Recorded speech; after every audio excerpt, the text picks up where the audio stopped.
What's good? Shout out to everybody that's here.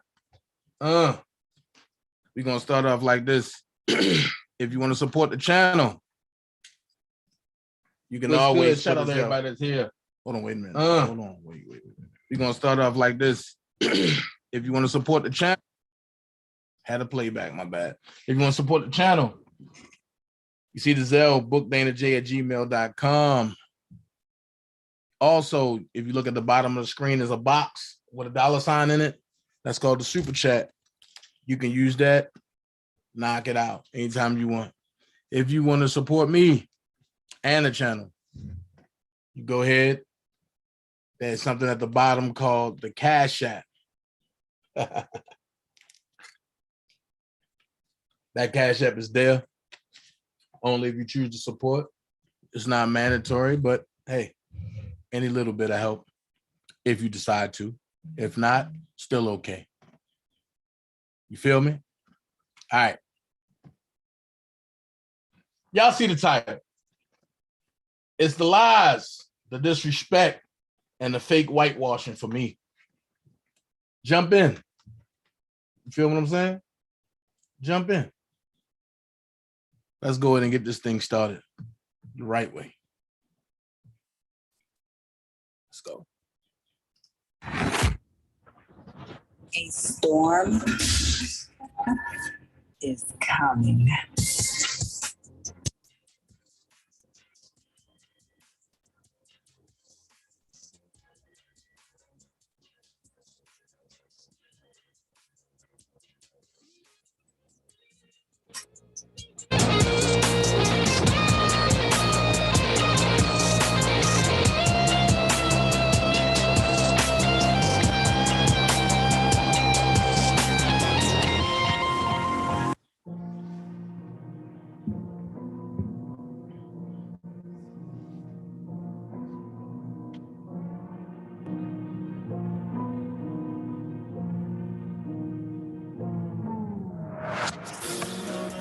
Like your boy a superstar. If life was a movie, then you know my rated R. So fuck your whole crew, him too. Spotlight, oompa, doopity-doo.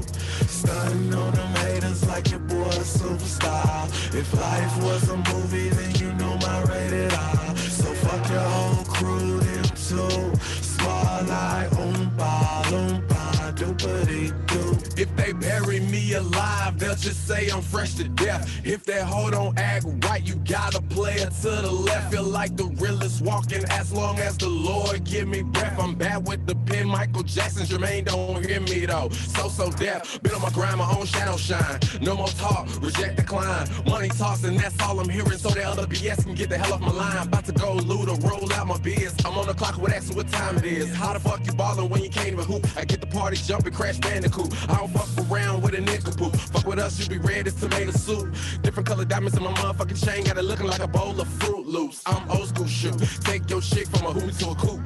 Late night and the neighbors like somebody's rocking, knocking the boost. Yeah, cash rules everything. Gotta get the loot. You ain't smoking, only gas your ass. God is when you poop. I don't wanna hear your bush.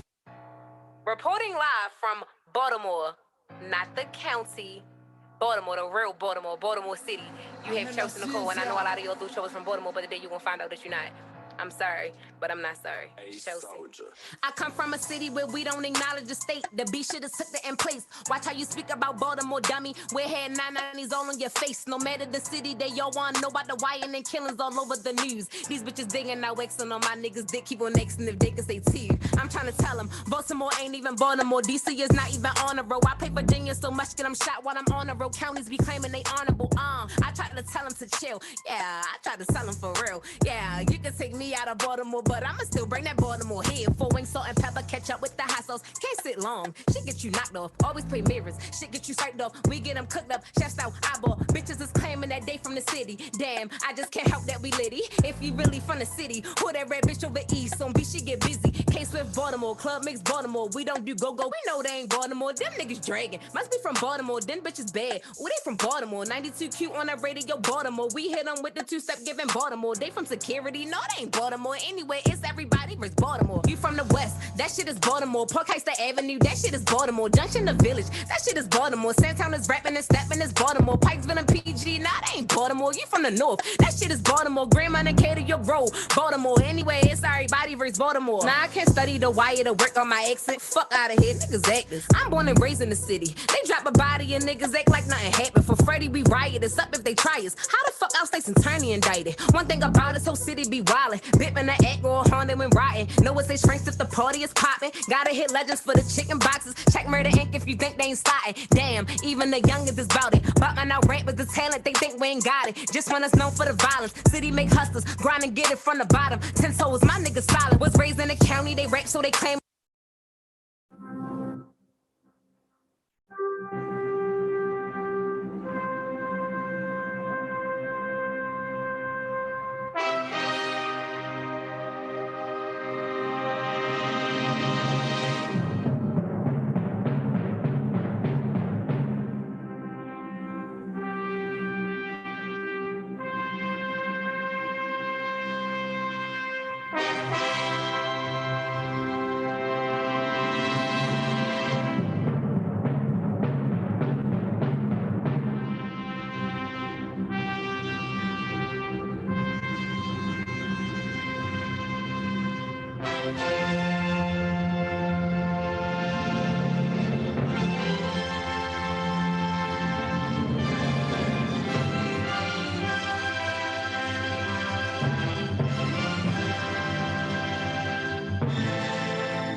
And I stayed into something. So now I'm closer to God.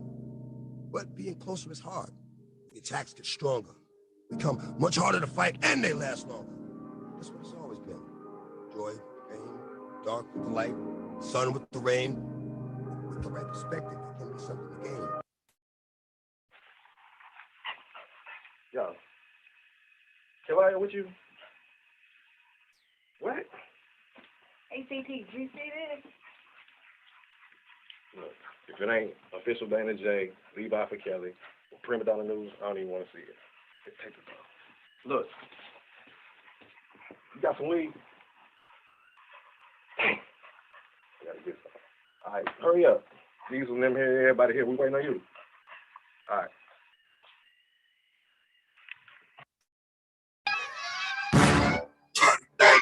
All I dream is burn. If you get caught outside, then you gon' get burned. Niggas say the word and we gon' burn. We gon' burn.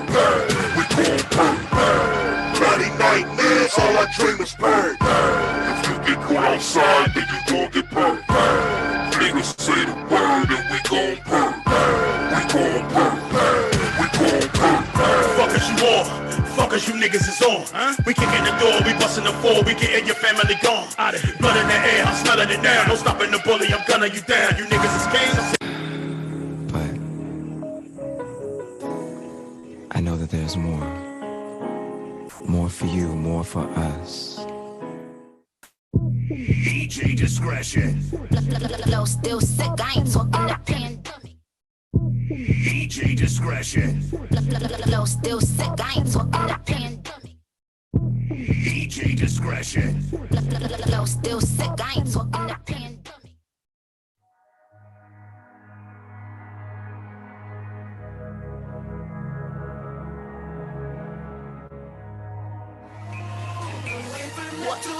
Say you love it, what you gon' do now?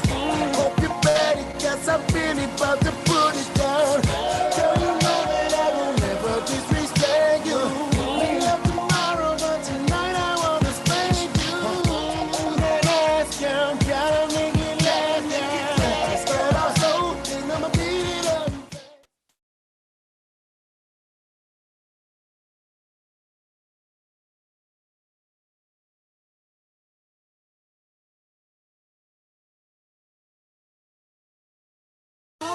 Say you love me, what you gonna do now?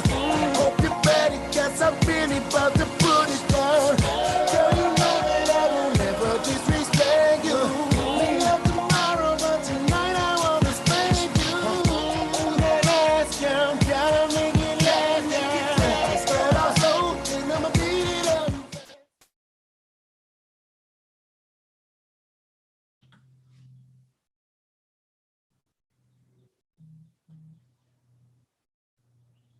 Up on here.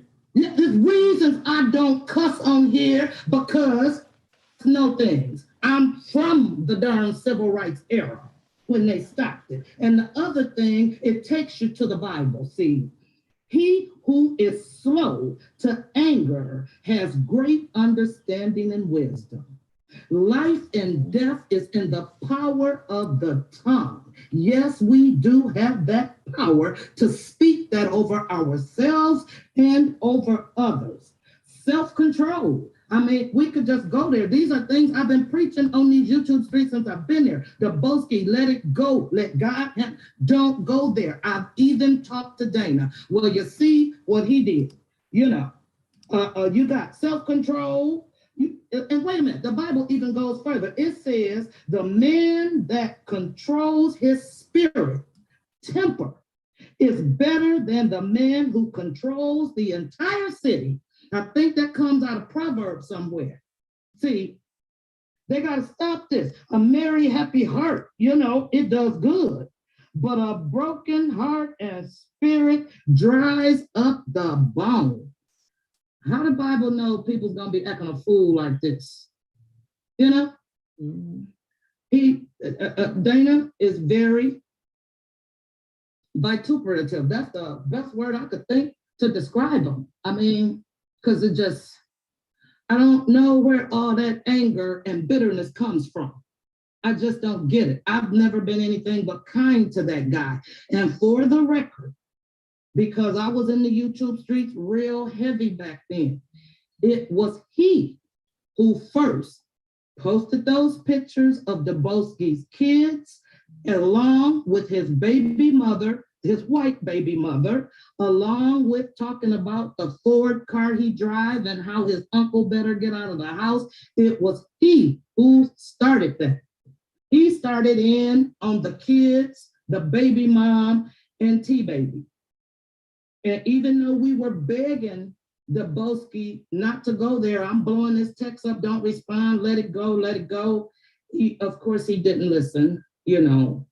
So, and it's just been going back and forth all this time, and I just don't get it. Who has that type of energy?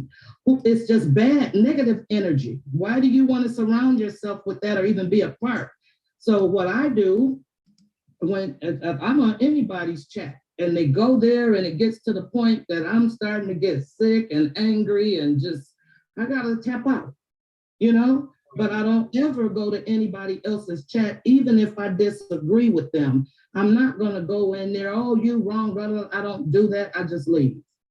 You know, I leave. I'm never gonna disrespect anybody's chat, you know? And I think we need to, if they didn't learn anything else, because that's exactly what Will Smith did. He lost it. He lost it. Whether right or wrong, he was definitely wrong because he committed a crime. And you did all of that over some words.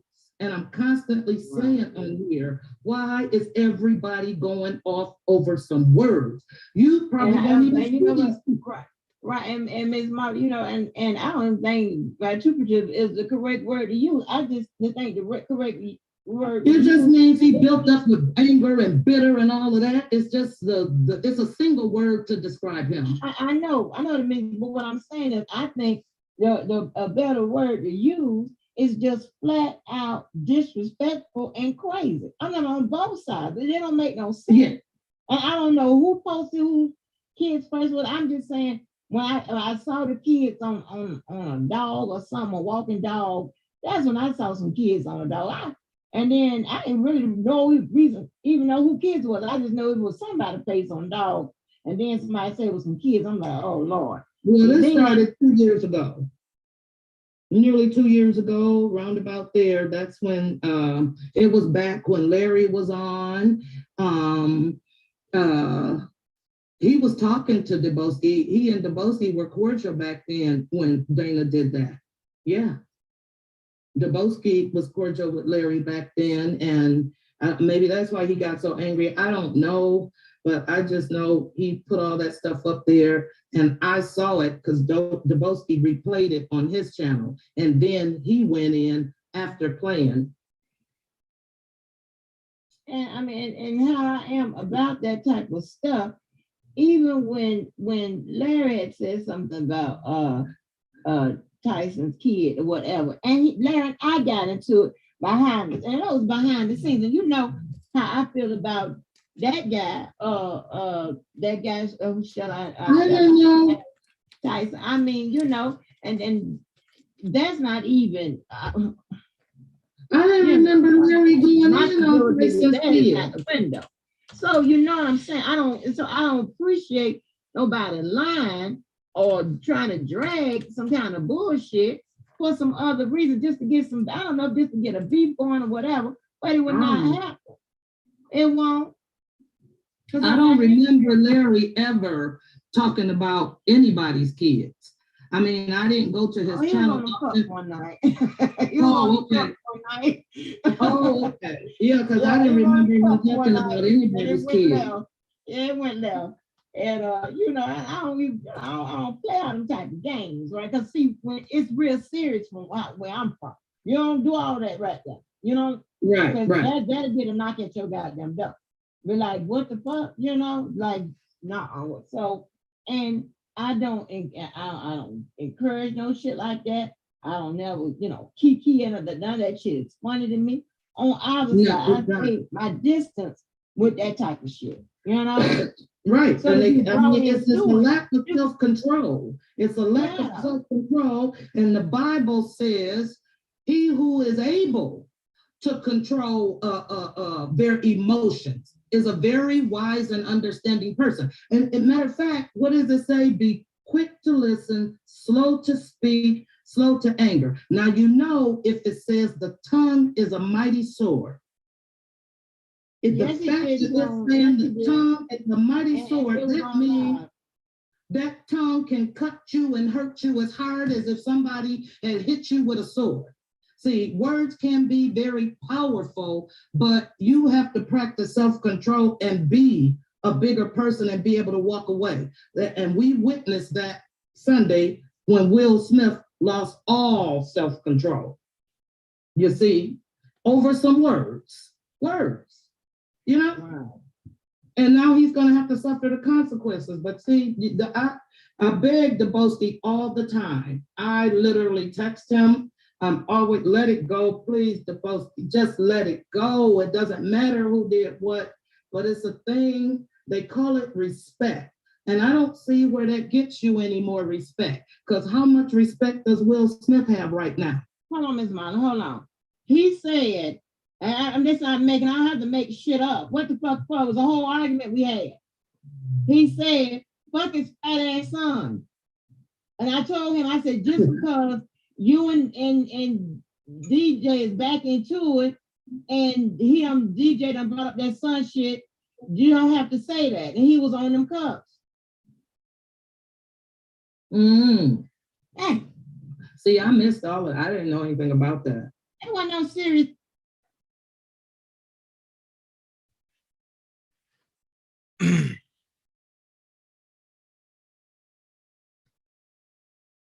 If people can quote the Bible like that and spread lies like that and say they never take part of anything. Oh, when Deboski put Dana kids up there, I get out the chat. So how am I able to put up a digital footprint with the same lady, AKA Spirit Field, AKA Molly Harris, saying, oh, sweet little girl, then drop down, it's not their fault he acts like that. See, here's where I have a problem with this shit at. Do you even know me, Molly?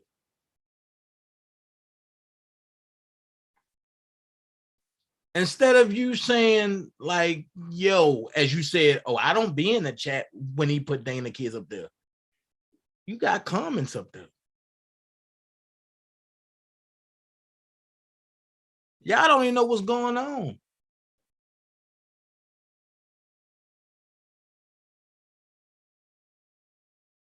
Now, here's where I bust the bubble for all this bullshit.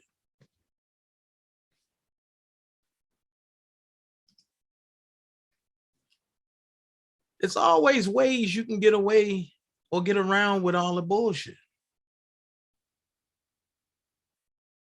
If it don't pertain to you, stay the fuck out of it. Plain and simple. That even go for me. But one thing about it, I'm gonna keep saying it. I do not bring people kids into stuff until they do it to me first. And then I'll even give them give a grace period. So now we know spirit field is demon possessed. And anybody that follows that dude,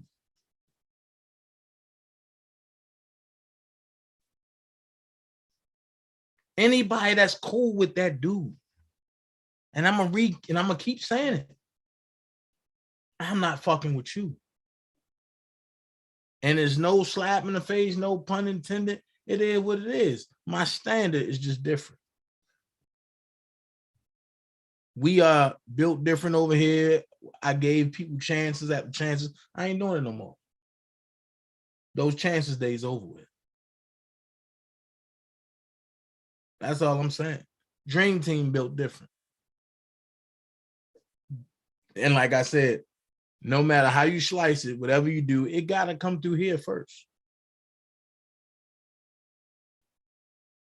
Whether it's coming through as a indirect or direct. Every time somebody do something, they always need a validation.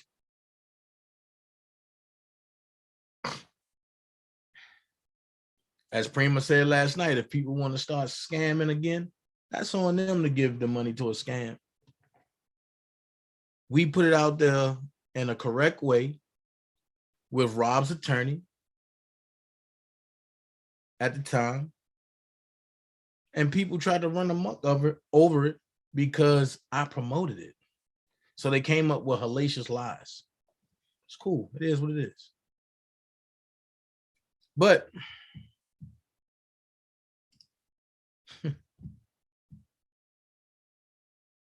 I'm an honorable man, right? And see, I do what most people are scared to do.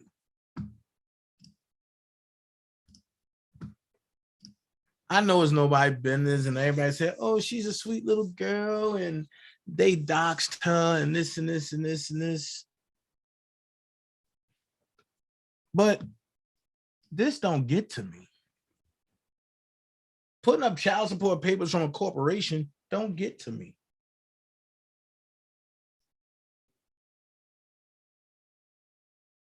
So when y'all want to post stuff like this and try to shame me, that's classless on y'all. Just like when I do it, that's classless on me. I know that. Well, let me make y'all look stupid for a second. This little girl right here. Everybody say, oh, Dana, yeah, da, da, da, da, da, da, da, da.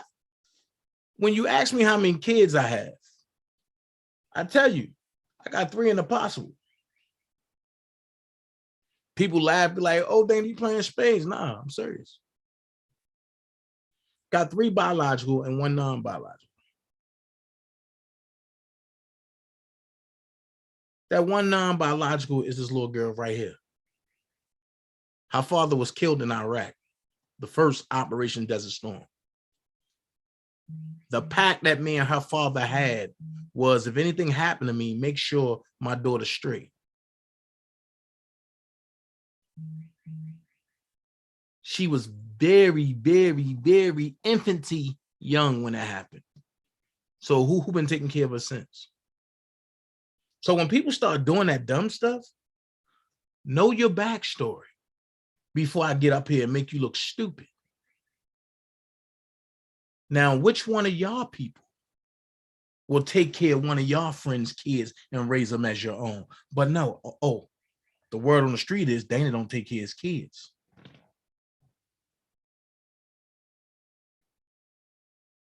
And the word on the street say, Dana don't take care of his kids. Not only do I take care of mine, but I take care of others too.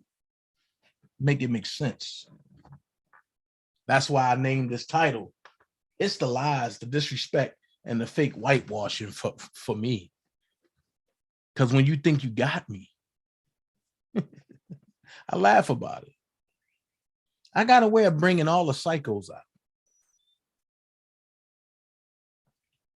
So it would have been easy to get on here and say, I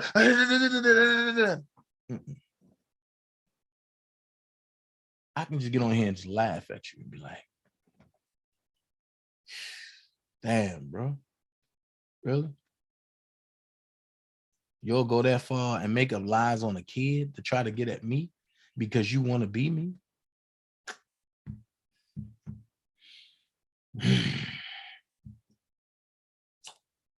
So now that we got that out the way, I want to tackle something else that kind of pissed me off. And it went down like this. Say this, it's going to be a tragedy, okay? There's going to be a tragedy. Fuck a fucking 40-year-old nigga who wants to be a rapper and wants to be 17, 16, okay? This is grown man shit, nigga. I will never talk about your mother because I was raised better. But understand something. Every word that you've spoken about Levi, you are owed an opportunity to stand on that shit. And I'm gonna say this also, there wasn't no violence. If you had not ducked through them goddamn side streets, I just had a fucking question, nigga. Put the cell phone up to this, put me on speaker and put it up to this nigga's goddamn face. Did you mean what you've been saying? Did you mean it? It was one question. Did you mean what you were saying? The shit you've been talking, you mean it? Okay, after that, that would have been a determination on the people. But I'll tell you something, bro. If you're not willing to talk about how your ass left that motherfucker ducking through side streets, nigga, I was at the casino when that shit happened, boy. I was at the goddamn casino and got a goddamn phone call, nigga. And you know them side streets real good, but that's cool. You'll get your opportunity. Fuck all the cap. Fuck all the You have spoken on a made motherfucking man that's right down 94. I have more motherfucking loyalists in your goddamn city than you do. Hold on, Debo. I'm done. But he will get the opportunity. You'll get the opportunity. Trust me, I owe you that. I'm not DanaJay. Okay? I'm not the nephew DanaJay, nigga. I'm on speaker and put it up to this nigga's goddamn face. Did you mean what you've been saying? Did you mean it? It was one question. Did you mean what you were saying? The shit you've been talking, you mean it? Okay, after that, that would have been a determination on the people. But I'll tell you something, bro. If you're not willing to talk about how your ass left that motherfucker ducking through side streets, nigga, I was at the casino when that shit happened, boy. I was at the goddamn casino and got a goddamn phone call, nigga. And you know them side streets real good, but that's cool. You'll get your opportunity. Fuck all the cap. Fuck all the You have spoken on a made motherfucking man that's right down 94. I have more motherfucking loyalists in your goddamn city than you do. Hold on, Debo. I'm done. But he will get the opportunity. You'll get the opportunity. Trust me, I owe you that. I'm not DanaJay. Okay? I'm not the nephew DanaJay, nigga. Okay, after that, that would have been a determination on the people. But I'll tell you something, bro. If you're not willing to talk about how your ass left that motherfucker ducking through side streets, nigga, I was at the casino when that shit happened, boy. I was at the goddamn casino and got a goddamn phone call, nigga. And you know them side streets real good, but that's cool. You'll get your opportunity. Fuck all the cap. Fuck all the. You have spoken on a made motherfucking man that's right down 94. I have more motherfucking loyalists in your goddamn city than you do. Hold on, Debo. I'm done. But he will get the opportunity.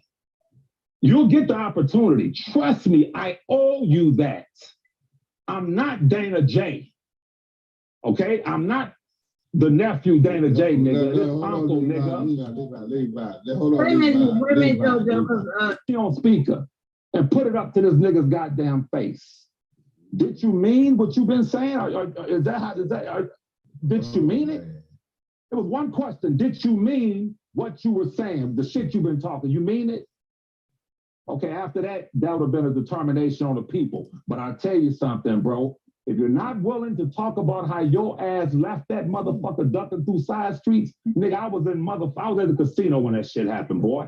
I was at the goddamn casino and got a goddamn phone call, nigga. And you know them side streets real good, but that's cool. You'll get your opportunity. Fuck all the cap. Fuck all the.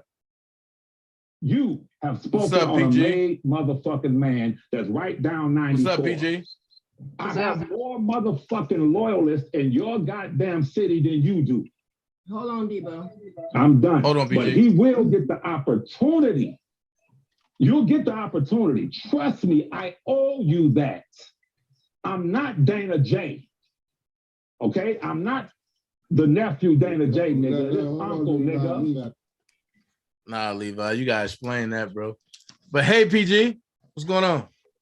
What's up? I had a feeling you wanted me to hit the panel. Hey, I got the link up there. Whoever hit it. Mm-hmm. What's up? And I'm chilling. I'm chilling. I know, yeah, with your spoiled behind. Nah, I'm spoiled. I'm chilling. You know me. Oh, you spoiled. Oh, you definitely spoiled. Stop playing. How you doing, Dana? I'm good. I'm laid back. I'm laid back, chilling. I'm liking what I'm seeing. I'm liking my responses. I'm liking what's going on. So you know. All right, I feel you. Peace to the chat. I'm out and about, so I'm in my car. I'm gonna sit here for a minute because you know how when you be in the car, the internet kind of goes in and out. Yeah. But yeah. So you want to ask me any questions? You can interview me. Nah, you know I already know everything about you, but I'm saying, it's the hypocritical things for me. It's the lies, the disrespect, and the fake whitewash, and how people, you know, say one thing and do something else, and then they always trying to quote the Bible and stuff, and they the main ones in the bullcrap. Oh, so you're referencing the lie from yesterday, right? Okay, well, let's go. You know, I'm an open book. How everybody turned to be Matula Shakur when they spoke nothing but lies, talking about, oh, Dana put the kids up there. It was done to me first. Well, if I do recall, I am to be corrected, but if I do recall, your kids was put out there first. Right. But you know, they don't acknowledge that. They don't want to. Oh, go ahead. Well, like I said, that's what I remember. You know, I'm not saying that something didn't happen behind the scenes or whatever like that, but I do recall your kids being put out there first, and that's what I remember. And your kids have been a storyline for a very long time. You know, your lifestyle has been a storyline. Your acting career has been a storyline. Right. Right. Oh, so You know?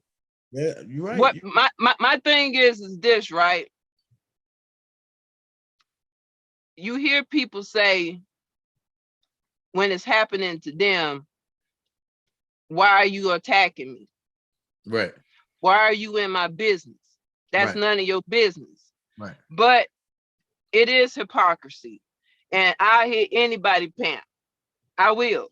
And I will say exactly what's on my mind. And yes, Dana, you have been what we would call the villain that everybody loves to hate. Anything that Dana does, it's an issue.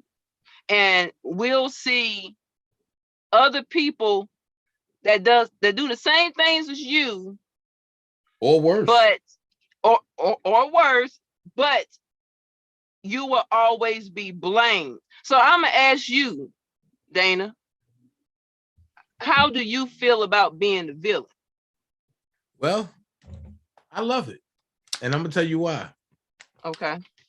Because as long as you can try to make me the villain, but that means that you don't take ownership for nothing that you do. But that means that everything you say is a lie. Okay. So why you trying to prove that I'm a lie when the digital footprints lead back to you lying? Okay, speaking of lies, so I was confronted yesterday in the chat, and I was told in the chat that I've never hit your panel or even said anything to you about your behavior on YouTube. Is that true? Me and you went at it. A lot of times. Let's be technical about it. Okay. Me, you, and Lowdown ain't have a beef. I defended Sylvia and that other person when they tried to attack you, and I was like, well, shoot. They told me that y'all attacked them first, so I jumped out there. That's what the whole beef with me in front of them was for. But then, as we all talk, and this what people ain't gonna people ain't gonna talk about this. Mm-hmm. When Sylvia called you with me on the phone, hold on a second. Okay. You're live on the DanaJay show. How can I help you? Yo, what's up, man? Well, I'm getting all these emails and text messages. You know, they say you just play my audio or whatever, and I was it's Levi, and I'm listening, so I was like, well, maybe Dana took it the wrong way. You know, maybe Dana took it the wrong way as far as, you know, I was saying, you nephew, I'm uncle. You heard? I'm not DanaJay. You nephew. Dana nephew, I'm uncle. But you said it in such a way like I'm supposed to be a whore or something, though. No, I just said, no, I was saying, no, it was like the Chris Rock, G.I. Jane 2 joke. It was just basically your nephew and I'm uncle. That's it, bro. Well, shit, take it like this.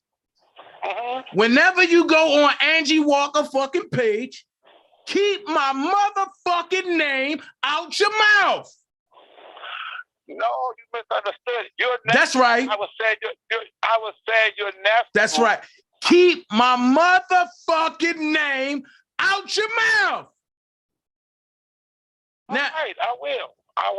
Okay, I will. God, this is the greatest live history of lives on YouTube. Wow, jeez. Bye, nigga.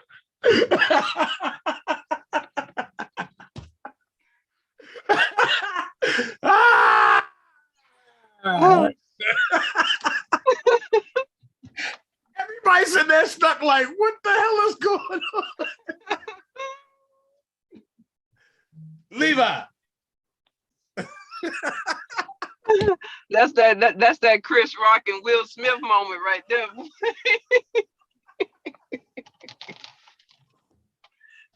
I'm like, damn. Oh,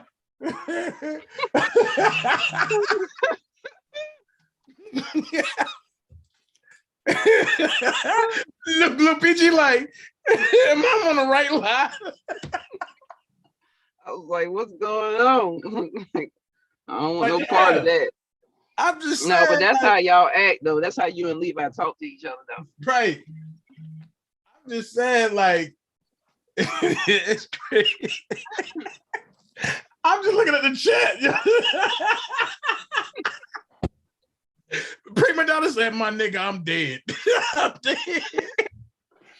But I mean, it's funny because when people sit back and think they got you on the edge because they posting stuff on their community wall, and you just gotta look at it and be like, do your thing. I got you. Do your thing. It don't bother nobody. But it's your life though. It's your story. Listen. If that's what makes people relevant, do it. But understand there's a price you're gonna have to pay for that.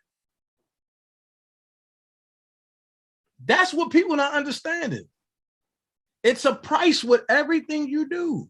And no matter who you do it to, the question is, are you willing to take that price or pay that price when that time comes? Well, for me, myself, I'm not willing to take no price unless I have to, especially not for some people that I don't even know. We don't know any of these people. And okay, so Dana, let me ask you something. Do you consider yourself a troll?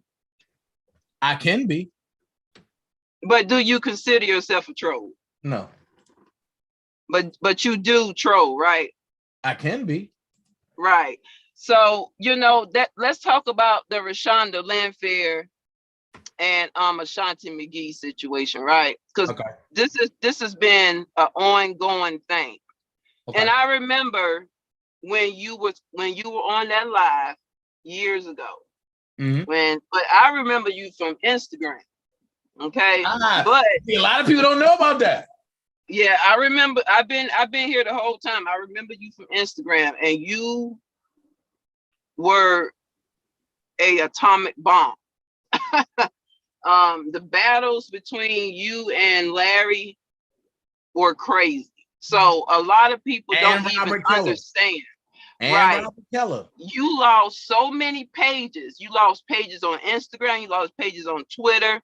And then that's when you shifted over into YouTube. Yep. But I remember that live when you said, when you were questioned, were interrogated.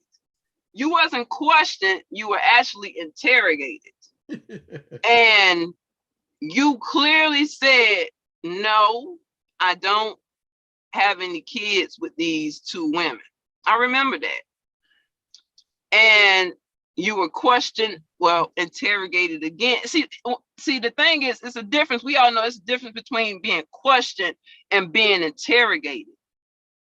That question was thrown to you so many times. And I know, and I've learned to know you, Dana, that you just get to a point where you're just like, all right, you got it. Whatever you say, you got it.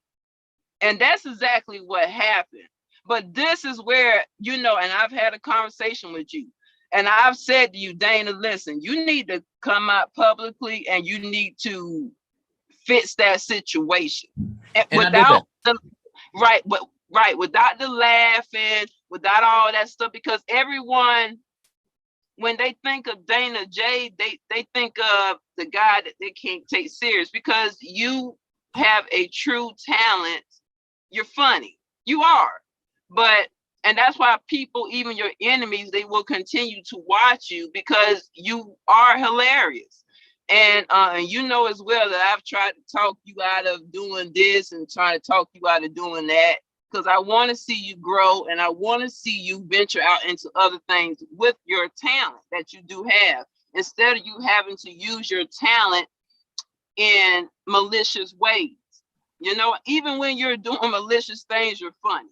And that's what I was saying to Miss Molly the other day, that I have been one of the ones, even if I'm not in the chat, I have been one of the ones that gave someone a view. That's what my whole argument was. If people really want to see people not do that type of commentary, then it would take for us as subscribers to not look at the commentary at all. If they see that they're not getting views on that, then they won't do it. I mean, so can you give me your opinion on what I just said, Dana? That's facts. I've been said that. I've been saying it, but I've been. So saying, was I wrong for that? No, but I've been saying, if look, I even got a sound bite. The sound bite I got is right here. If you don't like what I say or do, pretty please for your sake and mine, unfollow me.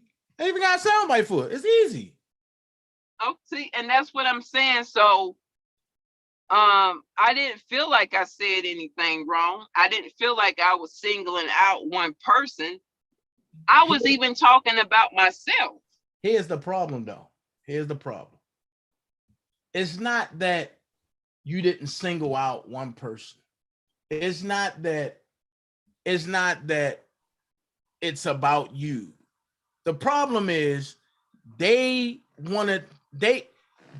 formed this coup years ago. If you mess with DanaJay, you must be alienated because we don't know shit, but he knows it all. So therefore, since he know it all, since he the only one that knows Robert out of this whole situation, other than Lily, other than Will, other than Keith, other than Bobby, but they not, well, most of them not dealing with these YouTube people. Let's go ahead and make it so we shame Dana. So that way, not only can we try to make Dana live in hell and shut him up, which is the sole purpose and principle of Don Russell. And so if we do that and get him off YouTube and shut him up, we can do what we want to do as far as the scheming and scamming. Check it. If I was this bad person, why wasn't I that bad person in the beginning? Right. And because for people to say, oh, I've been your day one. No, if you've been my day one talking about YouTube stuff, you ain't been day one. Right. You got to understand, I had 3 pages shut down on Instagram. I had 4 pages shut down on Facebook. On Twitter, Lord knows how many times I kept coming back.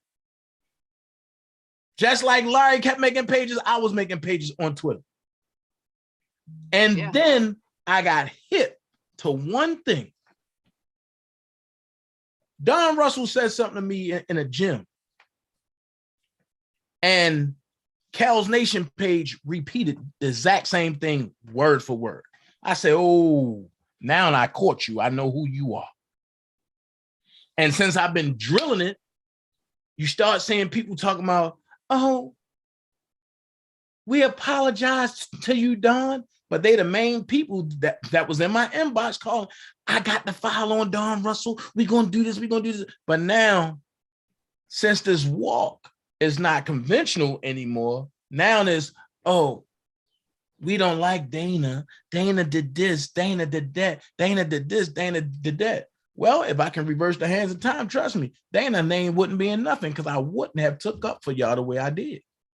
Yeah, you do take up for people. And that's what I was saying yesterday. I said, you know, one thing, excuse me, that I could say about Dana, he's loyal to the people that he communicates with. But there is the other side of Dana. He will give you like chance after chance after chance to stop.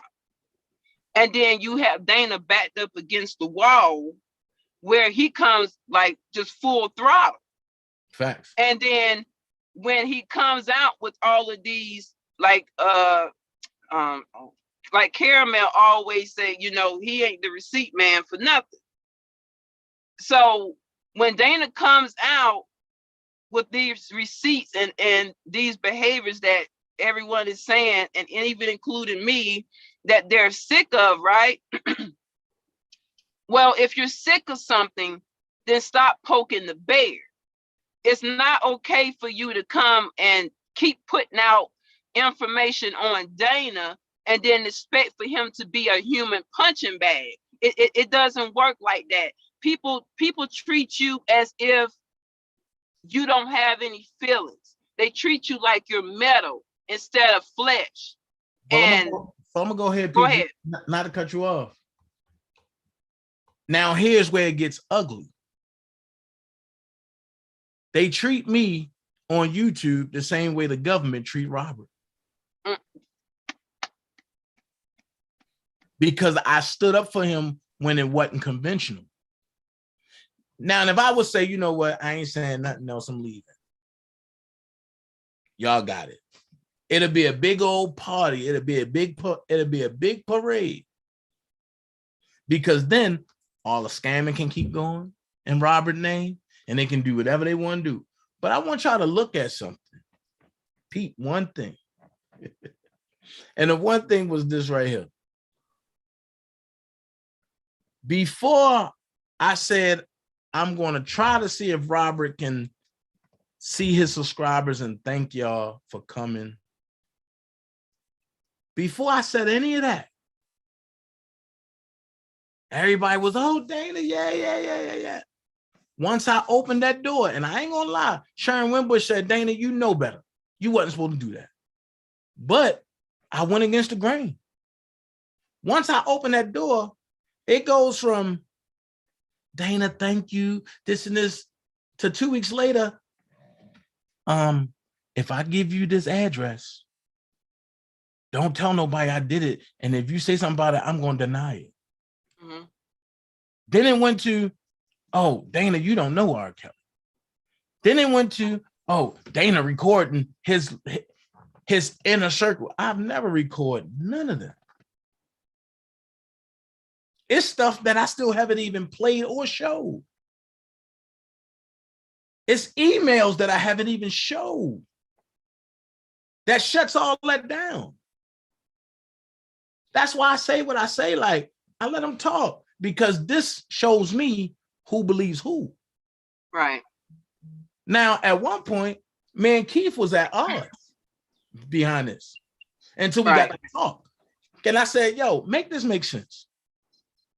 If I recorded you, right? Why wasn't there no other recordings? And man, you done had thousands of conversations. And he was like, yo, right. And I told him how the whole setup was. Now, there is no setup like that because everything is condensed in my office. Yeah, you do have an office. You so now, right. So now it's like, and when people say, oh, Dana live here, I look and laugh and be like, do I? Yeah, you do have an office. Yeah. Now, if I sit here and say, oh, I never made no money off of YouTube, I'll be lying. YouTube is great. It's a business. Right. But I put it out there. When you introduce me to TikTok, I'm like a baby rocking in the cradle. I make more money off of TikTok than I ever made off of YouTube. Yeah, my TikTok popping. I ain't even gonna say nothing. You know what I'm saying? And I'm gonna put it out there. Since for, oh no, he did it. I put a Cash App up there just for people. If you feel like you want to give me something, or I might come to the dream team and say, look, I need X, Y, and Z. But I've never said, look, guys, we up to $15,724, and it's going to Robert. And then when you contact the lawyer you're supposed to go to, they're like, nah, ain't nobody ever give me nothing. Wait a minute. But people talk about a legit defense fund that had a name over top of it, because you can't go in the hood talking about, yo, can you donate to the R. Kelly defense fund? First of all, it's too long. Second of all, it's not really that catchy. Third of all, people gonna be like, what? So what you want to do strategy-wise, you want to come up with a name that's catchy. Once the catchiness catch them, they'll be like, oh, yeah, explain that more. Yeah, it's for the injustice of R. Kelly, yo. Some folks gonna be like, what? Man, ain't that to do that? Look, I got a photo. That's when you show your digital footprints. Like, this the nigga that did it. Here's the thing. And they be like, oh, yeah, man, I'm gonna go ahead and donate the old boy. You know what I mean? Right. Versus going in talking about some, hold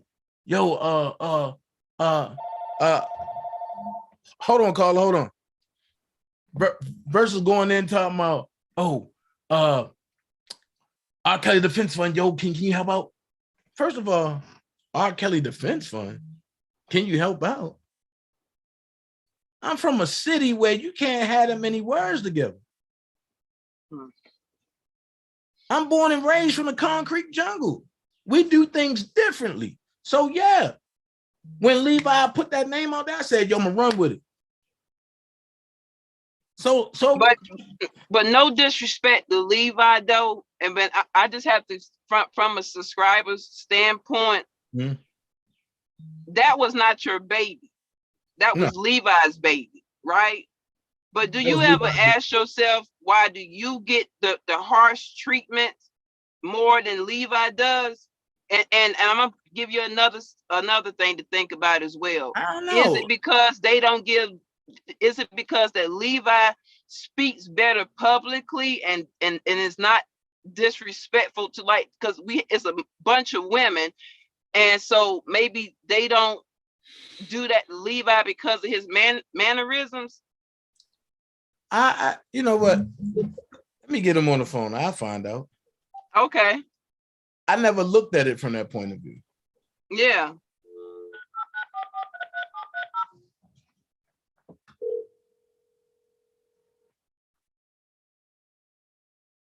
Yeah, now I'm getting all these emails talking about I should sue you, I should have you on bus, or you attack me, you slap me. I'm trying to explain it to you one more time.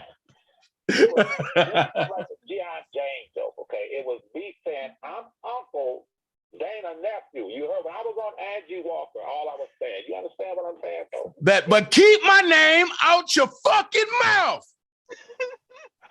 You don't get it, bro. It was just like the DanaJay joke. Don't get all pissed up out of shape. You understand? You get what I'm saying? See, the devil busy. See, the devil won't act stupid. But he got time. I used certain words, man. It was just a play on words. But when you on Angie Walker Live, keep my name out your fucking mouth. Okay, I will. Okay, bye. Goodbye. I will. Okay.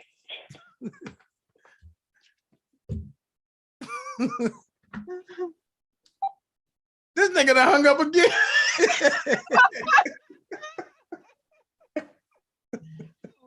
I think Levi listening, but no, Dana, I'm being serious though. I think because we all know that you were like the spokesperson for that. Right? Yeah, so I think that's what it is. I really do.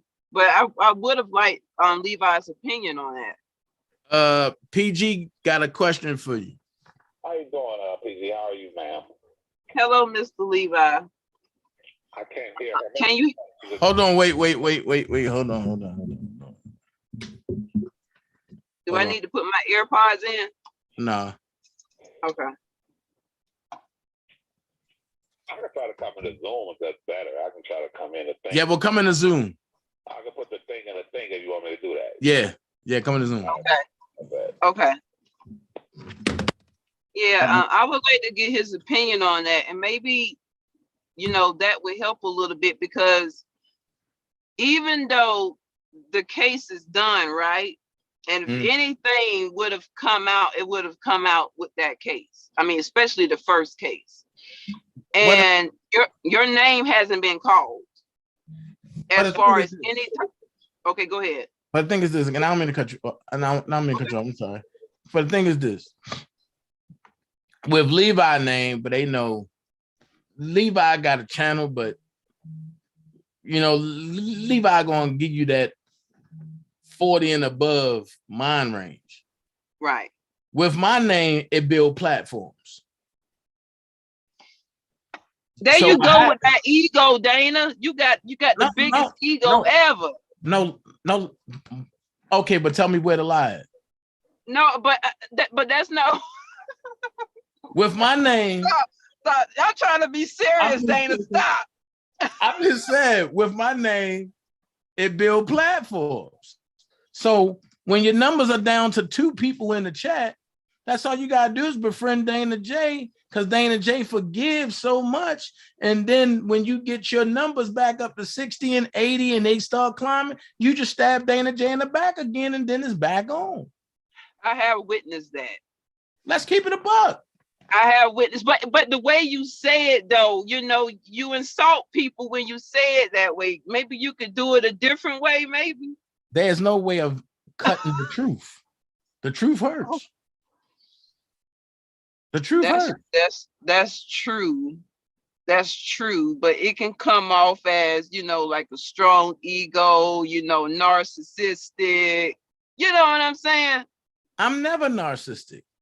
I'm just saying. A bold-faced lie, Dana. You is a bold-faced lie. You have some narcissistic characteristics, sir. I do. Thank you for admitting that. Thank you. I do, because when I get up in the morning, I'll be like, damn, I look good. Well, I do too. Right, you know what I mean? But what people don't understand is the field that I'm in, the field that you're in. Low self-esteem and depression runs right. You can't have it.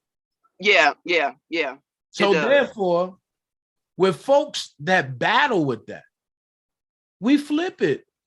Right, so that way we won't become a victim of it. Right. You're exactly right. Some people, like a lot of people, get the wrong idea about me. They think that my confidence level is too high. But you got to love yourself, because when you go on these casting calls and they're like, no, maybe I call you, then no, then you have to reassure yourself that you are somebody. Facts. No matter how many no's you get, there will be a yes within those 100 no's. So yeah, sometimes it's better to like unmute your phone, Levi. Sometimes it's better to admit that, yeah, I have some narcissistic traits. So that way people can kind of understand you. See, Dana, where you have a problem at, you open up a lot of your business because to try to defend yourself, but you don't open up the real Dana that we all know. The nice, humble, caring Dana. The seafood eating Dana. Well, a lot of these people witnessed that until they stabbed me in the back. Now I don't give a hell about none of them. See, but that's people that have a motive, Dana. It's a difference. It's a difference from people that don't want nothing from you at all. That just like you, just on GP, right? And I can speak for myself. That's why you never hear my name called in those scandals and things like that. Because I've never, when I came into this fight, I never came into this with no type of ulterior motive. I came here to fight a fight. Right. And I was thrown in the trash because I don't know. People, they played the game of, oh, well, I'm gonna get rid of this person, or I'm gonna get rid of. Why are you trying to get rid of people that's in a fight for a case, for some views? You understand what I'm saying? But I'm gonna tell you, because people wanted to make it seem like to Robert, oh, I'm doing this for you. I'm doing this for you. You need to keep me around. At the end of the day, I said it once and I say it again. If it wasn't for me and Larry building this sector right here, nobody else, If it wasn't for me and Larry building this sector right here, going back and forth with one another, and Kevin being inserted into the sector, where would anybody else be? There wouldn't be nobody in this sector. Yeah, I do have an issue when people don't give you your credit. I do have an issue with that. But is see, Levi on thing. here? Yeah, he on here, but he muted his audio and video. Well, I wanted to ask Levi that question because I think that'll be a good build. Oh my God, yo, he is the worst. He need to take a class. Are you live on the DanaJay show? I can help you, Carla. It's me. Who the hell? Oh Lord. Oh Lord. You got to my county this. Second is. Can you come in a Zoom, please? Well, wait. I had to take a shower. PG no, and then a crown fell off my teeth, and I had to get in my pocketbook and put that back on. You know you on live, right? Oh yeah, you know me. What Levi say? Put it on red. She don't care. Yeah, I had to. Okay, so can you come in the Zoom? Oh. Okay. I had to, wait, let me put my tooth back on. Shoot. All right. Oh God.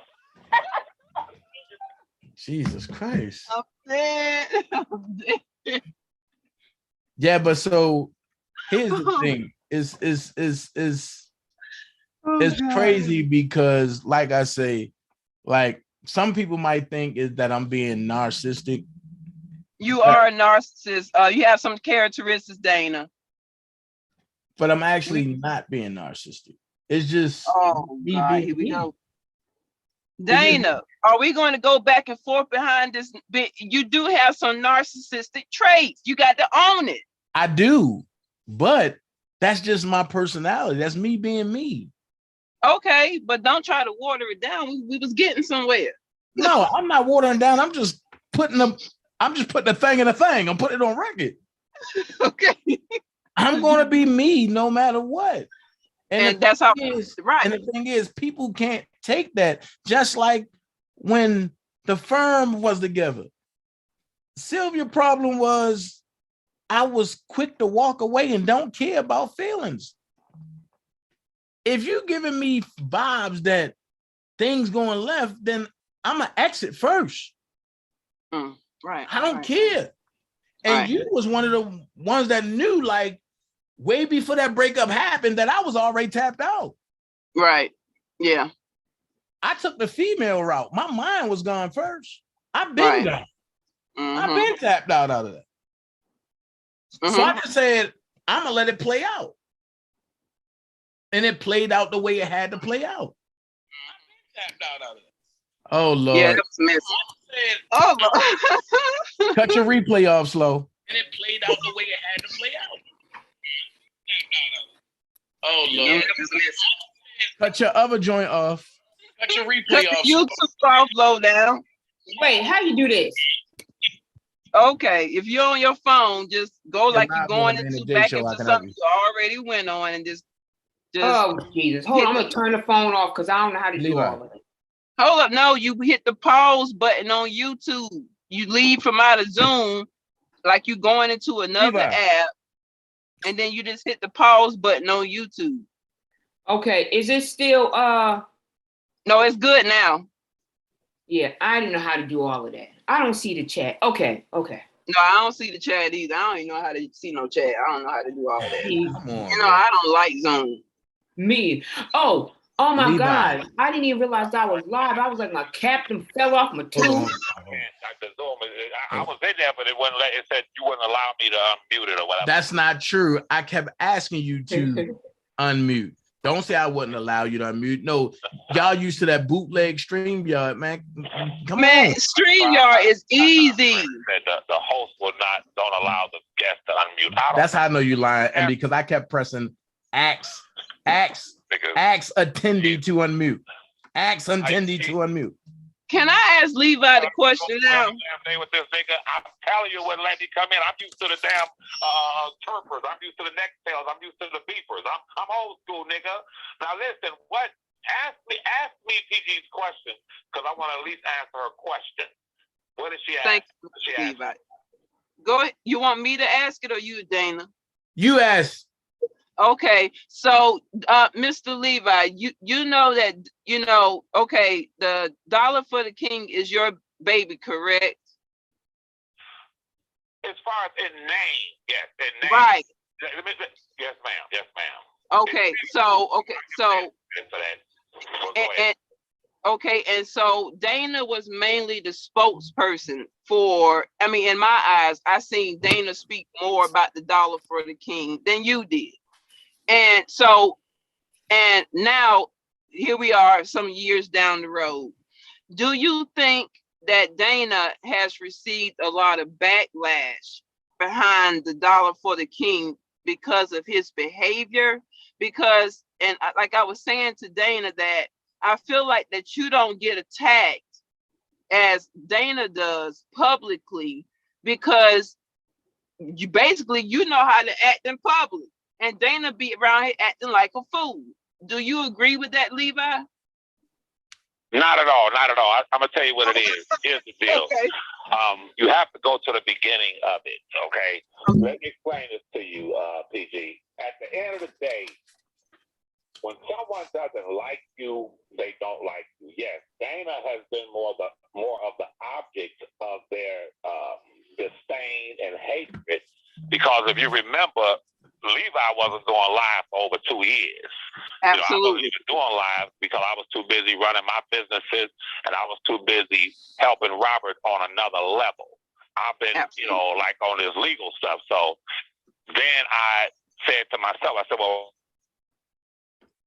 in a media center, which I've done, where I can now, you know, really combat what Lifetime and CNN am I doing. But to answer your question, Dana being the most vocal is not about Dana lying or Dana this or Dana that. The bottom line is that he was and is the king of the YouTube R. Kelly sector.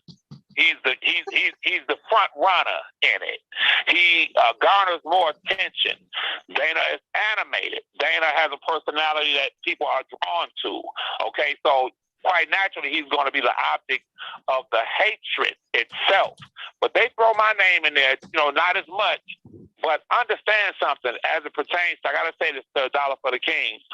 It is simple. It's not about it being my baby or Dana and I, you know, we came up with the Dollar for the King. Yes, in name, we came up. Well, I came up with the name. I passed on to Dana, and he in turn asked Anton if he can incorporate the name.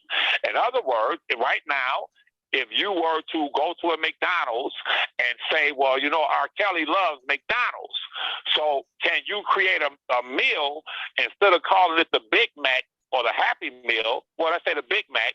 Can you just throw a little twist on there where it's the King's Big Mac? Okay, and now, so when someone buys a Big Mac or a meal, then people can relate that to R. Kelly. It was similar to that. The R. Kelly Legal Defense Fund is just one entity, period. Okay? So I said to Dana, well, wow, he's asking people to send in checks. That's not going to work. I mean, it's going to work, but people, you know, we're in a new age. He should put more of a, Cash App or something that's more relevant. And the name Dollar for the King will really make people donate as far as $5, $1, whatever. Then Attorney Anton later explained it, where people were sending in a damn dollar, and it was cost more than $1 to process it. However, that's neither here nor there. It's simple, Miss Peachy. When I sat at my local coffee house, and that thought of Dollar for the King came in my mind, and I gave it to Dana, I can't believe to this day that they're still talking about it. Right. I can't either. That's why I'm like, what is going on? even after the case, you know, the case is. I'm sorry about that, y'all. So can y'all hear me still? Yes. Yeah. So it's not about. Dana could have came up with a dollar for anything for the king. You know, that anything Dana has ever done, they're going to try to knock it down. They're going to try to scrutinize it. They're going to try to put a negative twist to it because it's coming from Dana. When a person doesn't like you, they don't like you. And they exhibit it, which they didn't do. Really didn't do none, because I'm speaking worldwide right now, and Dana will soon be, you know, coming on these interviews speaking with me. But if you look at it, they didn't give a damn about R. Kelly, okay? Because they had it was nothing that they had to even suggest that was a fraudulent fund. You had the snake in D.C. You had these niggas who were jealous of Dana, jealous of me, who came and put out lies, conjecture, rumor, innuendo, saying it was a fraudulent account because they didn't give a damn about Robert receiving that support. Plain and simple. So when you have these kinds of individuals that are more geared towards how they want to be more popular on YouTube, how Dana doesn't know him, how I don't know him, then they hear me talking to the nigga. You understand? It's all jealousy, Miss PG, and that's it. I'm gonna listen to you now. Go ahead. Oh well, you know, I agree with Can you hear me? Because a phone call came in. Can everyone hear me? Yeah. Okay. I agree with you, and I just think that, you know, at this point, since the trial that first trial is over, and neither one of you have been implicated in any type of wrongdoing, why is this still a conversation? Why is this still happening? You know? So yeah, I wanted to ask you that.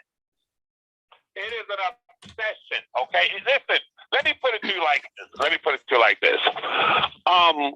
The rogue ex-police commissioner, the grease-faced woman in the Carolinas, I can name them all.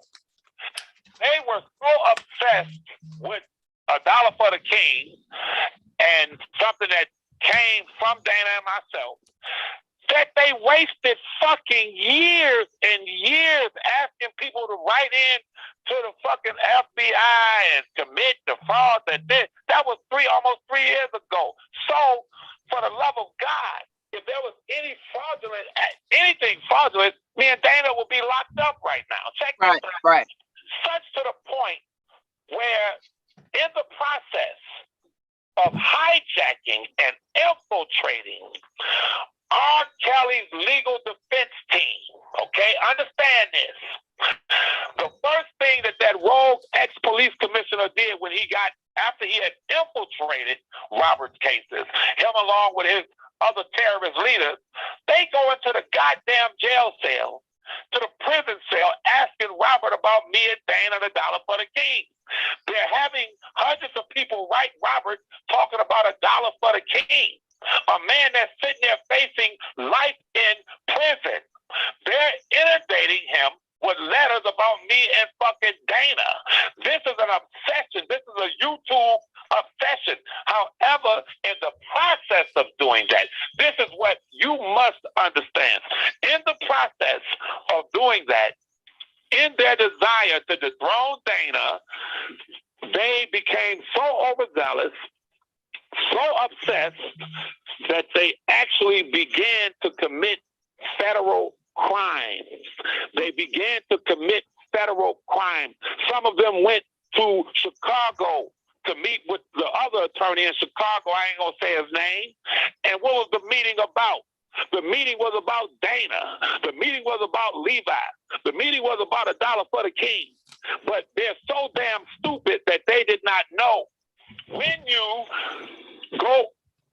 overstep your zeal, you overstep boundaries by having one of R. Kelly's attorneys go on a bootleg radio station, feeding him lies, where he goes on and say, a lot of people contacted me and they had sent tens of thousands of dollars to the wrong people.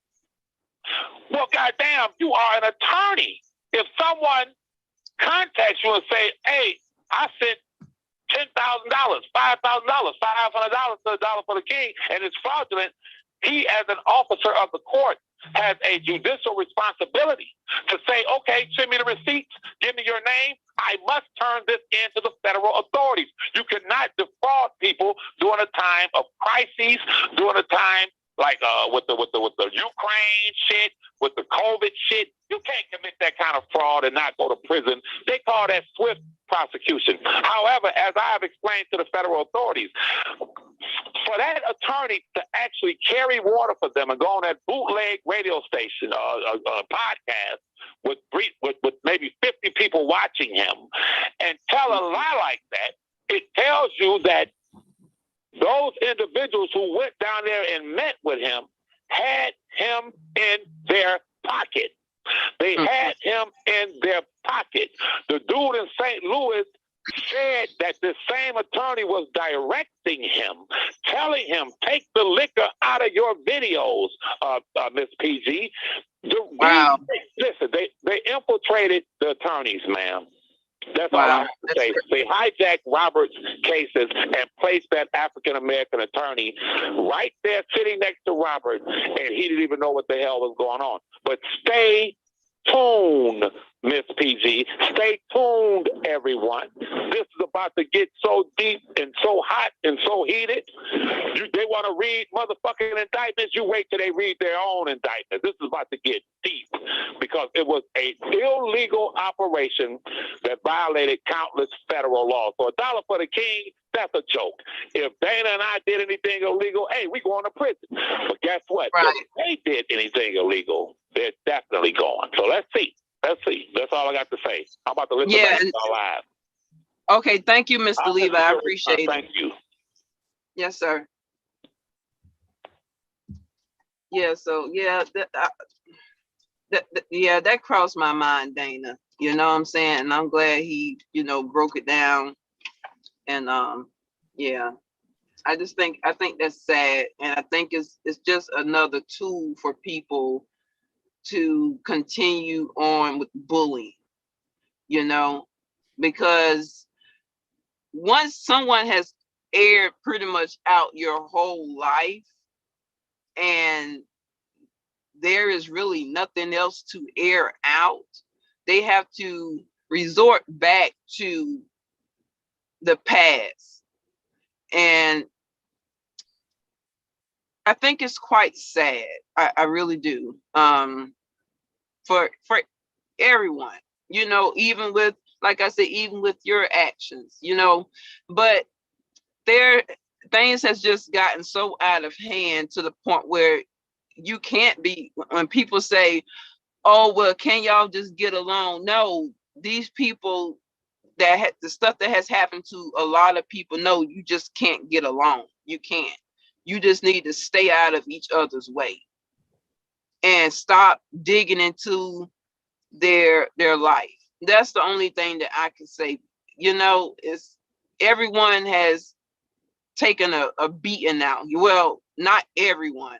Some people can come back from what they've done, and some things have gone too far. And right, that's what I'm saying.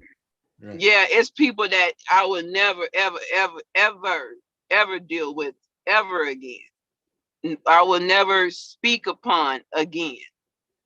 And that's cool. That's fine. There's millions of people in this world. No one should be pressed because someone doesn't want to speak to you or be friends with you. It's just, to me, that's ridiculous. But Dana, I don't know if this will ever get any better. This whole situation, I don't know if it will ever get any better. And let me ask you something. Do you ever get tired of playing the same old receipts from like 3 years ago? Do you ever get tired of doing that? Nope. Nope. Because if you ever get tired, then that means you get tired of the truth. So I'd rather keep putting the truth and put it on a reverb cycle versus sitting back, just not doing nothing. Okay. Do you have any questions you would like to ask me? Oh yeah, you already know. Yeah. Okay. Let's go. So because see, a lot of people see Mocha Duchess and see you. Oh yeah, but I'm going there. A lot of people see Mocha Duchess and they be like, oh, Dana just attacking her, this and this and this. People don't know that she have stalked you from the beginning and chased you from platform to platform just to get some attention from you. And she did it to Alicia until Alicia cussed it out. And then she did it to me. Lord knows who else she doing it to. So can you elaborate on that? Listen, Dana. All I'm going to say is this. Her and I have come to an agreement that we will not speak to each other, speak about each other, harass each other, which I've never done, but this is what we agreed upon. And I'm not saying what you're saying is not true, but what I'm saying is that out of a mutual respect of two women that made an agreement, I'm going to have to respectfully decline from getting in depth with that. But like I said, I'm not saying that what you're saying is not true. So I am giving you an answer, but I'm also giving you an answer of respect for another woman that once we have come to that agreement, because it started on Instagram, it did. So that's the only thing that I'm, going to elaborate on. So Mocha, if you're watching, yeah, I'm sticking to the agreement. So you have anything else to ask me? Because I don't want to start that back up again. I'm just saying, like I mean, people don't understand that. You can answer around it, I guess, if you want to put other things to it, but with her, no, I want to respect that boundary. Yeah. And if you can't tell, we were on the same panel yesterday. And while she was up there, I stayed on mute out of respect because we had that agreement. You know what I'm saying? And I'd rather for it to be silence and for two women not to go back and forth than for two grown women to make themselves look like fools on the internet. I'm a different type of breed than a lot of the women that I've seen out here. I mean, I don't care. You can sit there, you can listen. I'm not, I could probably count on one hand how many times I've got heated on YouTube. But I'm not going to allow somebody to take me out of my character. That's what you're not going to do. Because this, like you said, these are digital footprints. Mm-hmm. And people judge you based off of your behavior. So if I say that I'm a lady, because that's all I've been talking about on here, I'm a lady, I don't do this, I don't do that. So why in the world would I be on here acting a fool? I'm going to continue to be poised. I'm going to continue to have class. I'm going to continue to not start things with people. People have start things with me. Right. You know what I'm saying? But one thing I do want to speak on though, because I'm always being accused of, oh, PG, you say that you're always claiming like you're a victim. That's one of those things that like really gets to me, but it is what it is. I get it. But I really am a victim when it comes to a lot of the things that has happened on YouTube, because let me ask you something, Dana, and keep it, because I don't want to lie. Have you seen me start any beefs here on YouTube? No. I seen you finish. I seen you finish. I seen you and Low Down finish a lot. Then I seen y'all take beatings even with me. Yeah, but you know how I'm able to take them though, because I don't watch it. Facts. You know what I'm saying? If I see somebody with my name in their title, or if even if I have a thought that live is about me, I'm not going to watch it. Why would I take any type of verbal abuse from anybody? And Dana, you know just as well as I know, we don't even have to watch those lives. Yep. We have people that will call us. We have people that will send us screen recordings, screenshots, people in the chats. I have not used my channel in it's been a while, but I still get people to send me screenshots, screen recordings. People still call me and tell me this and tell me that about this and that. There are still lives that's being done about me. You know what I'm saying? And whenever I see that it has gotten to the point where, okay, you've been doing this for months, so let me come out and let me say something, maybe let's try to resolve this issue. And so yeah, you're going to be talked about no matter what. You can't please any of these people. You can't. But when I came into this, I really thought that these people were different than the other people that we, come across on social media. Do you kind of understand what I'm saying, Dana? Mm-hmm. Because whenever you're coming into something as serious as this is people's, and I can't only say Kel's life. We have to talk about the people that are accusing, or now that they are called victims now.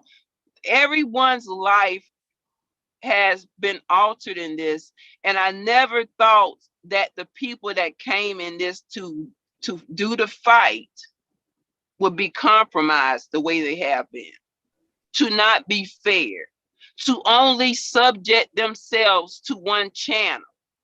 One person can never give you all of the information. So since I'm on your platform, I'm going to use you as an example. Okay. A lot of people watch your commentary and they go to their channels and they do a rebuttal based off of your commentary, but they tell their subscribers to not watch you. They tell their subscribers to unsubscribe from you. And they say, you can only watch me because I'm going to lead you to the Holy Land.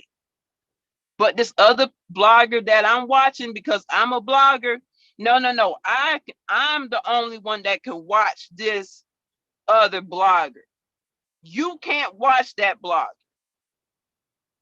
And I think that's a bunch of bull, because you have put out a Dana, 90, you have 99% put out of the information that everybody talking about. absolutely. And I don't care if people get upset with me. I really don't care, because guess what I'm going to do? I'm not going to watch any videos. I'm going to go back into my little comfy little world and make my videos on TikTok, do my thing here and there. Oh, I just got a sponsor for a skincare company. So yeah, I'm going to take another break from YouTube, like for real. So it really doesn't matter, because it's a whole nother world out here, and that's where a lot of people, Congrats on your sponsor. Oh, I have 4 of them, but I just got a new one. But it's like people in this sector have stopped living, and that's what I've noticed. They stopped living. Like, even though I see that people can say what they want to say about you, but you are in movies, you're doing series, you're doing this, you're trying to eat. And a lot of people, they try to water down what you're doing, right? But you and I both know in this business, it takes one deal to make you a millionaire, a billionaire. Just one deal, one movie, one television show. That's all it takes. And for people to try and tear down a Black man at your age, because people don't understand, there is no age limit to acting or modeling. There is no age limit to that. So to try to shame someone into to try to get that hit, that where you signing on the paperwork to get that $2 to $3 million, $5 million contract, it's absolutely nothing wrong with that. And for grown people to pick at other grown people, and you too, Dana, because you picking at people too. But the life shaming needs to stop. It does. And Dana, I don't know if you, and I'm going to bring this up, I don't know if you was reading the chat in Angie's chat, but there was, and I think I know who it is, but there was someone that was asking me a series of questions in Angie's chat, and they was up under a troll account, but it was called Unfit Parents. And they were asking me questions about you. And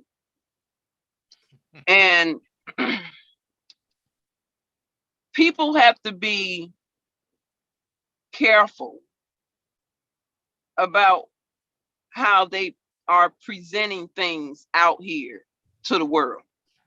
They really do. Like one of the answers that I answered was, they said, well, how do you feel about this man that is, and I still haven't read the paperwork yet. I mean, I do have a life, but it is what it is. But I have pretty much a summary of this, Dana. But we say all day on the Kel's team, just because it's in paperwork doesn't mean that it's true. So if we can make those excuses for Kel's, right? Oh, well, that paperwork, well, whatever old Cove is reading, that ain't true. Because that's black and white, right? The thing is, I'm gonna put it out there. Go ahead, put it out there.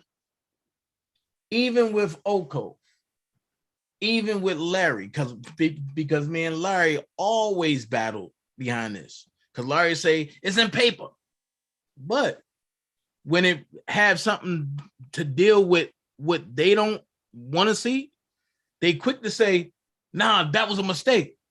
Right. So here's the thing. You can't tell me believe what the paperwork say, and then when a boomerang come back around, it was a mistake. Right. But that's why I sit back and I say, okay, even with me and Rainbowski, even with that situation, when he put the paperwork out, I easily got the paperwork to debunk all that. But I'm laughing at it because you got 60 people at best in your chat at break of evening, everybody off work, and only 60 people in your chat commenting. You got a video up from 4 days ago and only got 600 views. Ain't nobody checking for you. Ain't nobody watching that. And I'm not tooting my horn, but I'm gonna be real. I'm holding 128 right now. With boring old me? I'm holding 128. At the end of the day, this the 128 is not just spontaneous people. These are people that understands, okay, Dana got something to talk about. So Dana gonna talk about it. On top of that, but they know the real stuff is coming here. Right. I don't gotta go back and forth with anyone anymore. For the folks that say I gotta see them in person, then they know what it is. But going back and forth, Malik made a good point. Alicia made a good point. When a person is a professional at what they do, whether it be stalker or whatever else, they think about things to try to mastermind you and manipulate you into their world, not knowing that you could be the dirtiest player in their world. So I get it. I get it. Ain't nobody gonna sit there and say, oh, meet me at such and such. And the way it's done is the antagonizing to the point where you get to the point where you just be like, I'm gonna kill this nigga, I'm gonna do this, I'm gonna do that. That's what they want. That's what they used to. That's what they need to get out of whatever they trying to escape. But when you don't give them that, you sit back and say, my nigga. You think you can do this to me? No, you can't do that to me. I'm good, but go ahead. Can I ask you a question? Right. Are you the one that said that about the K word with a child? Are you the one that said that? I'm not understanding. I don't want no, the K and the LL.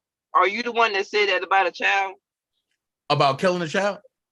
Yeah, I didn't, you know how YouTube is now, so I didn't want to, say that. Are you the one that said that? Well, since my words are twisted, I don't want my words to be twisted.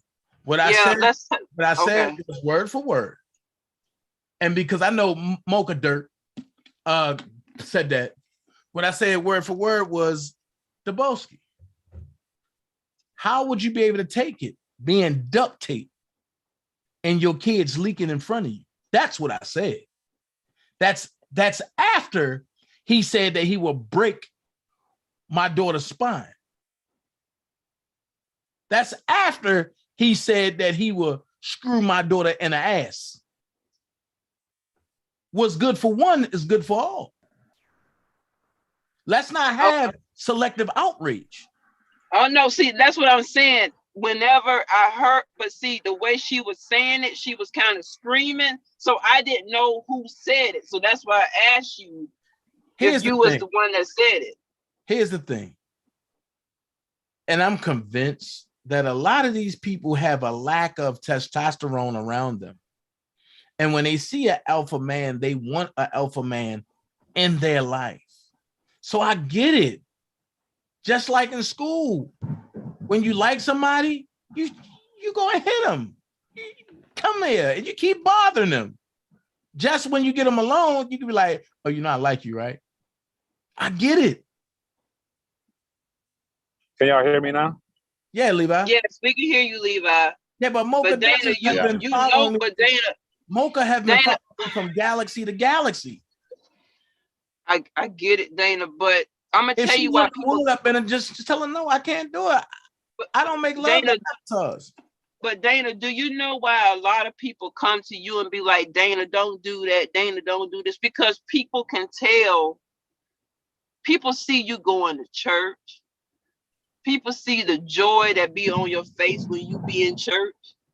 People see that, and people can tell that you're not a demon. People can tell that, oh no, you're not.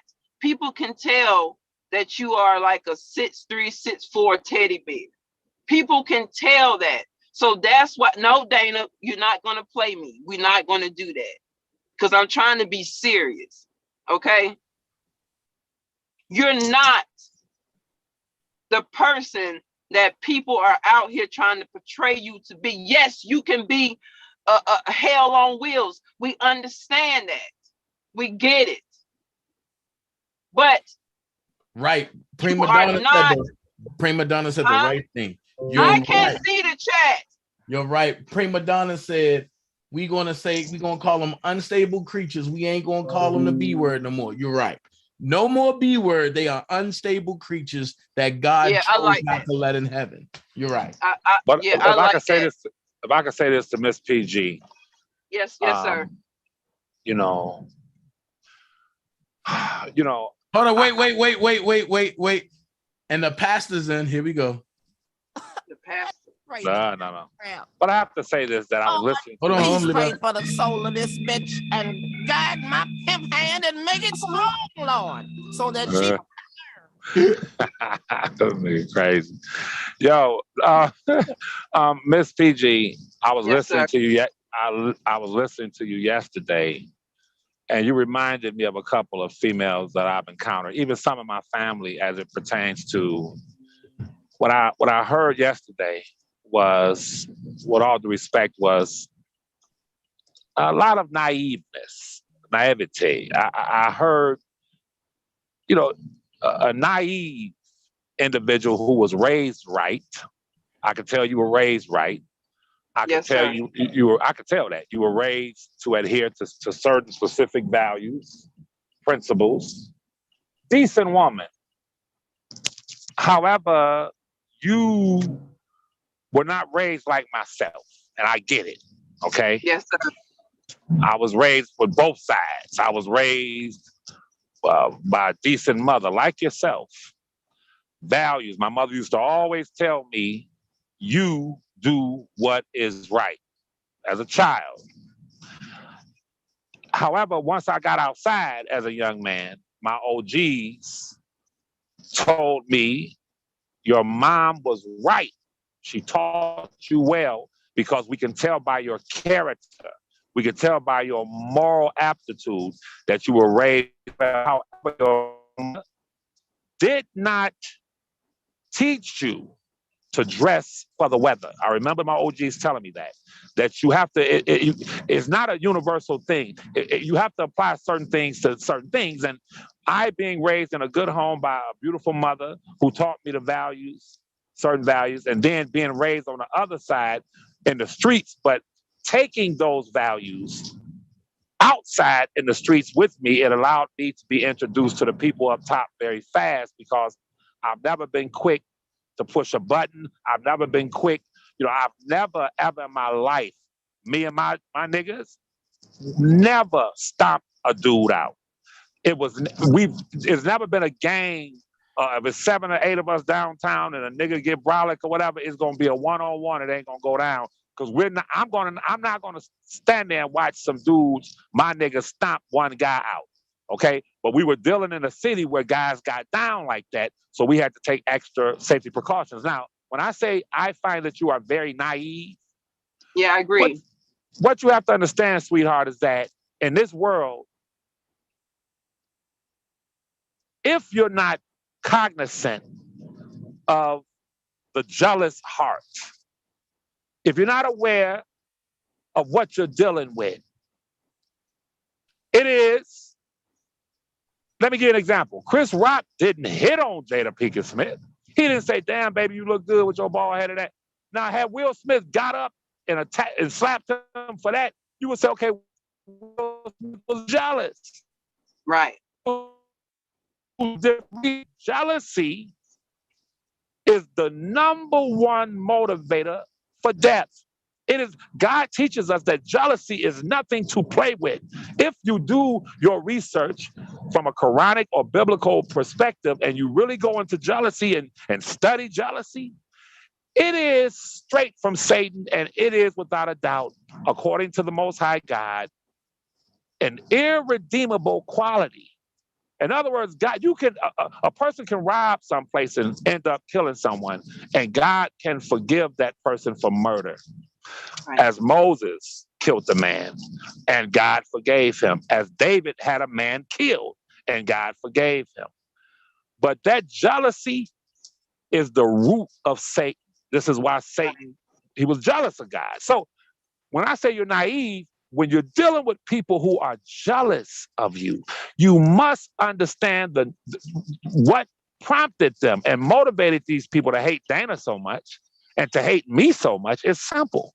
We know the man personally, okay? Right. So you had some because I heard you say a minute ago, about 5 minutes ago, you said you never thought it would have turned to this with the R. Kelly supporters. What you must first understand is that all of these people who came in this were not R. Kelly supporters. Most of them with YouTube channels who were at the forefront, it was discovered by their own words how they truly felt about Robert. That's a fact. You will not find one video, one audio of Dana or myself calling Robert a dope dealing singer, saying that he should be locked up, saying how about the 12 years. You ain't gonna find anything along those lines with us.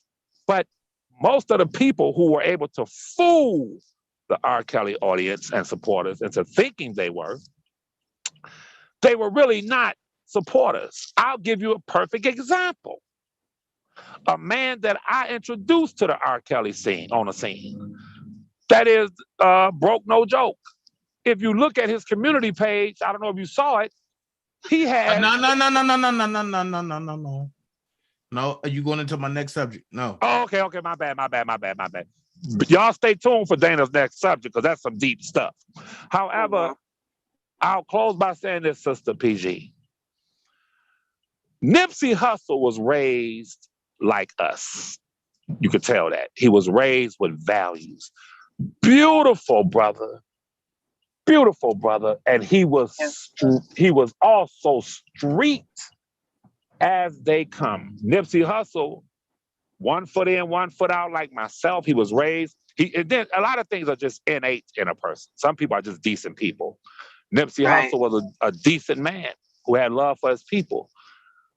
But guess what? Always remember this. Even Nipsey Hussle underestimated what a jealous person will do to you.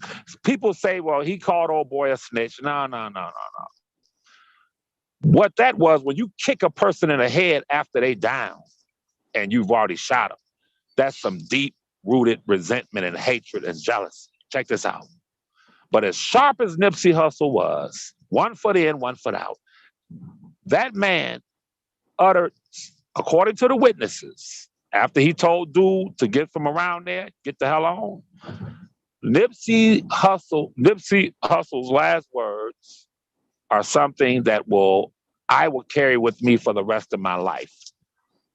And I apply it to this situation. And that was, they said after the guy came back around and shot him in the head, Nipsey Hussle said, "You got me. You got me." Meaning I underestimated you. Right. And he laid on that ground and his life fleeted from him. His blood drained from his body and he was gone. I don't leave nothing to chance when it comes to jealous niggas. Understand that. That jealousy thing, ain't nothing to play with. I don't play with it. Because I understand that some of these individuals, if you study as I study life, I study people, and I would ask you to take time out.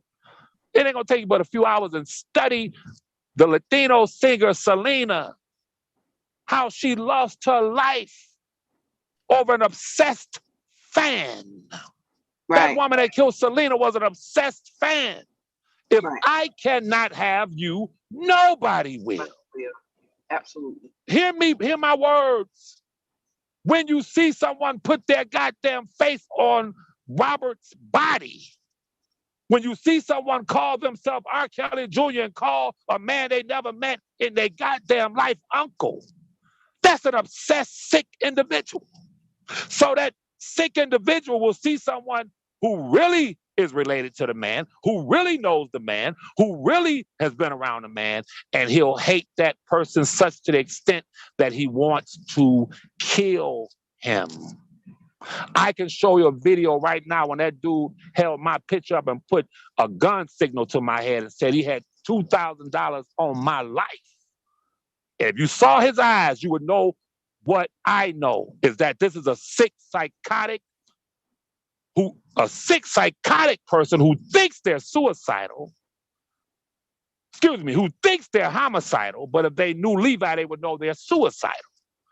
You understand? But to do that, and then you hear it now since the audio came out with me and Rob talking, I don't give a fuck if you is his cousin. Listen, y'all, I'm gonna say it again. That woman killed Selena because she was an obsessed, sick fan. And she said to herself, if I cannot have you, if I can't be with you, nobody will. And she took that beautiful young lady's life because Selena underestimated who she was dealing with.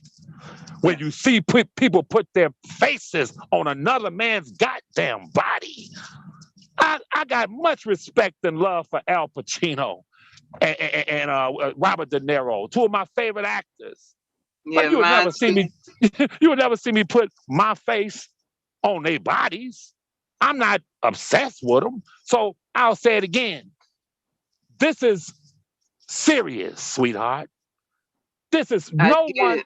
You don't take death threats lightly. And when you look behind the person that's making the threats, and you know that they wish they were you. I wish I knew R. Kelly. I wish I was around R. Kelly. I wish I had stories to tell about R. Kelly. I wish I was sitting drinking with R. Kelly. This nigga knows R. Kelly. This nigga Dana knows R. Kelly. Levi knows R. Kelly. For that reason alone, I hate them two niggas with a passion, just like you, Passionately Gangster, can walk in a venue, you can walk in a reception, a wedding. If you're dressed nice, your hair's done, you're looking nice, you can walk in any place, a mall, and you just gonna have some women in there that say, look at her shoe, look at how she's dressed.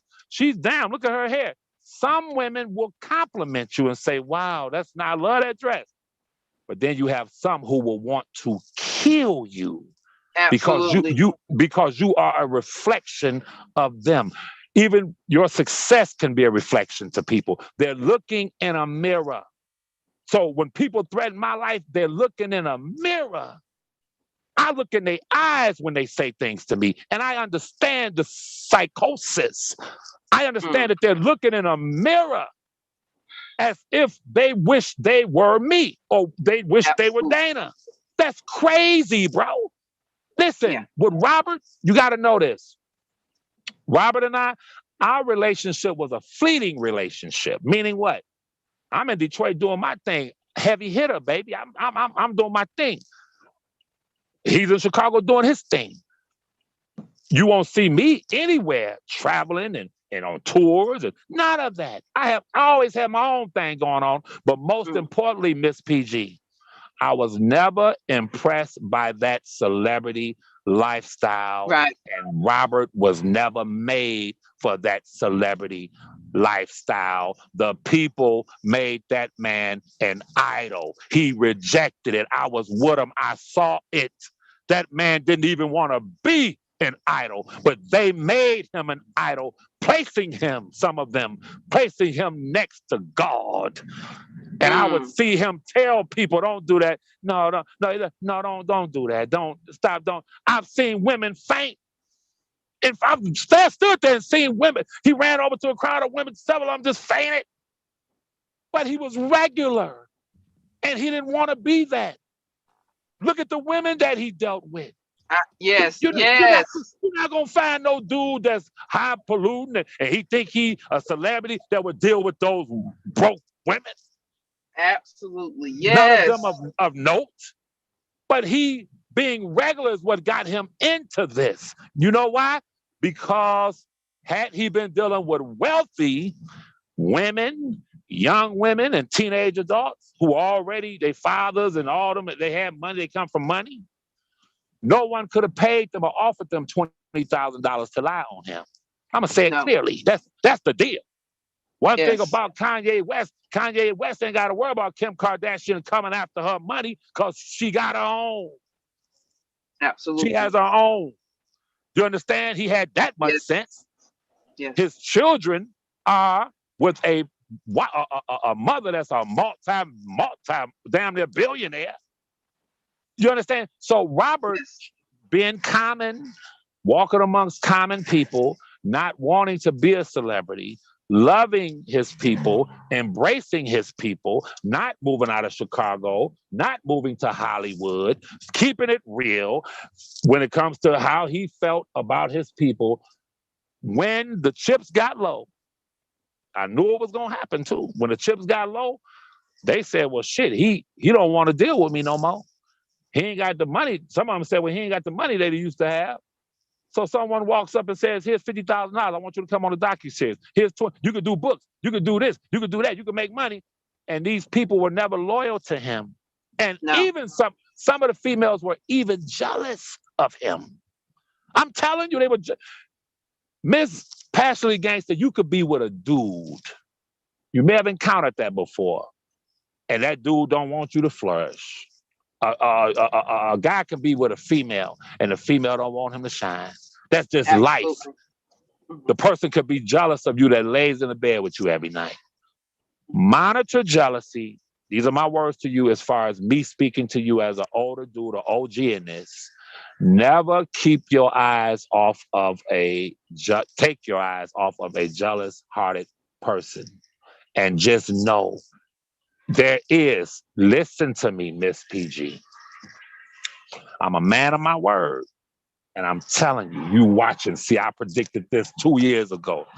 There is going to be a tragedy in this R.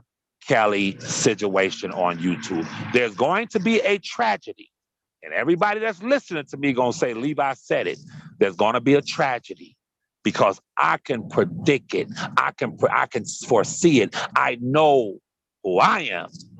And I know when men are opposed to each other the way this thing is going, trust me, it's going to be a tragedy. You've never heard me, Miss PG, speak against the female accusers of Robert. You've never heard me call them names. You've never heard me attack Drea Kelly. You've always seen me carry myself in a dignified way. When I had to respond to people, yeah, I said some gangster shit. And I meant every single word. I know you did. But as far as how I carry myself, people say, well, he likes Angelo. He don't talk about Angelo. Show me where I talked about any of the young ladies. Show me. I don't attack. I never carry myself like that. I had people walking on my mama's grave. You don't see me going at their mothers because I was raised up top. I was raised with values. You understand? So. Oh, yeah, I do. I was too. Yeah. That's right. So when you consider what's really at play here, I'm telling you, there's going to be a tragedy because at the end, you better see. I'm telling you, it's going to happen because it is deeper than rap. If you understand what I'm saying, this is deeper than rap. This is about individuals who. I'm gonna give you an example, and I'm not even gonna say the name till I'm doing something with. I was told not to say nothing about nothing, but I'll say this much: when that lie was told on Dana in Chicago 3 years ago, or 2.5, whatever, when that individual came to YouTube to his channel and said, "I talked to Greenberg, and he told me Dana was stealing money." Miss PG, do you realize that could have gotten Dana killed? Oh, absolutely. Yes. Do you follow me? Oh, I do. That it's overzealous fans all over the place that could have said, "Oh, that's the one stealing money from." That's slander. That's lie. That's a dangerous individual that would tell such a lie on a person. Yes. And that is the seed of murder and death when someone can slander. Do your research. The Bible speaks of lies and slander as two different things.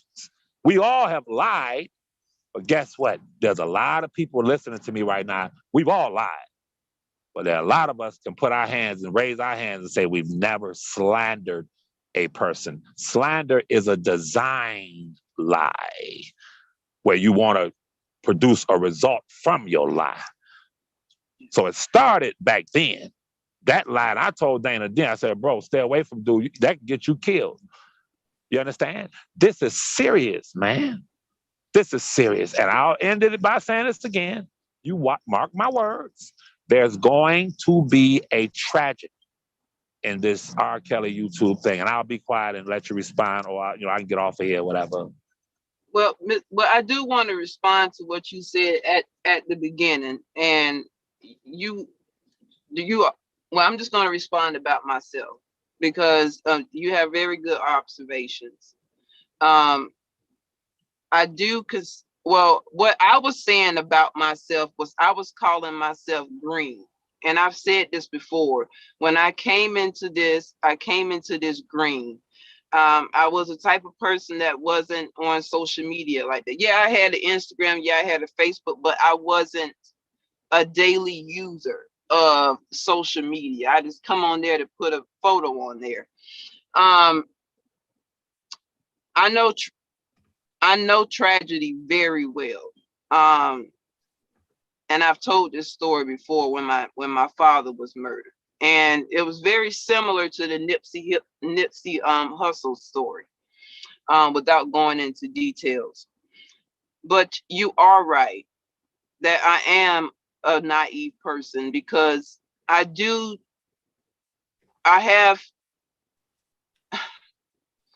have always given everyone the benefit of the doubt. And I don't know any of these people, but it's even some people that I have mentored behind the scenes that have stabbed me in the back. I do believe there are a lot of women that don't like me because of the way I look, without even giving me a chance. So yes, sir, it's not really much I have to say, because you hit it right on the nail. But I do want to say that I do agree with a lot of pretty much everything that you stated. So yes, sir, you are correct. And my upbringing is,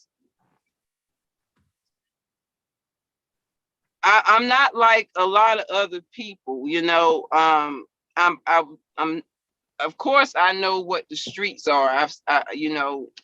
But my mother, she ran a tight ship due to the fact of what happened to my dad out in the streets.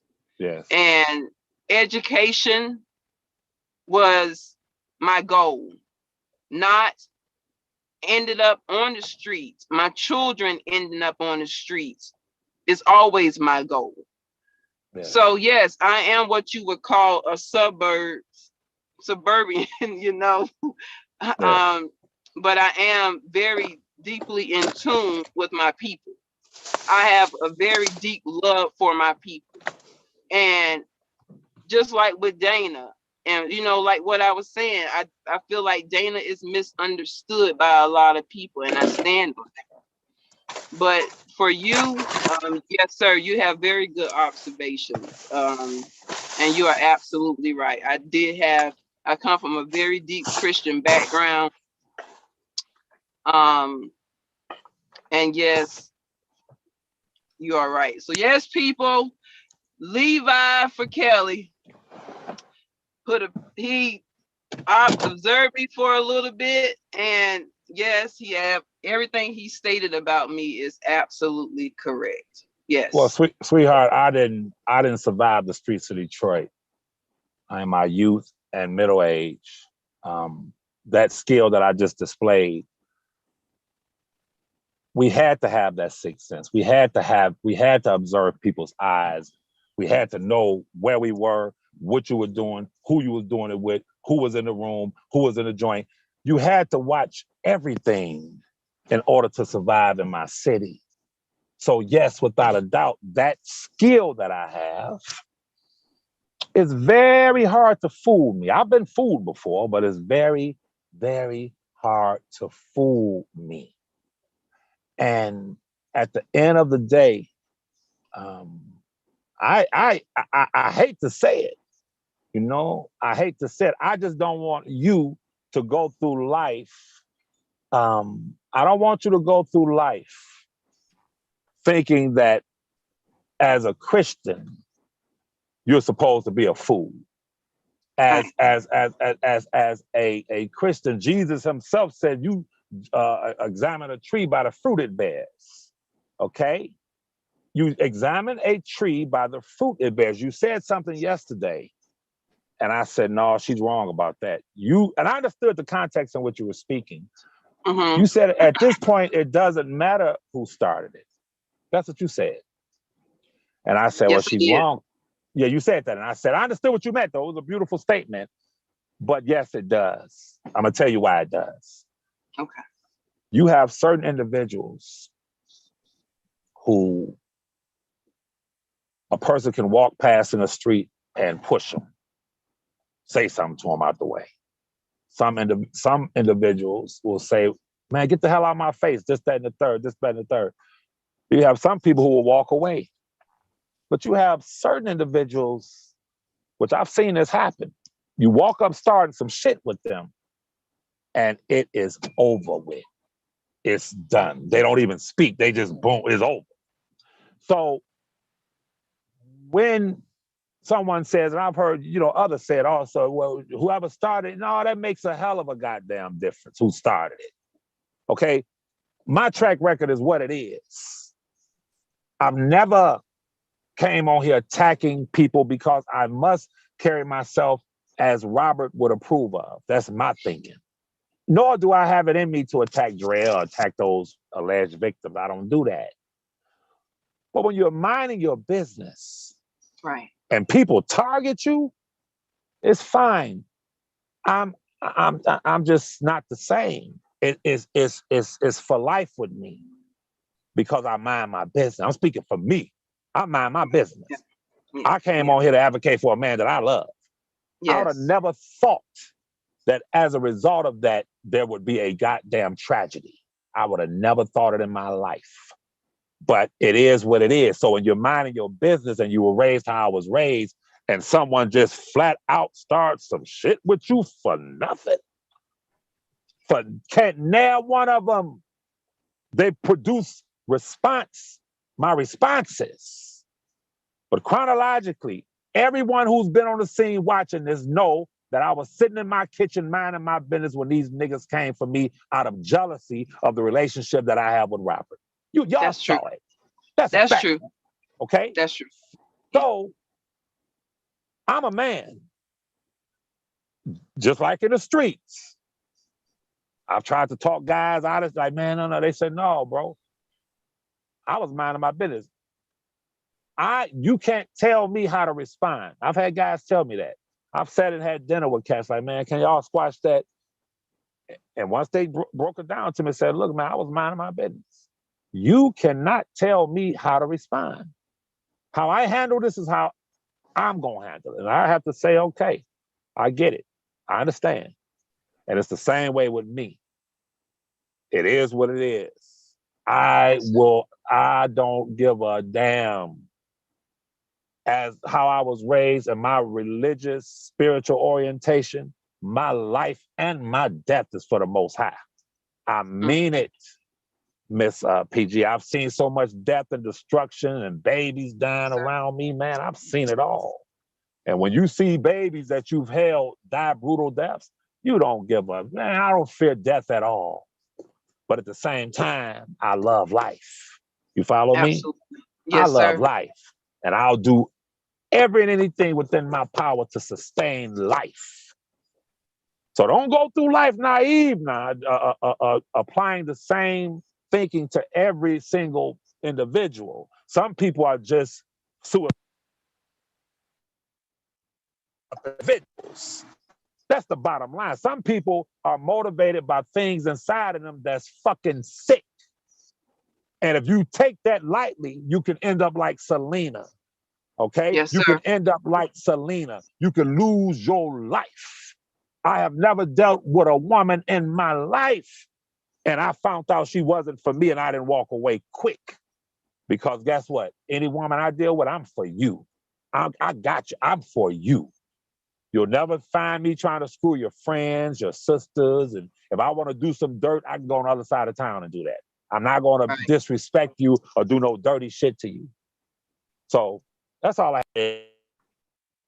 Thank you, Mr. Levi. I mean, I really enjoyed our conversation, and I appreciate it. And yes, that you are correct. I have definitely dodged. Well, I still have my stalkers, but the worst one was here on YouTube. The worst one where it involved my family. And so like you said, I came on here with the same purpose as you. That's it. I didn't come on here, and I said that, you know, I have been targeted, and I stated I didn't come on here for that. I didn't come on here to go back and forth with roasting wars and fake beefs and all of that. No, I have a lot to lose, so I didn't come on here to do that. But see, PG, they be the main ones, right? Right. Stalking you, and then they try to put some information out, and they won't get no traction, and then they'll link up with people who don't like you, and then they'll add on to the doxing when you know a certain person ain't that smart, and to do all that. So it's like, that's why I say, when you know where it's coming from, come on, let's be for real. Right. But that's why I laugh at it. Like, and when they think they got me right where they think they want me, I'm like, you got to try again. That don't work. And because, at the end of the day, I can show and prove me with all my kids. But can other people that's talking about I don't take care of my kids show and prove with their kids? Let's not be repetitive with one set of kids. What about this other kid that you say that you don't talk to, that's gone, that's in a whole nother state? You see what I'm saying? Parenting or fatherhood don't stop with the ones that's in your house. Real fatherhood and parenting starts with the ones that's not in your house. Those are the ones that you got to make sure everything is straight for. And I got 2 of those back in BMO. Plus another one that's, even though she's not biologically mine, but I take care of her. And because me and her father was tight like that in the streets. And I ain't gonna let her grow up like that. But what other man is honorable to do that? That's talking in these streets. Not many, no. So I just gotta ask a question, like, when people sit back and say, "Oh no, he don't take care of his kids, he this, that." You're right. That's why I said that with the paperwork thing, because I know for myself what I've seen. But I've seen it. But I don't take care of my kids, but I gotta pay. But I just had to pay $290 for what was that? A lace front or a clothes? I don't know what that stuff is. I physically heard your different children communicate with you, and where money has been exchanged. I've seen you go on dinner dates with your daughters. I've physically seen that. I've seen you travel to different places to visit your children. I've seen that. And one thing that I'm not going to do is lie about that. And I'm going to tell you why. Because I've only been with 2 men my whole life. When I divorced my first husband, which was I had to, and everyone that I've shared that story. But to get back at me, he chose to not be in my 2 children's lives that I had with him. He says that it hurt him too bad. But let me tell you something. Let me tell y'all. My 2 children by my first husband are now grown. They're out of my household. Right. One thing that bothered me about the display of a father, but since I'm on your platform, I'm going to only speak about you. My 2 oldest children, now, but you the hurt, about it all. the hurt and the pain and the rejection that my 2 older children feel, it's nothing to play around with. Right. And I don't care about no type of paperwork. that is displayed nowhere. Because a child would rather have a phone call from their father. A child would rather have at least a once a year visit from their father than not a phone call, than rather not a visit once a year than nothing at all. Or whenever they do call and say, oh, well, how your mama doing? What's going on with her? Then at that point, when the children get older, the children don't want to have nothing to do with you because they feel like that they're being used just to keep tabs on the mother instead of the child. So before people go around trying to judge Dana based off of a black and white paperwork, take it from somebody that is still dealing with that till this day. And I am not a single black female with children. I've been married again, and my husband and I have been together for a little over 20 years now. I'm 41 years old now. But take it from my children that was not in their father's life, that the damage, the mental damage that they've dealt with, and still to this day, and they are adults, that I would rather have a DanaJay that I would stand beside today that at least tries. And you know I'm a crier, so I'm trying everything in my power not to cry. But y'all stop. And if Dana, you're doing it, then you stop too. Facts. But I go for me too. Absolutely. But if you see that a man is trying, let him try instead of him not doing nothing at all.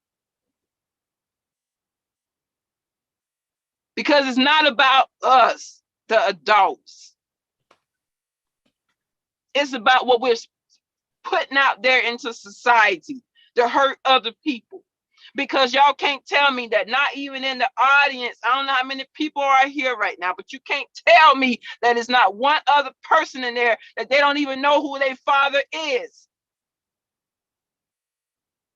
And to sit there and make fun of a man that is what we see as a public figure. And he is at least trying. And you put all of that stuff out there for one day for his children to see. With the negative commentary that's included with it.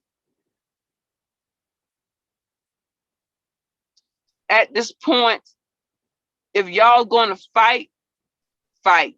If y'all gonna shoot each other, shoot each other.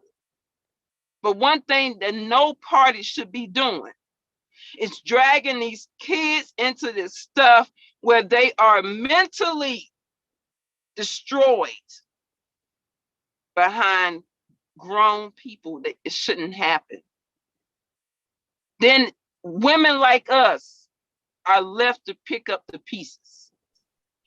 Women like us are left to deal with being a single mother because our men ego is so strong that they are willing to die for their respect. And I understand respect. But for me, and I get it, this situation is different. There has been so much damage that has occurred on these YouTube streets that personally, some people, in my opinion, need to bow out. If you can't behave and if you can't represent yourself to be this other person's spokesperson, then you need to bow out if you can't control yourself. Because Mr. Levi stated that when new indictments and things like that are being read,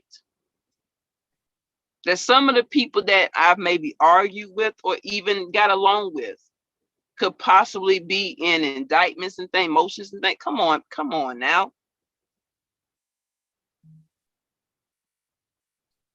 If you're going to do damage, then let it go.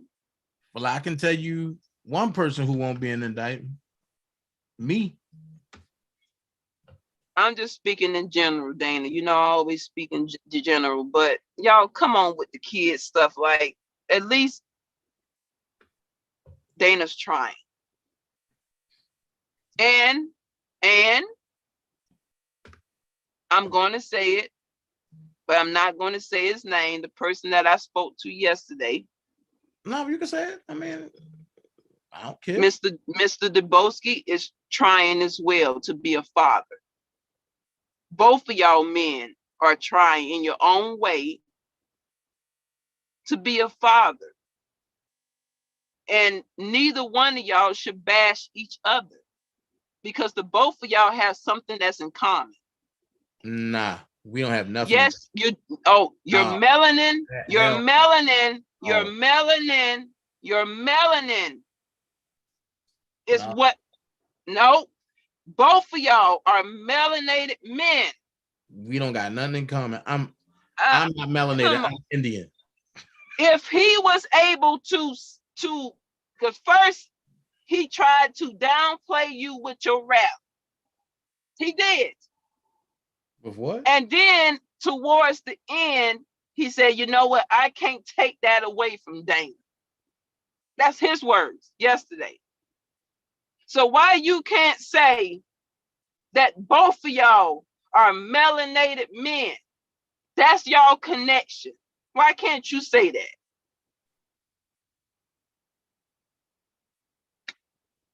My mama said if you don't have nothing nice to say, don't say nothing at all. So I'm just gonna look. Okay, you're gonna plead the fifth, but I'm gonna say it for you. Both of y'all are melanated men. You don't have to like each other. Y'all don't have to ever talk to each other. If y'all want to kill each other, that's fine. But just remember that you will be leaving children fatherless out here. That I know. And you're leaving it to another Black woman to pick up the pieces. That I do know. I know that because I'm one of them. I'm one of them. And it hurts. It hurts. And I can't say that. So Dana, you like a big brother to me, but you're not a big brother. You're older than me, but no, I'm not. You're older than me, Dana. No, I'm Dana, you're older than me. No, stop. You're older than me. You just tried it. I didn't try it. You just tried I will pull out my ID right now. You just tried it. No, you don't have me sitting up in my vehicle in a parking lot. You're gonna give me the truth. You older than me. Okay, all right. Okay. But you just tried it. You just tried it. I'm going to Publix today for that one. I'm going to Publix for that one. How you know I'm not already at Publix? I know you probably there. And you probably going to get the mountain bread. You know I love my mountain bread. That's why my hips done got a little bigger. You know what I'm saying? Hey, but anyways, Scotty got something to hold on to. Hey, it is what it is. But Dana, you know, listen, I care about you. I care about the people that's in your chat. I always have. I have always had a connection with your audience. Right. I really did.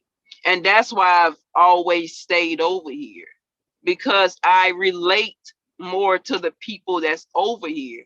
And it has absolutely nothing to do with the other people, because there is the other channels, there are people in there that I can relate to as well. It's just that they are on a channel that I don't frequent. That's Right. just it. But I'm glad I clicked the link, even though I know that's why you put the link there, because you wanted me to pop on here today. But like I say, anybody could have jumped on. The way that intro popped, the way you had that intro, I said, oh, that's for me. Dana want me to hit the link. Wait a minute, my intro. What intro? Wait a minute. Yes, I ain't talking about your 20-minute intro, Dana. I'm talking about when you was playing that recording. I said that's for me. Yeah, I already knew. I said that was for me. And Now, I didn't really go there because I could have went to the last part of it when you know, I'm gonna stop saying that lady name. When Miss Dirt was talking about, oh, Dana's this person and this and this and this and this. Look, I got a remedy for it. Like I said last night, I don't like her. Nobody. I don't know who you're talking about. Miss Dirt. So I don't know who you're talking about. I don't. Okay. I have no idea. So my thing is, if you don't like what go on over here, then why are you here? It's a free world. But you know what they're gonna say? I had mind control. They all got Stockholm syndrome. Oh, who, me? No. All of the ones that keep watching my channel, but I don't want to be here. I got Stockholm syndrome over them. That's what they say. Well, technically, you kind of do though, because it's the addiction. Addiction These people are addicted to the internet, Dana. So why watch me? Because you are their addiction. Why? Because you're DanaJay. Can Miss Dirt Jackson? Daintez, which one is it? It's Daintez. But Daintez, okay. But can Miss Dirt act like I'm water and just dissolve her ass on? See, I don't even know who Miss Dirt is. I really don't. But Dana, know. I don't. Listen, Dana, I'm telling you, I don't know. Stalker number one. Stalker number one. Who you said that you won't speak on.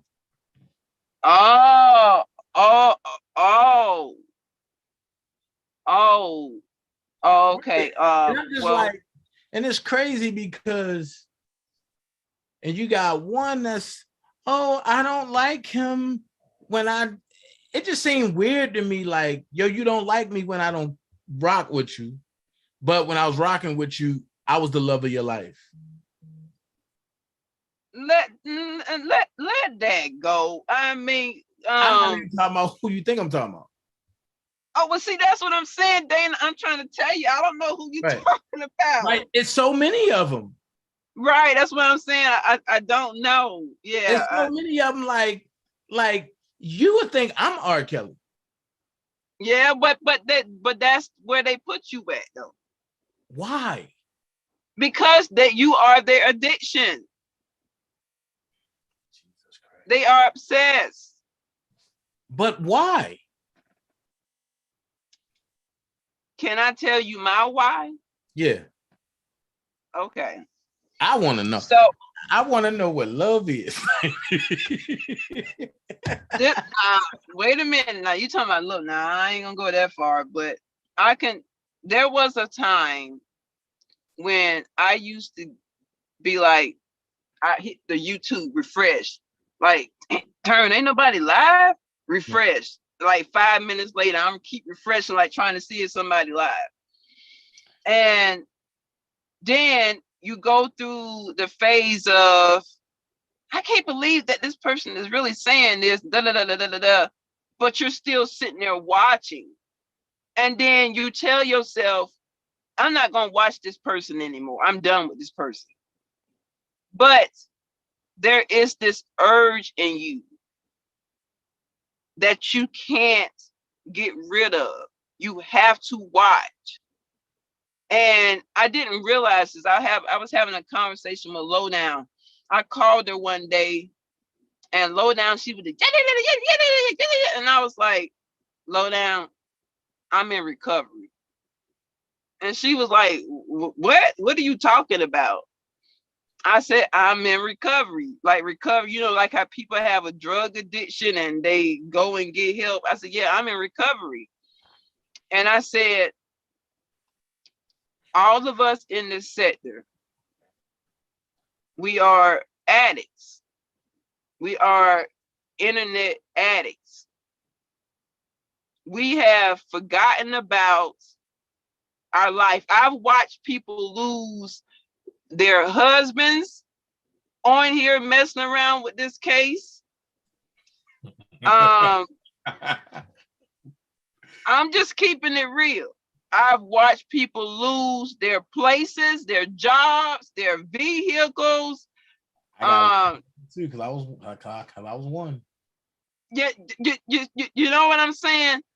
And the typical person, if they lost one thing, one of these things, They'll be like, I'm out. They'll pack it up and get up on out of there, right? They'll be like, I'm out. But when you are addicted to something, you're not going to see it that way. You're going to see it as, oh, I got to fight harder. I got to do more. But for me, I sat back and I analyzed it all, and I was like, man, before this case, I was going on trips. Before this case, I was doing more of this and doing more of that. Darn, my invoices, I'm starting to dodge my invoices. Don't want to send invoices to clients. I started to be like, oh, I'm gonna turn this job down. All because of YouTube. Because I wanted to not miss something. And I'm gonna tell you another thing that y'all be messing people up with. People feel like they have to sit there and watch you right then and there, because a lot of y'all delete y'all videos, and we can't, in this sector here, we can't have the playback game where we can come back at a later time and watch y'all lives that y'all do, because y'all hide them and y'all delete them. So that forces people to stop what they're doing to actually watch everything that you do. And that also stops people's lives from it. It don't, y'all are not the ones that's doing it. So that's what I'm saying. It's the people's addiction to this that they feel like they can't miss something. So when I say that I have actually checked out, I have. But when you see me here, I'm here. Because I will come in the chat and I will speak to people, and I will. And that's what I will continue to do. But am I like how I was? Absolutely not. I used to watch all of your videos, all of the Boski's videos, all of DJ's videos, One Pap videos. That's all I'm going to name. But anyways, I used to watch y'all videos. And there was a time where it was pleasurable. It was.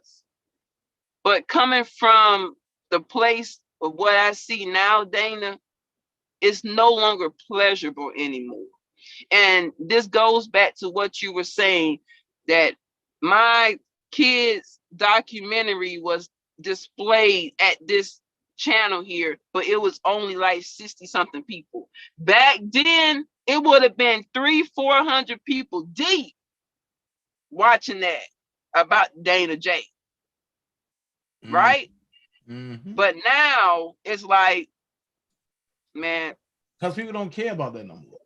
Nobody cares. Okay, to the content creators that is constantly putting out this ridiculous commentary, none of us care. What it's doing is actually pushing us away, because it has come to the point of Okay, it was fun at first to see drama, but now it's to the point where it's sick. Somebody about to get that tag. Right. And then the thing is, when that tag come out, then it's oh, certain people didn't have to go that far. It was just a joke. No, everybody not playing. Everybody not playing, and that's why I left. Because yes, I am a naive person. Yes, I am. But everybody has a dark side too. And some people dark sides are very, very, very dark. Right, it's absolutely. And I'd rather leave from a situation than to try to hurt somebody. Hold on, keep talking. Okay.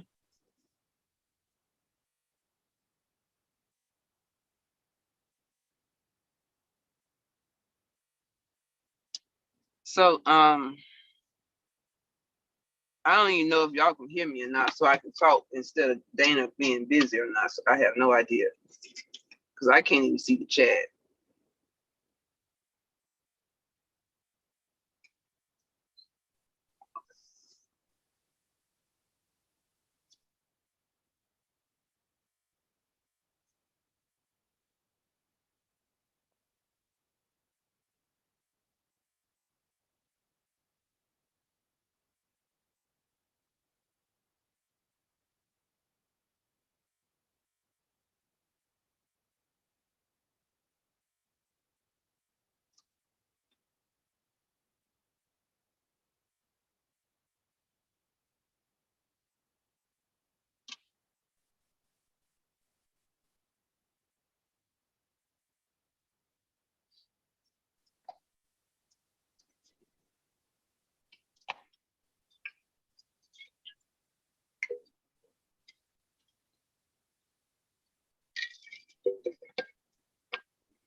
So yeah, I just had to give you that.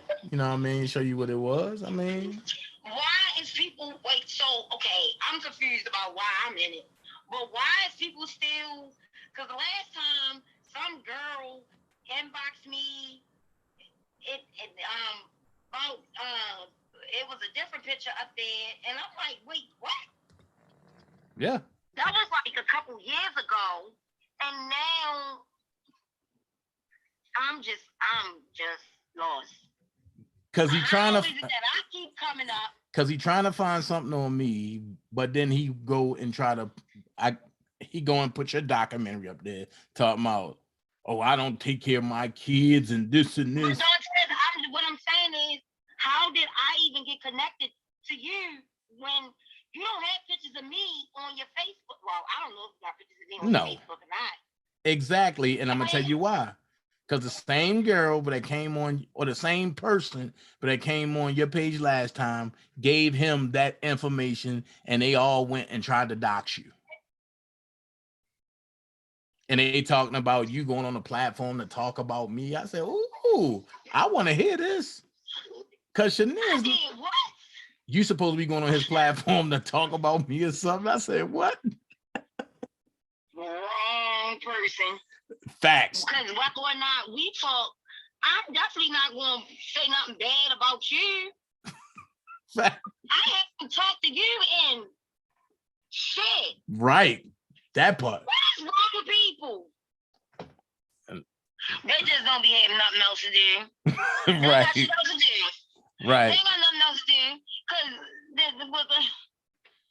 they just ain't got shit else to do. I don't even know how else to explain that. I don't know how to explain it either. But Anthony got a game coming up? No, he was supposed to be doing track, but he quit. He was going to do shot put and what is it called? And discus, but he fucking quit. Wow. Miss White Lady. Yeah, he said Miss White Lady. Because I'm over here at the Walmart and the white lady is trying to get in my spot. Playing with that. So you know him with football, he about to start doing all of these combines. Right now he got an invitation to practice with Wagner. Okay. Somewhere in New York, some D1. Wagner College. Huh? Wagner College. Yeah. But let me see what I can do because see, if I can, I'm gonna try to get him down Jackson State. That's it. We was talking about Jackson, but Anthony's team is a losing team. It don't matter. He's really good. Anthony broke his fucking ankle at the beginning of last season and didn't play for 5 games. But when he did get back on the field the last 5 games, he got an honorable mention from the state.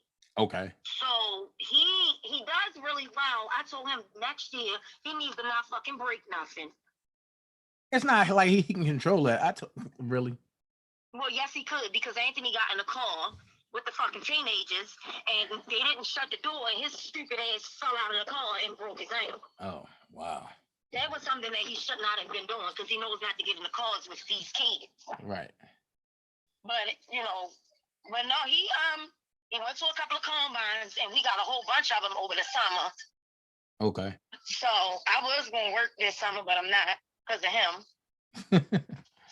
Well, so but no, I think we're gonna probably get into if we don't get a D1, we're definitely gonna get a D2. Well, just hold tight. And his grades is good. Well, just hold tight. Let me see what I can do about getting him at Jackson. I want him to get it on his own. I'm just saying he going to get on his own, but he going to get with somebody that's going to help him work. That's going to get him to the next level. I mean, of course I want him to do that, but he's already down on himself because he doesn't have as much footage as he, wants to have because he broke his fucking ankle and I didn't let him play last year because of COVID. So he's getting the looks now because he's going to combines and a lot of people was like really into him. He's way huge. Right. Anthony is 250. No, like 6'1". what? Yes. He can deadlift 500 pounds. That's what's he up. is a fucking monster. But yeah. Yes, that's my baby though. Yeah, I bet you won't fight him over no canteen food no more. I'm not his big ass thing. I done told him I'd take his knees out. I ain't playing with him. But give me a second. Let me hit you in like 20 minutes. Give me a second because we gotta talk about Munch anyway. So give me a second. Oh shit. Yeah. All right.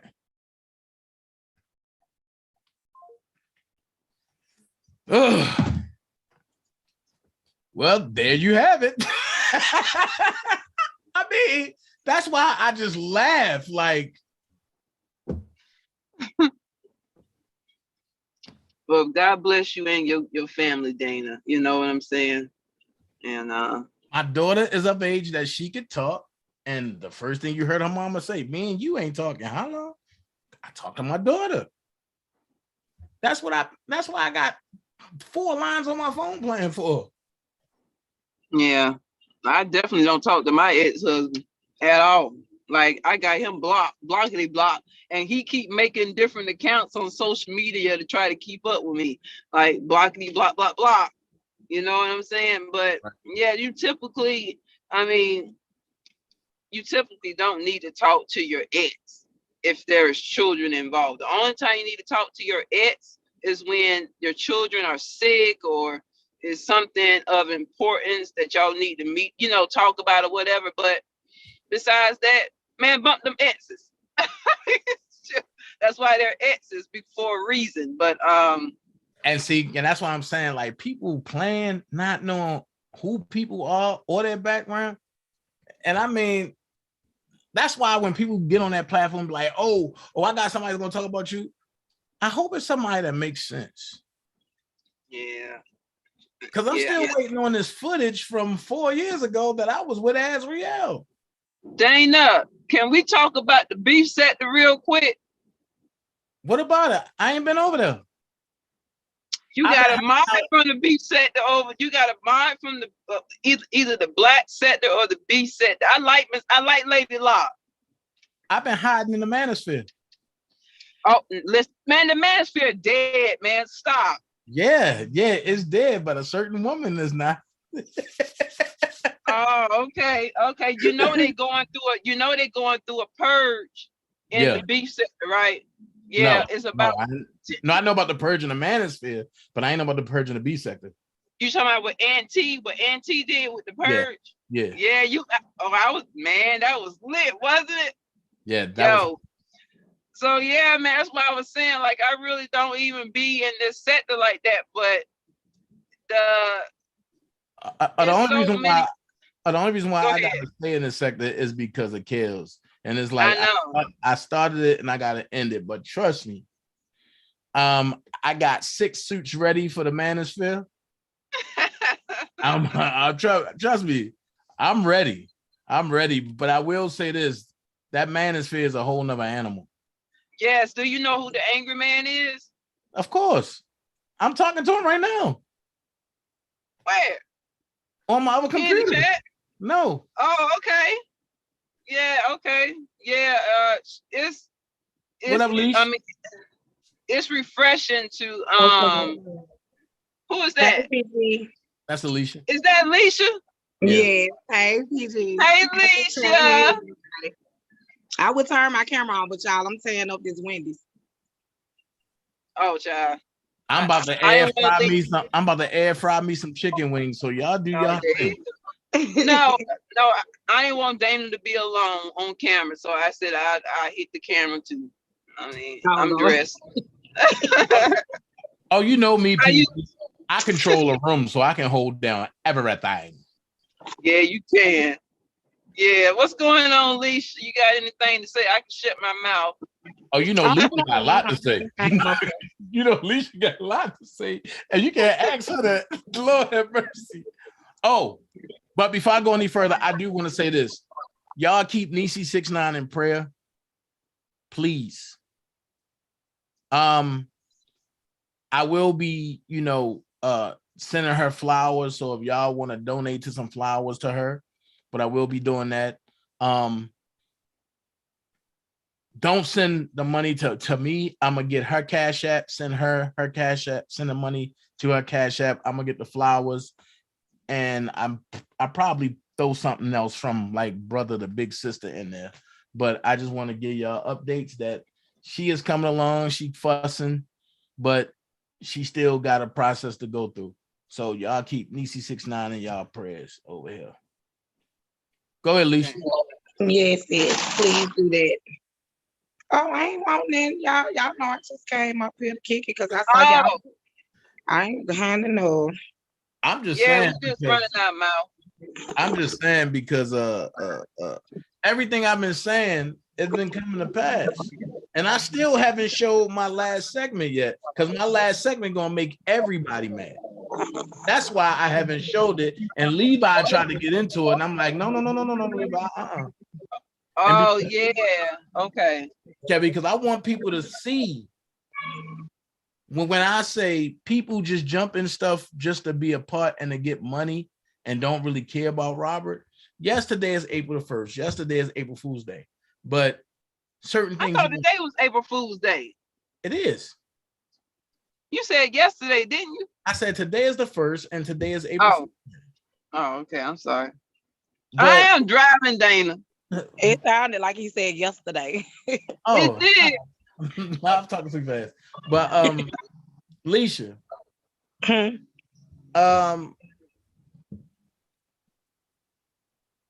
when you got, I got a question. When you got on Angie Walker panel,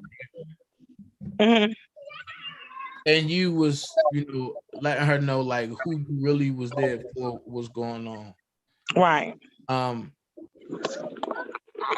PG said she didn't want to say the person's name, but me and you don't care. Oh, I don't mind because I told you I'm direct.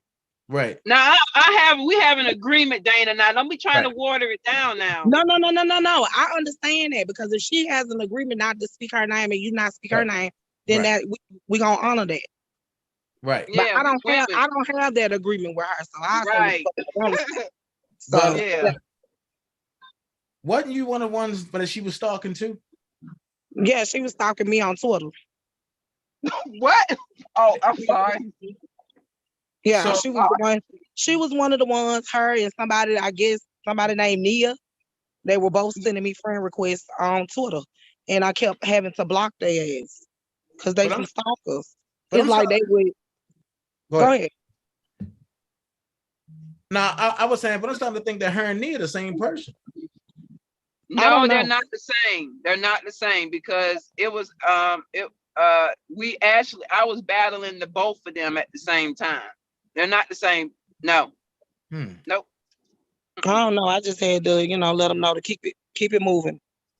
I didn't even know that you had that that correspondence with them, Leisha. I didn't even know that.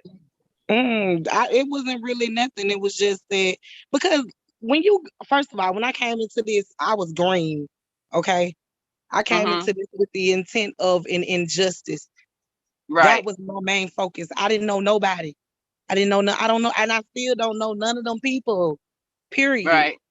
The only ones that I know is the ones that I've met since being on YouTube. The ones that I actually talk to on a daily basis, which will be Dana, Niecy, Toy, Tasha, and you and Lowdown. Like, you know what I'm saying? And Dana, that's it. Like, I don't conversate with anybody outside of YouTube if it's not y'all. You know what I'm saying? And I don't, and like you said yesterday, and I appreciate you, speaking up because that is true. I don't be in these people's chat. I don't keep up drama in people's chat. And one thing I don't do and one thing I don't like is when people carry lies. It's one thing to hear a lie, but for you to take that lie and carry it from one chat to another, that's what creates the problem. When I got up on Angie Walker's platform yesterday, my intentions was not to have a confrontation with anyone. If I can talk to you like a woman and like a human being, I will do so. But when I feel like you coming at me in a certain way, in a certain tone, I'm not going to stand for the BS. I don't put up with it in my real life, and I'm not finna put up with it in no virtual world. That's just how it works. My background is a little different. Okay. You know what I'm saying? Like I grew up in the hood. You feel me? Ain't no shame in my game. It is absolutely not. But at the end of the day, I still know how to carry myself outside like a woman. You understand? So I can conversate with anybody. I can hold a conversation with anybody intelligently. Oh, we've had some deep conversations. We have. We really have. So for me to get up on that platform, my thing is, I'm just so over the Dana bashing. It's always Dana. And it's nothing that nobody else done to Dana. You know what I'm saying? It's like they could put his kids up there, but the moment, Dana lashes out, whether it be him saying something about their children, and I don't say that's right either. But where I'm from is the street. Okay, I'm from the hood. Right. And I can't change where I'm from. You could take the hood, the girl out the hood, but you can't take the hood out the girl. Amen. Right. So where I'm from, there are no rules in street fighting. Okay. You say something about somebody's mama, they're gonna say something about your mama.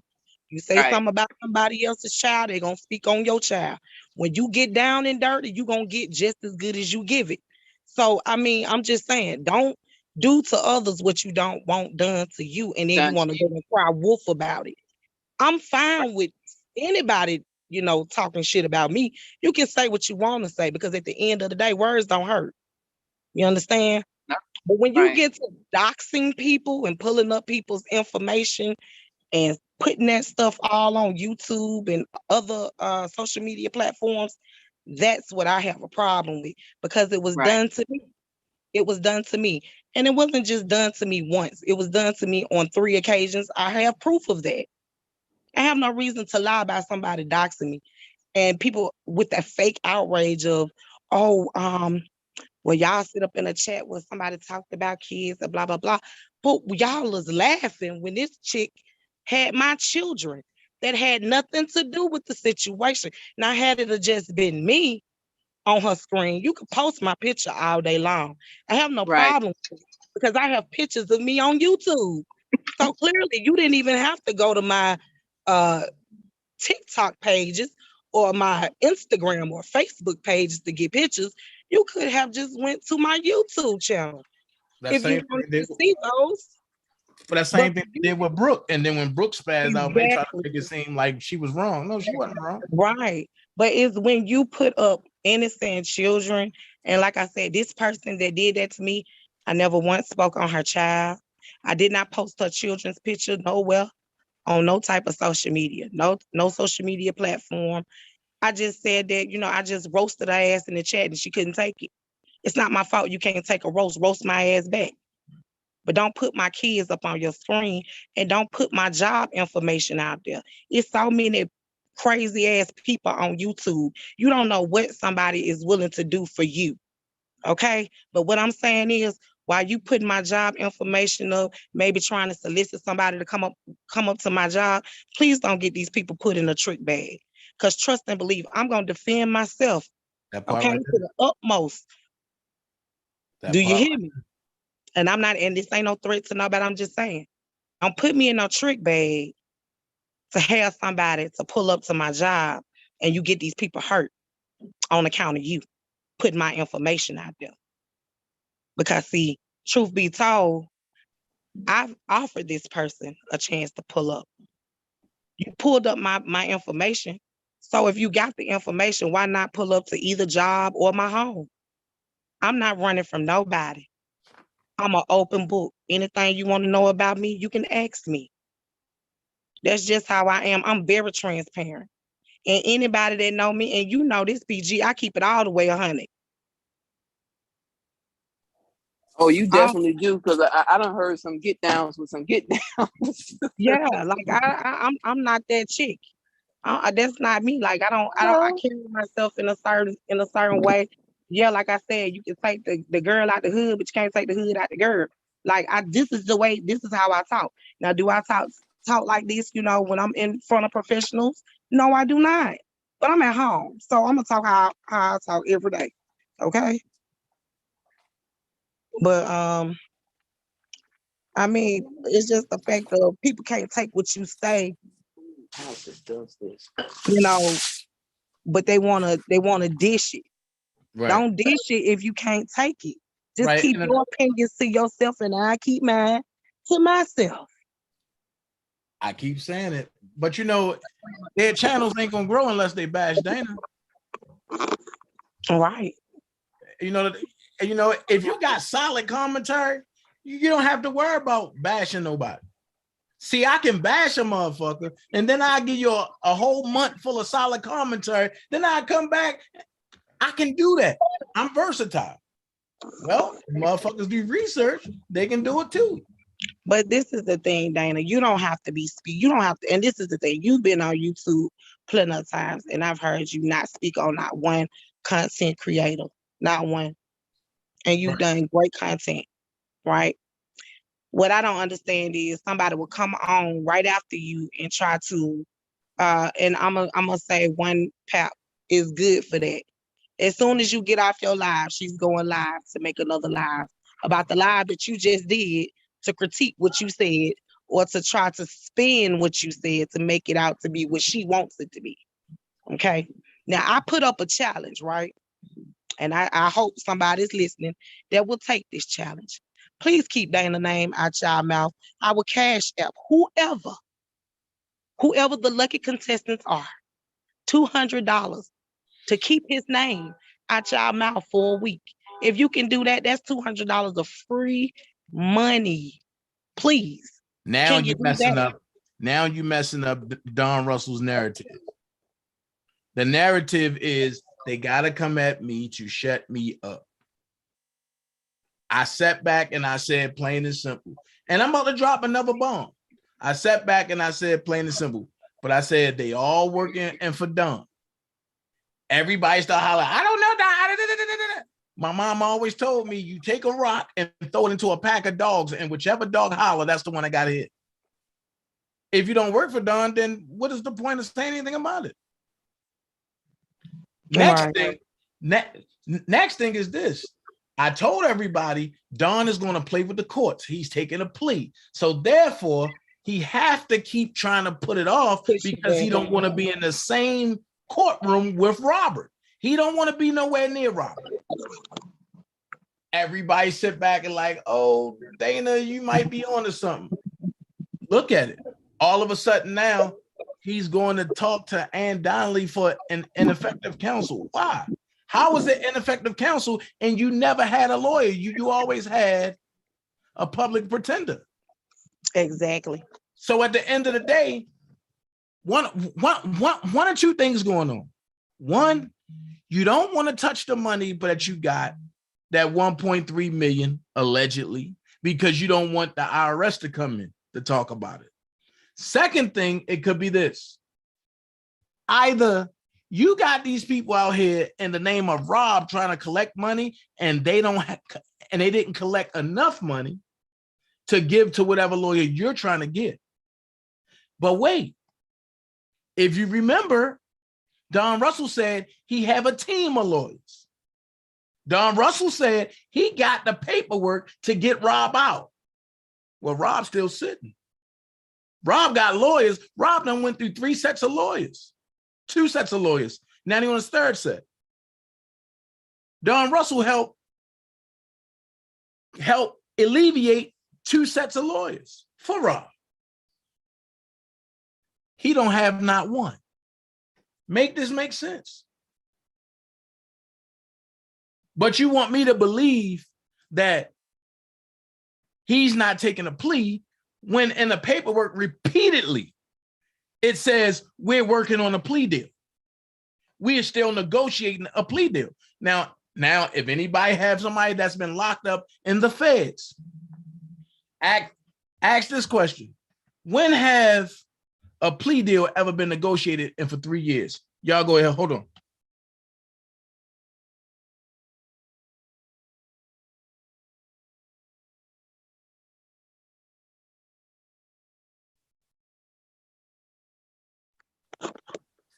I was mute. I didn't even realize I was mute. Yeah, personally, I've never heard of that before, where they're going to be continuing negotiating a plea deal for like federal charges and things like that. So, I've always had an issue with the Don Russell situation. When I started seeing people fighting, when I see people that are here to protect Kels start abandoning the issues with Kels to protect Don Russell, that's where I became confused. And so I was sitting back thinking about this, and I was trying to figure out why people are doing that, because when I'm hearing people say, oh, well, the things that Don Russell has been out here doing was to benefit Kels, but for me, I don't see it that way. I see it as a man that is willing to document. I see a man that's willing to do criminal activity I see a man that's willing to cover things up to cover this up and cover that up. Whenever you have a person like that around in your circle, that's not the type of person that you need to have in your circle. That's the type of person that will land you up in federal charges, in my opinion. But how I look at it, it seems to me that some of these followers and even some of the content creators are looking at Don Russell as someone that, oh, well, they're looking at this from the street point of view. And Alicia, you know, I know she might even agree with me on this. The respect that Don Russell is receiving is street respect. Oh, well, he did this dirty thing and he did that dirty thing to protect Kels. And when I'm hearing bloggers say, oh, well, what dirt are you going to do for Kels, Dana? When I heard that, I was floored when I heard that statement. Like, so you're saying that you're rather for Dana to go out here and do criminal activity to protect Kels instead of doing it the right way. So, Lisa, can you give me your opinion on that? I mean, do you think that these other people, other followers, are giving him street cred instead of the legal cred? I mean, you kind of see what I'm saying? Well, I would think that, you know, the credit for me that they would be giving him would be the fact of seeing him when, you know, he first jumped out there doing the press conference. To me, he shouldn't have never even got in front of the camera. You know, those questions that were asked, he shouldn't have never said anything because it wasn't his place. You know, he pretended to be something that he wasn't, which made him a liar from the jump. You know, so to me, I would just say that he put himself in the position to make it seem like he was the man making all of the decisions for Mr. Kelly. You understand? So it's like everybody would have to, you know, basically go through him, you know. But once people found out that there was some issues, right, with Don Russell, we both watched people make excuses for Don Russell. We watched it. Oh, yeah. So that's what I'm saying. So that's the problem. Okay, I get it. When somebody comes out and we think that, okay, this person is from Kells, okay, we want to rock with that. Because we've seen this. Where people have, oh, well, this person can, like with Choke. Whenever he came about, you know, we were all kind of intrigued, and we were okay. Well, this would be a good thing, and then all of a sudden, it went down the toilet. Right. So I understand that same concept with Don Russell, but when it comes to a point where you're seeing all of this evidence starting to come out, and people are still making excuses for him. That's when, you know, you take a step back and you're like, okay, how can you make excuses for someone that's taking someone's items that they own and saying, right, I have the right to take these things, and then you try to make an excuse for that behavior and offer 2 truckloads of someone else's belongings, but you're not outraged by that, but you can be outraged by a video that Dana made. You kind of see what I'm saying? Right. Well, let me make a small correction to what I had said earlier. And let me be clear. When I said earlier, I meant that was for the followers. Now, as far as the content creators, as far as the content creators and Don Russell is concerned, I feel like they got like a personal, to me, I'm just gonna say this is just my opinion. You know, I can't speak for everybody else, but I'm just gonna say me. I feel like they let their personal feelings, their personal relationship with him, you know, is clouding their judgment. That's what I'm gonna say. They don't want to see the paperwork. They have a personal connection, and you can tell that it's a personal connection. And I'm gonna tell you, with one content creator, no, actually 2. There's 2 that actually ride really hard for him. And they kept so hard for him that you would actually think that it was, maybe, and I don't want to put it out there, but maybe something sexual or, but that's just me, in my opinion. I could be wrong if I'm wrong, but I'm just saying. I don't know no woman that's capping, that hard to make someone go past all of the paperwork, everything that's been put out there, everything that you've seen, the from the recordings to the videos. Cause there's a lot of evidence. There's a lot of paper trail. There's a lot of things that, we can go on and on from Twitter when he was, popping in people's inboxes, trying to scam money. I know about all of it. I was one of the ones that he tried to get, Me too. So, right. Right. So, I still have it. Screenshot. I do too. I still have, I screenshot everything. Do you hear me? Okay. So yeah, like you will not be scamming me out of no money, honey, no coins. And like, I'm not stupid. I knew Kels was locked up. So why would you be in my inbox asking me to send you some damn money? Like, come on. It happened in Lowdown too. But it's like when people, this is what got it. And for me, when they look at the paperwork and say, oh, he just trying to help Robert and the government is lying. The difference between Robert and the difference between Robert and Don, because one of these ladies, what you talk about, said, oh, if the government, if they can lie on Robert, why can't they lie on Don? Here's the thing. Here's the thing and the thing. As Levi say, here's the thing and the thing. With Robert, they don't have digital footprints. They have his cell phone, but you don't know who sent the message. And you can't really pinpoint that on him because you don't know who sent the message. And you can only look at the tower and see where it came from. But we all know that Azriel was one of the main ones, if not the only one, that actually controlled his multimedia. And we all know that. Second thing is this. How can you try to help somebody when a person don't even know what you're doing, but then you create an enterprise or a network and sit back and tell people, oh, I did all this because Robert told me to do it. Huh? If he don't know what's going on, how can you say that? Right. But then here's the thing that get me. I want to show everybody.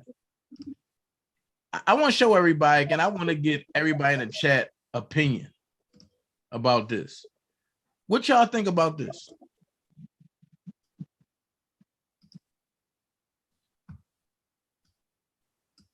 Wow, that's crazy. What do y'all think about that?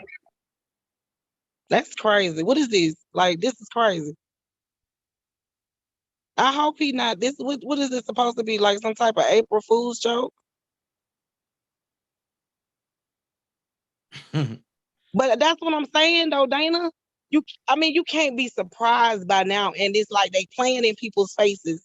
And these people, they see it. It's like they know you. I don't understand. Like, I don't know. I guess, like I said, I'm cut from a different cloth.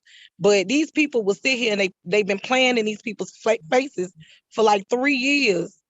And they still giving them their money. They still following them. And I don't care how much you put out in black and white, how many, recordings you have on these people. They don't care about the words that's coming out of these people's mouths. It's not you putting it out here. They mad because you are the one. Excuse me for cussing. Because I'm just, because that right there, that just triggered me. I'm sorry, but that right there just really triggered me. So I have a question though. And I'm gonna put this in a perspective. If you have a sickly child, right? And your sickly child is on his life support bed, Do you go make an April Fool's joke about your sickly child? I mean, this ain't nothing to play with. This man life. Wait a minute. So is this what you just showed? I walk away. And the thing is that he can't say, oh, I didn't know. Well, didn't you come to the public and say you talked to R. Kelly and that he writes you? I'm just saying, and I don't mean to catch you out, Dana, but if anybody, and I hate to say what, because I'm not the type to tell nobody who to follow and who not to follow. But if you are following Choke No Joke, you are definitely not for R. Kelly. If you are following Sylvia, I'm going to put it out there. You are not for R. Kelly. If you are following any of those clowns that's doing this clown shit, you are not for R. Kelly, period. So, when I see stuff like this, I looked at it, right? And I said, okay. And then, me, I got to look at the chat. So when I looked at the chat, I'm seeing stuff like this.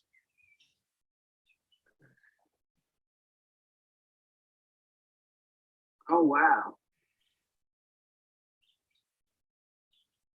I like what Big Will said, but people in here putting ha ha ha, Happy Fool's Day, Happy Fool's Day, you got me. Like, right, hold on, wait, there's more, hold on.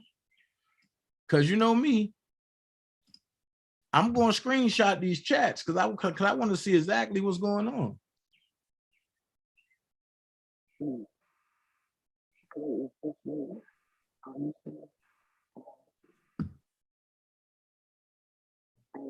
See, that's what I'm saying. This thing, this is somebody's life. Hold on. There's one more. Hold on. But that's what I'm saying. And here you keep hearing people say, oh, black people this, black people that, until black people start doing right by black people, until we start doing right by each other, ain't nothing gonna change. This is sick and it's twisted. And this is the worst April Fool's joke ever.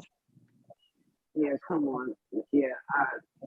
So now watch this. Here's the thing that get me. And not to cut nobody off. I've never seen nobody in that chat that say, yo, we unsubscribing, we ain't fucking with you no more. Yeah, they sit there and take it. Because you know why? Because these people are not truly here for the cause that they say they're here for.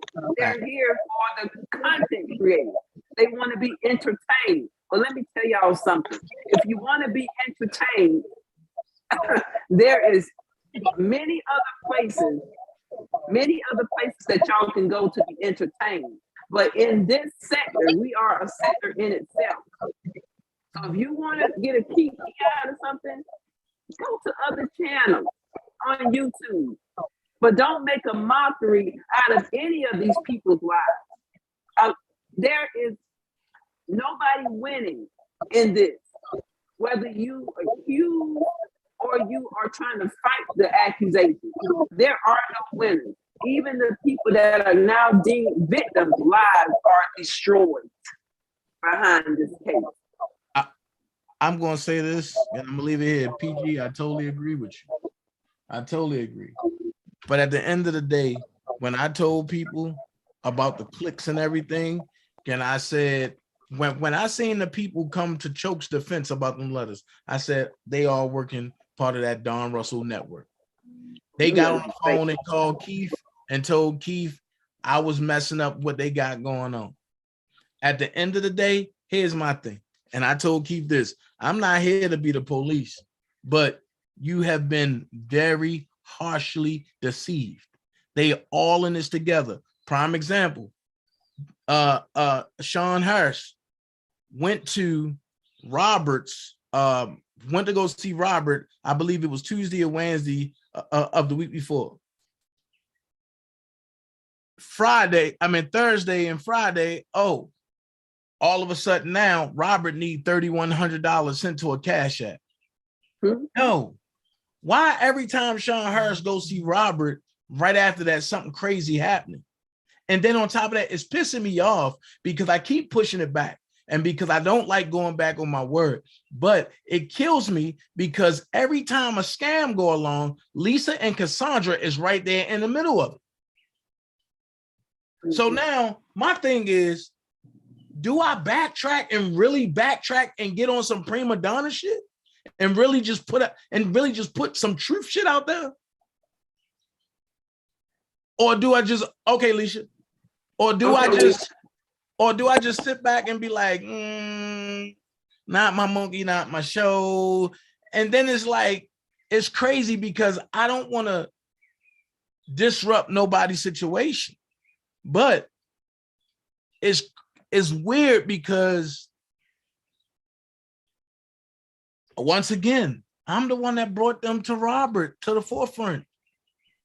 I shouldn't have did that shit. I should have told Dr. Rogers, I'm sorry. Y'all got to try another avenue. But you didn't know that, though. Right, but I didn't know that. I was excited at the time because I was like, shit, Robert got other siblings.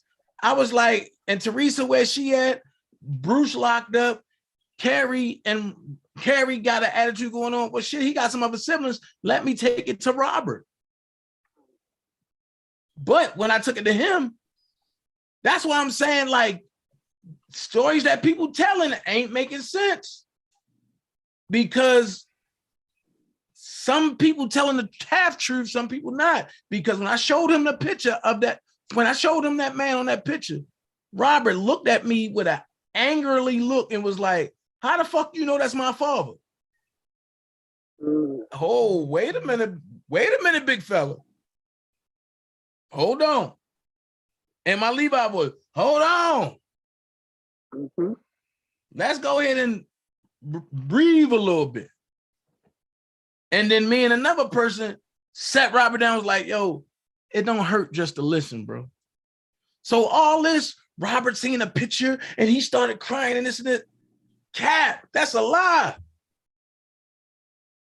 Because I know how he reacted with me. And like Dr. Rogers said, the actor was there. I was there. Because y'all was late. And he almost ain't want to do nothing or see nobody.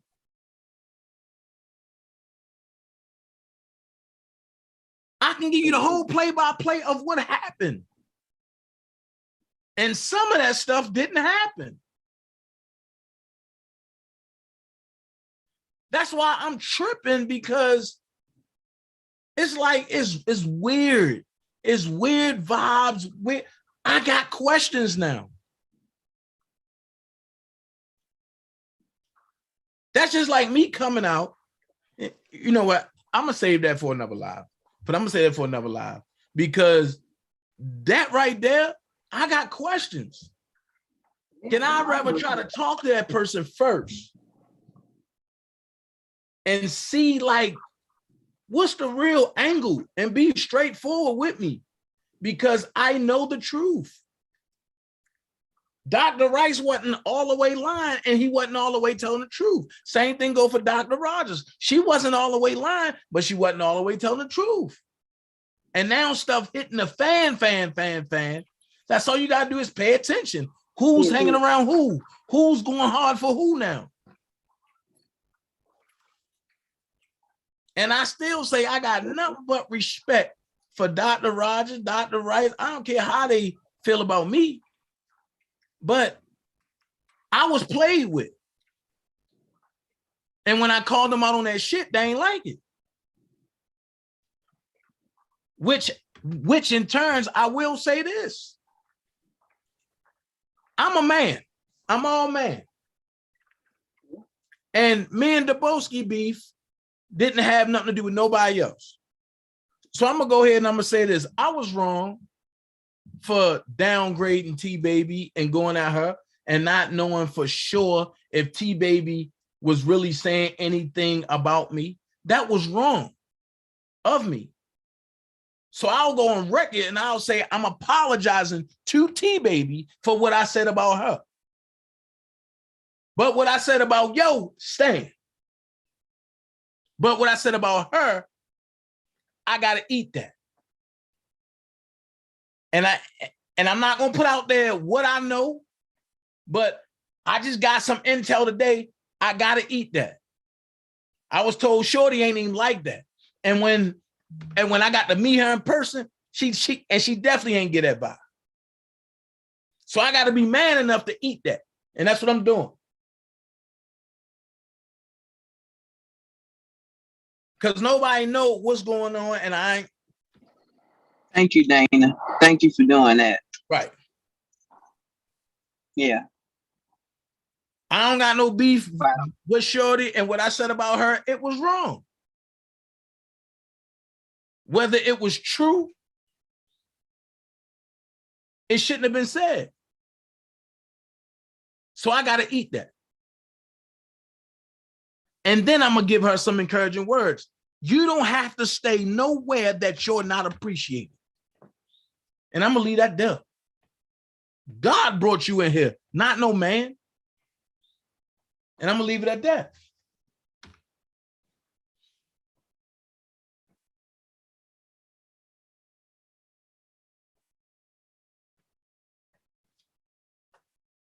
That's all. Well, just for you to even, and you didn't have to do that because what's going on right now is pretty deep. But for you to stand up and do what you just did, well, not physically stand up, but just to acknowledge that, you know, you had some incorrect information. And that's all. No, okay, go ahead. But I ain't have incorrect information. Here's my thing. Okay. None of that incorrect. The problem is she never came at me directly. Okay, gotcha. Right. And T-Baby don't bother nobody. And that's the thing I never understood. And if people understand what I'm saying it without saying it. She never came at me under the willfully of, oh, I don't like Dana, I'm gonna go at him. No, she hasn't. So I can't go back at her when I know for a fact she never came at me like, oh, I can't stand this nigga. I will say this: when people be in these chats, you don't know who they are behind these avatars. Absolutely, yes. And what I do know is a nigga that can jump in and out your chat with 7 different pages in less than 1 minute is doing a lot more typing. And I'm gonna leave that there. Oh wow, 7 pages? 7 pages in less than 1 minute? Oh, you doing some extra typing somewhere. God darn, what you say, CJ? What up, Bob? Open with 7 different accounts. 7 tabs open with 7 different accounts. My son just said that 7 tabs open with 7 different accounts. Exactly. Just pay attention. When you block one, here come another. You block one, here come another. You block one, here come another. And they all within a 10-second span. Wow. Do you, son, do you know why people typically do that? To get their point out. He said to get their point out. Everything that I've been saying all along. But how can you get your point out to a person who don't give a fuck about you? What point are you going to prove? When that person said, keep it in the streets. I see you when I see you. There is no talking no more. Right. So everything you're doing now is just added fuel to the fire. Darn. I'm still stuck at the when my son said 7 tabs. I'm still stuck there. And Prima Donna said, yet while he was spreading his propaganda on Dana about the defense fund, why was it okay for his girl to bring up my food truck, which again I ignored till he started blending with his dry ass comments.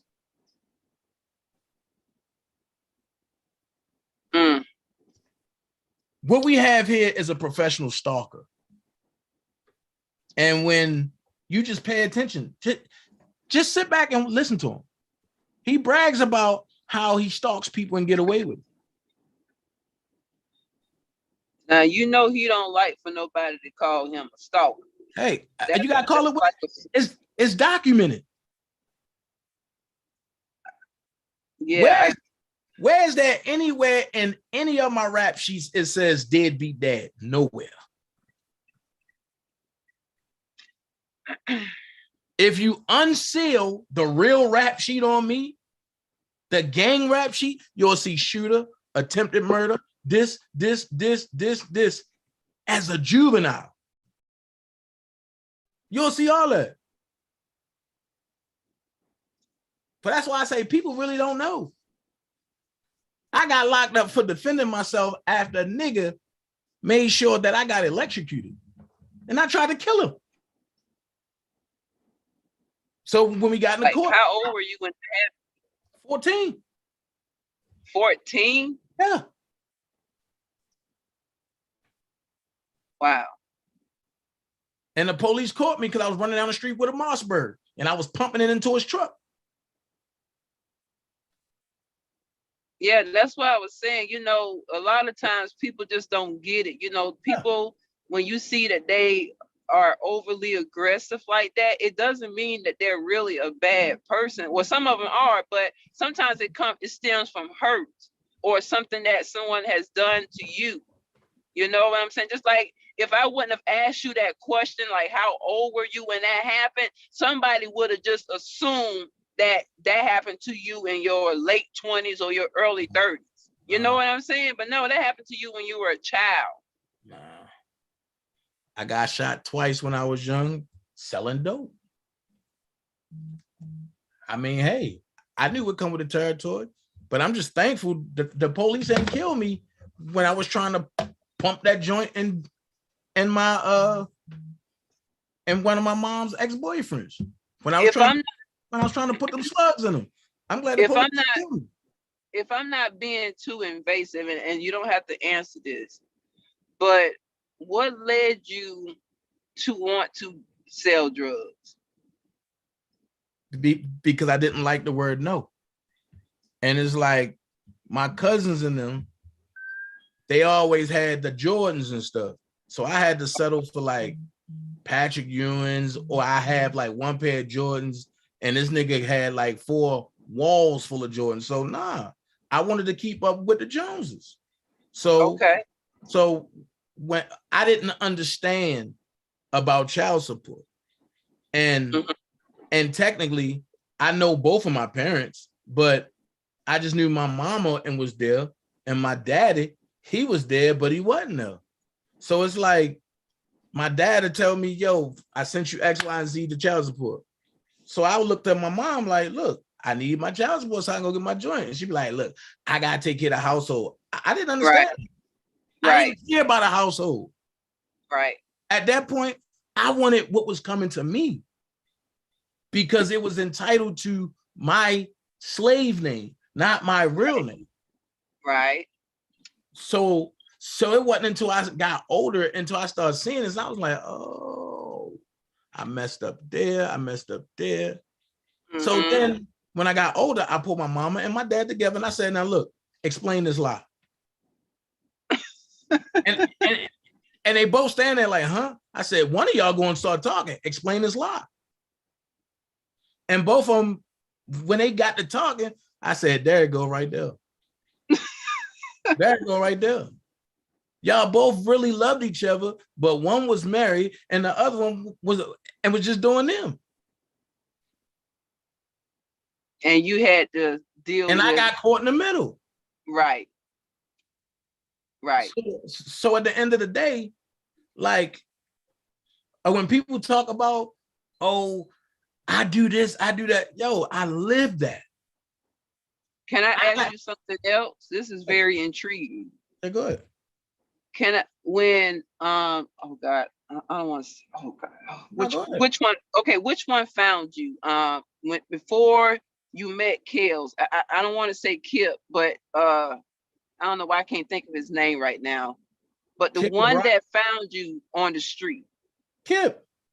Okay, so it is Kip, okay.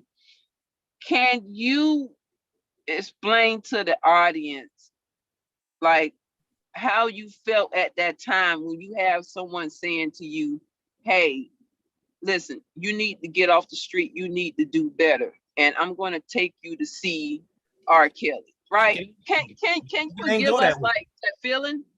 It ain't go that way. This what happened. Okay. I was going to kill one of Kip homeboys. Oh, wow. And I was going to do it at his brother's shop, which was Total Male. Kip was like, nah, I can't let that go down for like that. I said, yo, you can't stop what's coming. And because his homeboy was messing with one of my cousins, and his homeboy killed my cousin. So I couldn't get to the dude that did it because he bailed in New York. So I was gonna get him. And Kip was like, nah, yo, I can't let that happen. He's like, yo, rock with me. I said, nah, I'm trying to go to Total Male because I want to buy a shirt.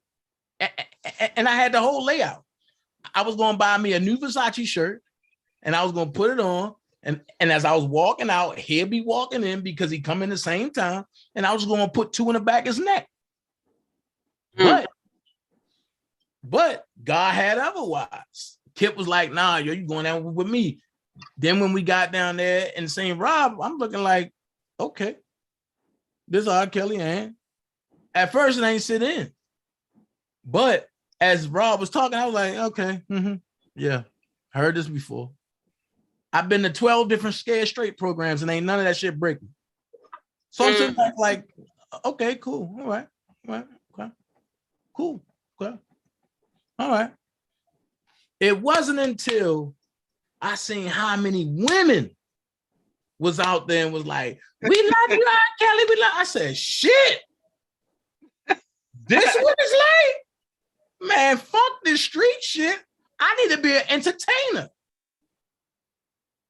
And then I told Rob that, and Rob started laughing. He's like, nah, baby boy, it ain't what you think. It ain't glitter and glamour and this and this. Yeah. And he told me then, there's a deep, dark side, deeper yes, it than is. the street. Yes, it is. You and I both know it is, Dana. And from that point, that's when I was like, okay, cool. But I was already in the TV show called The Corner. So it's like, I was already meeting celebrities. I was emailing Robert Townsend like every day, ever since Media Man. So it's like, it was nothing, but the shock value was when folks realized like, yo, he's a hell of a drummer. And he play like different instruments. Like, this dude don't need to be out here like this. Right, no, you don't. But no, you didn't. But that's the way to survive in Baltimore. I get it, yeah. Just like you told me that I don't have no hoods where I live at, Dana. You don't. Shut up, I do. You don't, man. Y'all hoods is like, man, y'all hoods is like where Jesus walked. Everything is, man. We got grass in the hoods, Dana. That's what you had. I had took offense to that when you had said that to me. I did, like PG. Y'all don't have no hoods. And you know, I want to touch on something else too. You know, whenever you're in the industry, you meet a lot of people. You meet a lot of celebrities, right? And right. Dana and I, we're different. You know, Dana likes to show the celebrities that he's, you know, come in contact with. And some of these celebrities that we have worked with, yeah, it's just a job, right? But some of these other celebrities, we do build rapport, we do build relationships with. Like, I just, you know, that's one of my sponsors, is one of the celebrities that I know. So yeah, it's not that Dana, in my opinion, that Dana be trying to show off.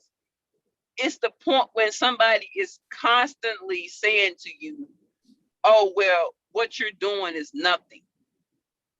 But it is. Here's my thing. But when somebody is continuing, go ahead. Here's my thing. when a person try to diminish me, I laugh first. Because when they only have rallies that I abandoned to just to claim fame, then okay. Yes, you might have been a part of somebody else's rally. But the rally that I abandoned, you was the forefront of. Because I abandoned it. The only reason why that went the way it went, because I left. And I'm not here to toot my eye horn, but let's keep it real. Have there been any other successful rallies other than the one that I did? No. Well, what can you elaborate on that, Dana? Because I don't think that's a fair statement that you just made. Okay. Maybe you could break that down a little bit more, because I don't think that's fair. When I say successful, I mean a rally with no drama of any type, no controversy of any type, no BS, no nothing. If you can have a rally and none of that go on, you had a successful rally. If you can get your message out, then you can have a successful rally. Hold on. Okay.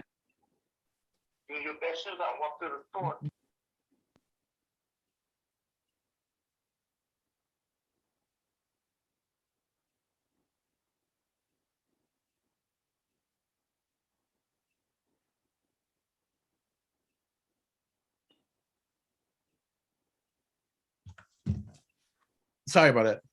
That's okay.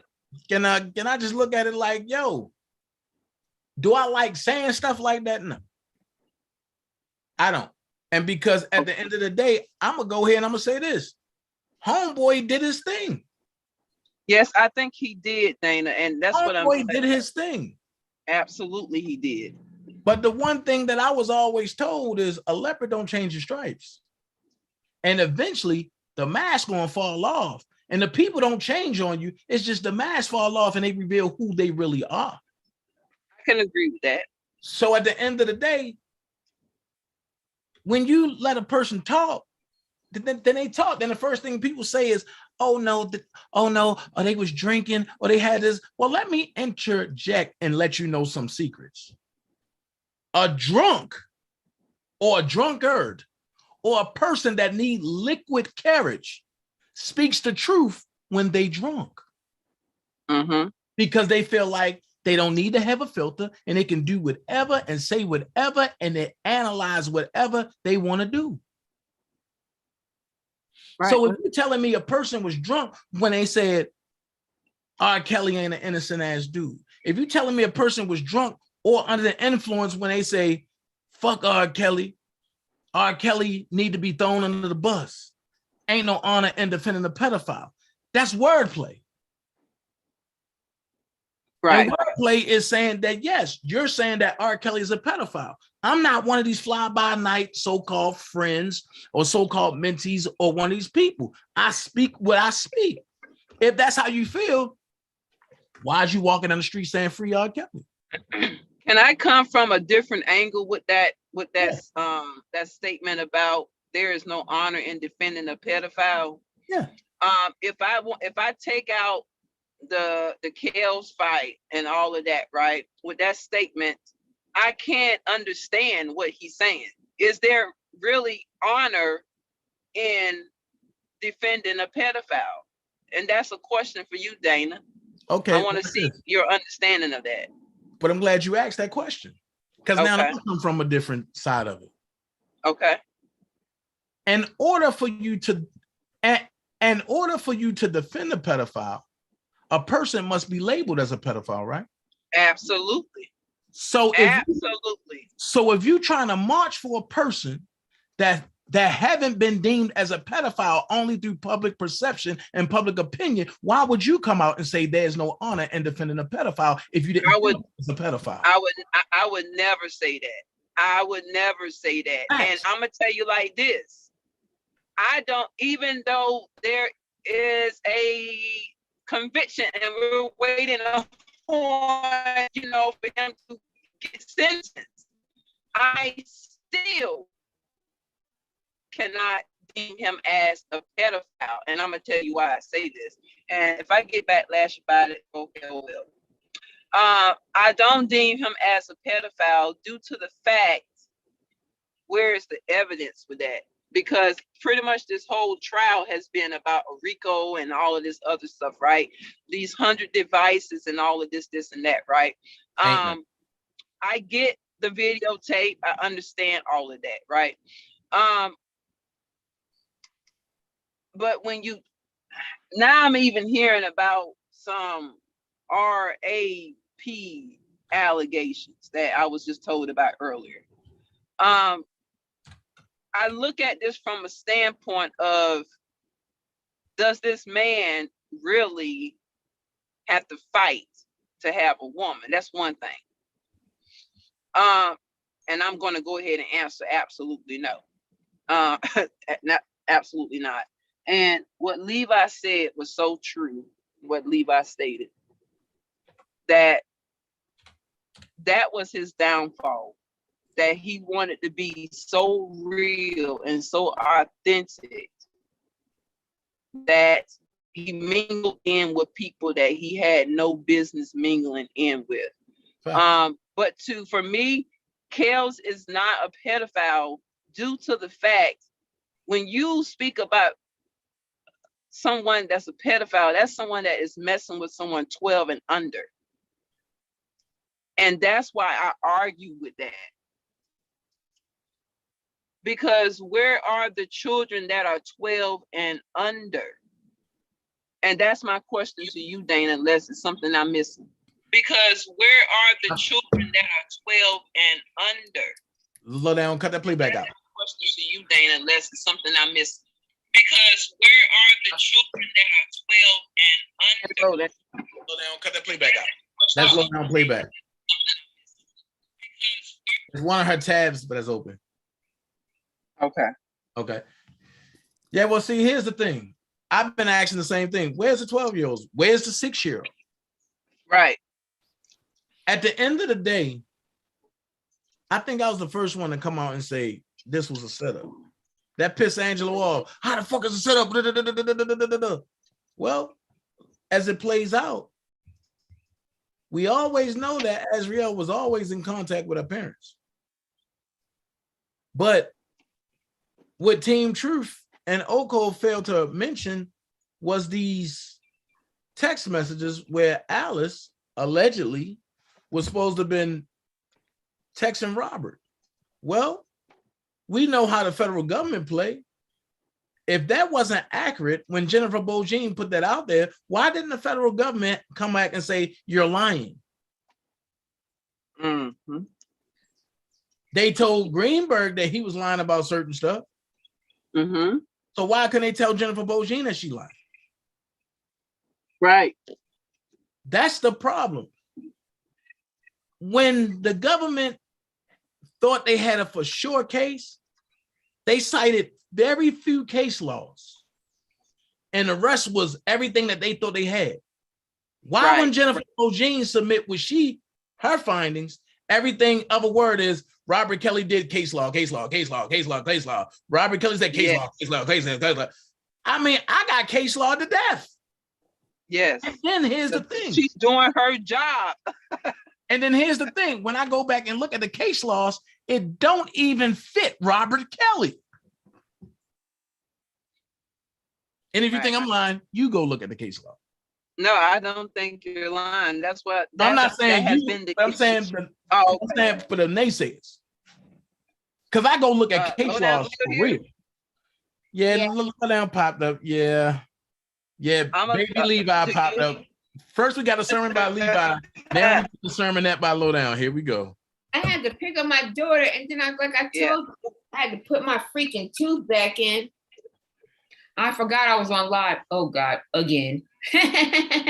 Oh God. I swear I'm gonna record that for a second. I'm like, oh God, again. I forgot I ain't have my tooth, man. Yeah, it fell out my little crown, but trust me, Monday I'm gonna have a tooth back in. I ain't playing that. It's on the side too. Okay. Oh God, I keep really forgetting I'm live. Oh Jesus Christ. Okay. let me get my. Let me ask y'all a question. Did I hear this or was I sleepy? That Kels went to a restaurant or whatever the facility was, and it was a girl and her mother. He took her in the bathroom, raped her, and brought her back out. Did I hear that properly? I ain't hear that. It was on another. But you told me about it, and my response to Lowdown was this. When she said that to me, I said, that's Brother Polite's story. That's the allegations that Brother Polite is facing. That same exact story. And I said, where did this come from? And she was just trying to like ramble and trying to figure out which live she got that from. And she still quite didn't remember, but she did name a name.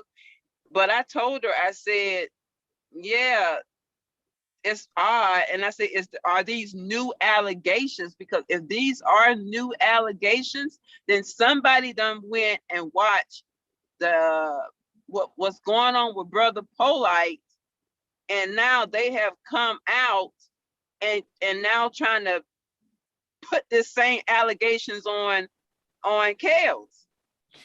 And if that's true, then that's more sick behavior in itself. So I have a question. But what did I say though? Remember, hold on, Dame, sorry. What did I say though? Did I say I didn't even know that was his allegation? Did I not say that? I said I didn't know that. I said, yes. I know I heard, I said, I didn't know that was his allegation. I said, I thought that he was being charged with raping his stepdaughter or whatever the case may be. I didn't even know about this. And so when I was like, well, that doesn't make sense, because you're talking about, if you're talking about this kid, let's look at when that could have been. You're talking about someone at that time was at the height of his career.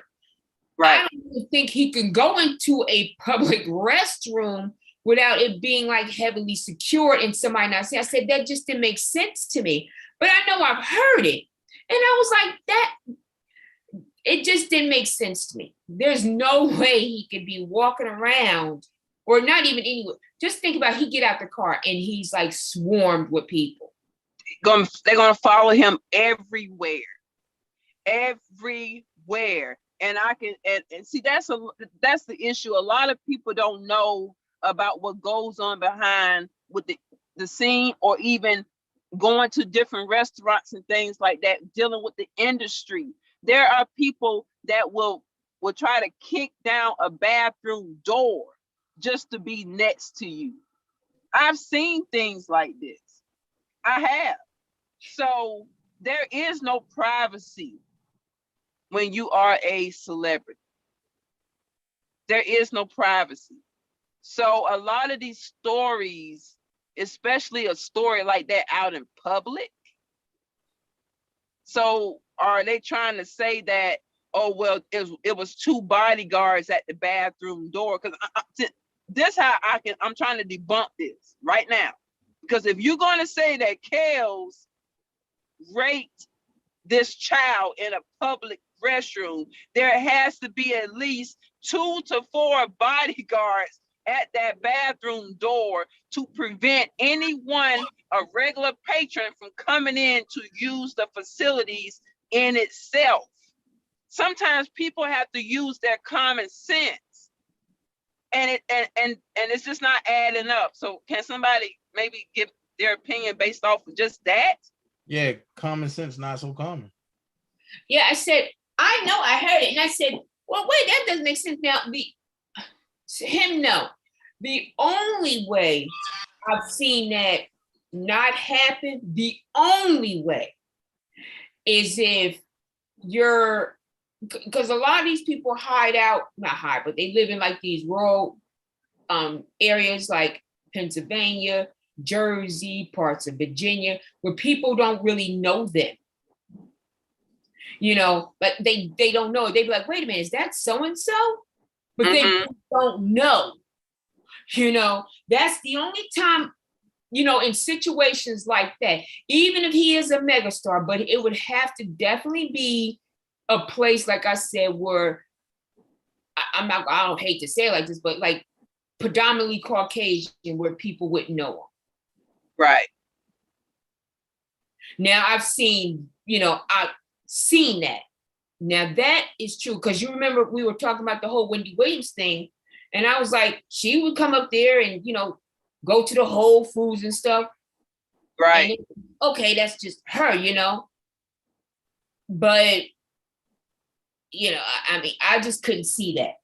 Now, I'm going to put this disclaimer out there too, because, you know, sometimes people, they misconstrue what you said. So if that's not the case that I heard, because I'm almost sure that's what I heard, but if that's not the case, then, you know, say it. But I pretty much know what I heard, and I just want, you know, I was like, well, you know, I just, if it's not, well, it's been proven that every accuser, or not every accused that accuses someone is being truthful. We've all witnessed that. So what I'm trying to say is this. I don't want to see people bragging about something like that the same way it was bragging about the 100 devices. We went through that for what, over a year of the 100 devices, and there was nothing on those devices except for what regular adults would do. And when you're tarnished, if you're going to tarnish someone's name, at least use the right terms to tarnish that person's name. But like I said, back to saying a pedophile, nah, he can't be deemed a pedophile. Right. Here's my thing, and here's the problem. It's a lot of these females that's on this R. Kelly and YouTube sector, and that's even in YouTube and in real life. And it's even some males. They have been sexually abused. Mm-hmm. And because their abuser have not been caught, or justice haven't been brought to their abuser the way they want to see it, when they seen this happen to R. Kelly, they deemed it as their abuser. And I keep saying it, when they see R. Kelly, they see their abuser. They don't look at R. Kelly. Right. Yes, they might say the name and this, but if you look at most of Oak Cove, most of them, 99% of them are victims of something. And it's something sexual. And it's not R. Kelly. So at the end of the day, let's go here. A lot of the guys on Oak Cove are going to go with what women go with. So if they care about them, or if they call them their brother, or if they even trying to talk to them on the low, guess what? I'm a ride with what the women are doing that I rock with. That's the only way you can put it on the head. Because you can't tell me a man that can have anybody he wants is going to subject himself to scrutiny when he's on a higher level and know it from the jump. Right. You ain't going to tell me, oh, he pulled up to a high school, when you turned around and told people that I was at the same high school bodyguarding this man on a bicycle. Okay, can we talk about this high school thing? Because like this thing is like really bothering me about this high school thing. So you're telling me that a bit tour bus pulls up at a high school, or the same extravagant vehicle pulls up at the same high school every day and picks up females, and you're telling me that the school didn't intervene at not one time? Facts. Well, if you do your research on it, and that's why I don't even argue. And And technically, me, Atmos, and Robert Keller, all three of us, we always go at it. Whether it's on live or behind the scenes, we always go at it. And I always say this right here. If you take your personal feelings out of it, why do you want to see Robert locked up? Mm-hmm. And everybody I ask that to, they be like, it's not a moment. Because if you really believe that Robert did it, when those text messages came out, it wouldn't have been a change of heart.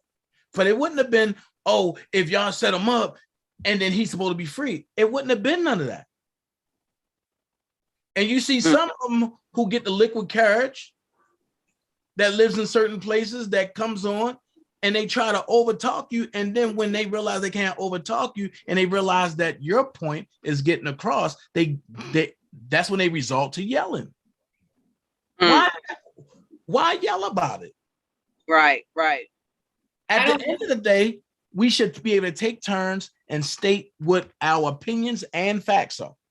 Absolutely. Well, I'm gonna take honestly, and I know everyone heard me say this from the beginning, but I don't mean no harm. But I was like, I'm not getting paid to do this. I'm not getting paid to be reading all these transcripts and all this, that, and the other. I said, so I don't really have time to be going back and forth talking about debunking, derailing, or anything like that. I think it takes too much time. And again, I remember when his wife was saying that, you know, when they would get off the tour bus, they had to put their head down. They couldn't, you know, talk to each other. And I was like, that's not what I saw at all. There was, and I said this plenty of times, I said there was about 7 buses at the Best of Both Worlds.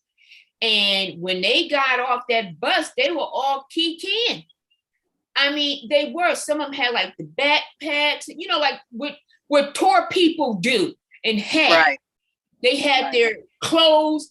And I'm telling you, they looked like they were having fun. Matter of fact, we wanted to go over there and party too, but you couldn't get that close. And I said this plenty of times. And I also said, there's no way after a concert, and challenge me on it, there's no way after a concert you're going to be able to disappear anywhere with anyone, because in that building has to be secure. They make sure everyone leaves before they do pictures and all of that. And they have to make sure people leave, because if there was a fire, then the fire marshal would need to know where to go get people. It's not like that. Not to cut you off, but let me cut you off. When you say after the show was over, disappear, you mean in the building, in the edifice, or you mean once they leave? Oh, when I say that, okay, so I've been several backstages, right? So let me explain. So if you're in the facility, right? Mm-hmm. So when you leave, or outside, so let's go inside. When you're in the facility, what happens is security walks around that whole auditorium, and they look underneath the seats too, because just in case something happens, right? And so then they go in all of the rooms, because if there was a fire, they need to know where to, you know, take people. Now, there's certain cities that have ordinances, so they have to be out of that building at a certain time.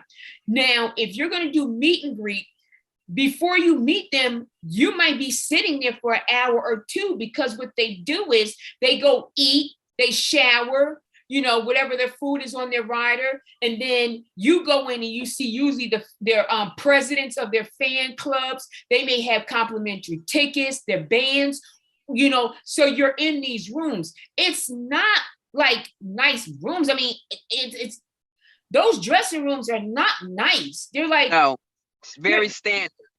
It's some of them be moldy, like it's not nice. And so the usually like the band with his band, they would leave together because they were on a bus. But there's certain band members, if they're going to another show because they're playing for someone else, they may get a cab or bus or something and leave. But it's impossible to say, oh yeah, so-and-so was wherever and we didn't know where she was for an hour or two. I don't know where they would be, because that's not true. I've been to several different ones, and it's not true. Even it's so well ran that even the celebrity, when you're doing the meet and greet, they be in there talking to you. But when it comes time for the pictures, they have someone there. You go to take a picture. It ain't all that talking. The only one that I seen where actually took the time to talk because he knew my father was Kim. That's it. Like you take a picture, click, boom, It's like it moves because then people be wanting to sit there and talk. You know, I get long-winded. So, but it's not like that at all. And even with the whole Kels thing, when Dre said that, I said that's not true. Y'all have your head down. No. Can we use Astro World for another example as well? No. With all that, well. No, because Astro World is an open concert. But that's what I'm saying. That's the point that I'm getting at, Dana. They had a separate section for the celebrities, and with all that chaos and everything that was going on, them regular people, they couldn't get in there, Dana. No, they couldn't get in there. Actually, Astro World, but I'm gonna give you the layout of Astro World. Astro World was like one big tent.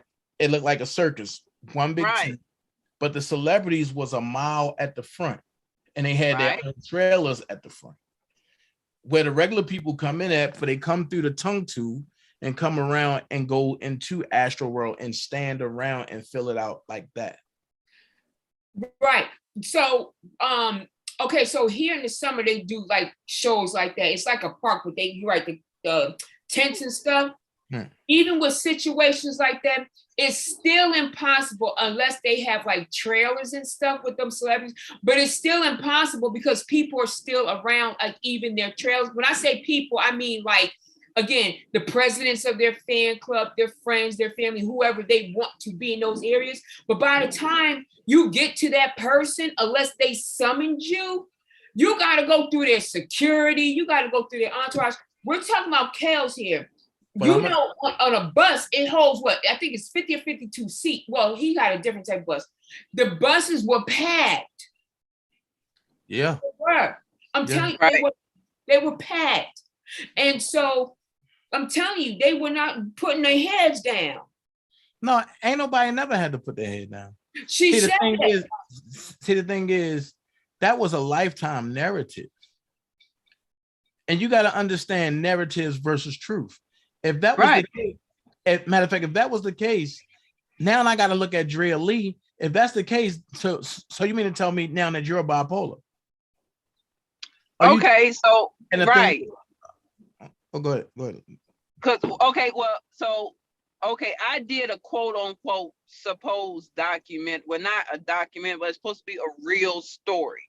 Whenever I went on the TLC channel, which is the learning channel, right? And I did that show, and I'm not gonna say the name because it's going to make everything funny. We're trying to be serious. I'm trying to. When you said that, I know what show it is. I said, "Oh, shut up!" I'm trying to be serious here. They tell people that these are true stories, but it wasn't a true story. They give you a script, and they'll ask you basic information. And so let me tell you something. I went back because the show, they actually uploaded to YouTube as well, right? So I stumbled across my show, and somebody said, okay, she said that she was allergic to nickel, but she's wearing earrings, you know, so boom. And I'm glad somebody, you know, they figured that out, because people don't even look at the small details of things like that. They go along with it. But then watch this. Prima Donna said exactly. Somebody at Cook County just got caught up in a money scheme. You would think if the people want to get to the corruption, they would push audits. Ms. Virgo said, and Ms. Virgo Gray said, when Kels came to LA, they asked for ID and they searched you before you go in the venue. Yeah, they did. You had to open your pocketbook. They put the wand in there. You had to put your arms out. And honestly, I don't mean to be vulgar, but back then, women knew don't wear wire bras because you sitting there, they winding you to death and stuff going off. You didn't wear a lot of jewelry because it held up the line, you know. So that's why I said it wasn't true. Like a lot of stuff wasn't true. And remember, I told you, I said one of my friends I grew up with. Then I said she was in therapy now because she'd been working on these sets here. And that last one, what was it? The Central Park 5 took her over, and they actually had therapists on set for the people that was working. Yep. Then I said that. I said, let's not talk about Ava DuVernay. No, she's not. I don't know her. No. When I said my friend, she does hair. I said that for a reason though, because I got kicked off the set because I was R. Kelly. No. No, she ain't. She go to work, but again, like she said, they was coaxing him. Okay, so what happened? What happened here? What happened there? And honestly, hate to say it, but her as the stylist and those people, they got paid more than the people who participated in their behind the scenes. And they got aftercare. Well, the thing is this. When you look at the totem pole of what's going on, I'm gonna be honest with you. The stylists got paid more than the stand-ins, and they got paid more than the extras. They ain't get paid more than the day ones. They ain't getting paid more than the stars of the show, and they ain't getting paid more than well, no, it depends on the qualifications of the day walkers or the day players, as we call them. Right. Because some day players got to get a SAG scale. Now, absolutely. Now, for us, that's on SAG, but that's a SAG after actor or actress. We can't get paid what everybody else get paid. No, you're a part of a union. Right. And the thing is that stylists, they get paid matter of fact, if they don't have a union card, but they get paid aftermarket price. If they have a union card, then they get the same thing that the front row actors get. Yes. That's I would tell you, I never heard her say she was in a union. She's always been independent. Now I don't know about all that, but she's always been. Trust me, and she might have got some dollars, but she ain't get top dollar.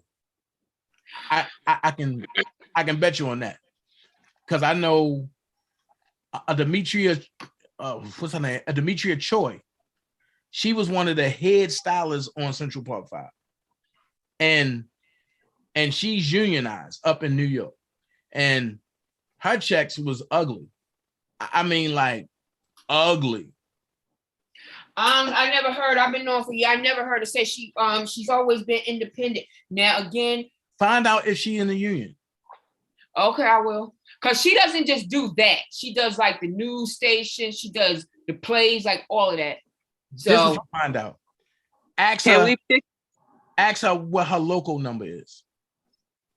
That's how you find out if she's in a union or not.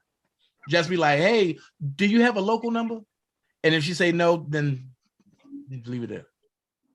Can we pick another topic that some of us have debated over? I don't know why I can't think of one. I'm trying to get off here, and PG still trying to go. Look, shut up. Look, hey PG, check this out. I'll be back on here at 8 o'clock tonight, right? How about now you're trying to tap into my family time, dude? Listen. How about everybody come back at 8? Because my live at 8 is going to be to distinguish between industries.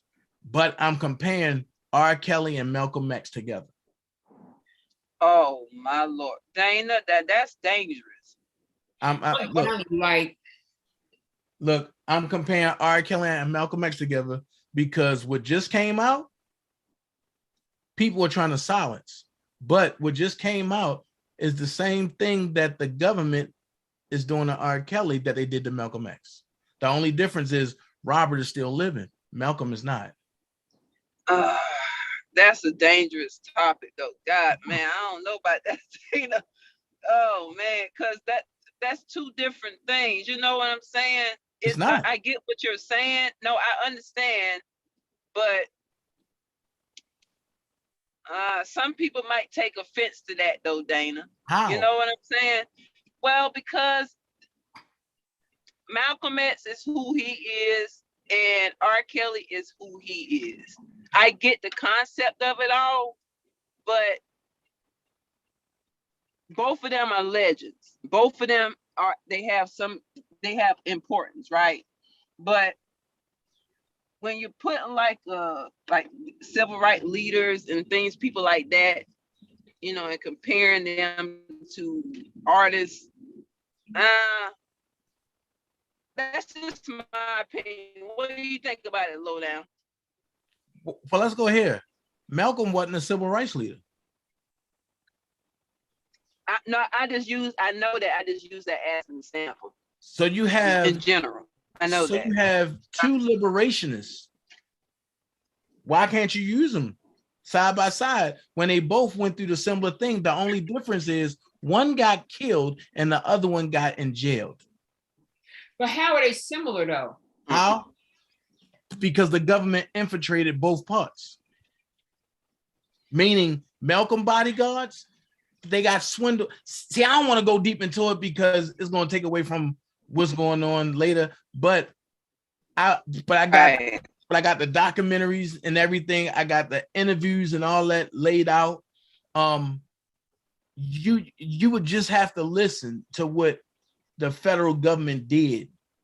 And the guy is the guy cousin that did it, he's dead now. And he penned a letter to the federal government that exonerated the people that they claim killed Malcolm. And it's going to talk about the setup and everything. And the same way they set Malcolm up, the same way they set Robert up. But can I say one thing though, and I'm gonna let you go. What I have a problem with us, I know it's some up here, but I have two problems with our people of color.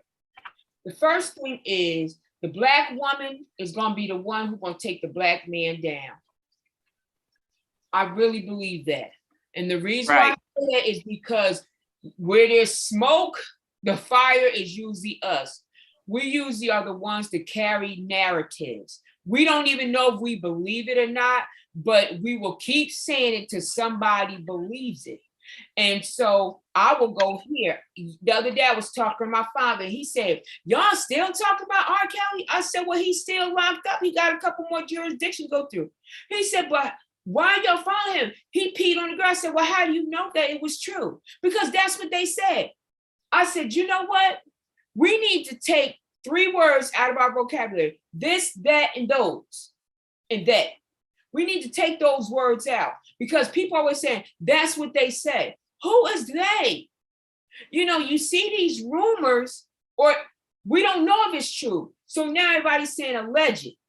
But when you say alleged, a lot of times we really think it's true because people saying it. And he said, well, you know, everybody ain't gonna tell the same lie. Yeah, they will tell the same lie. They will. And then the next thing is cancel culture.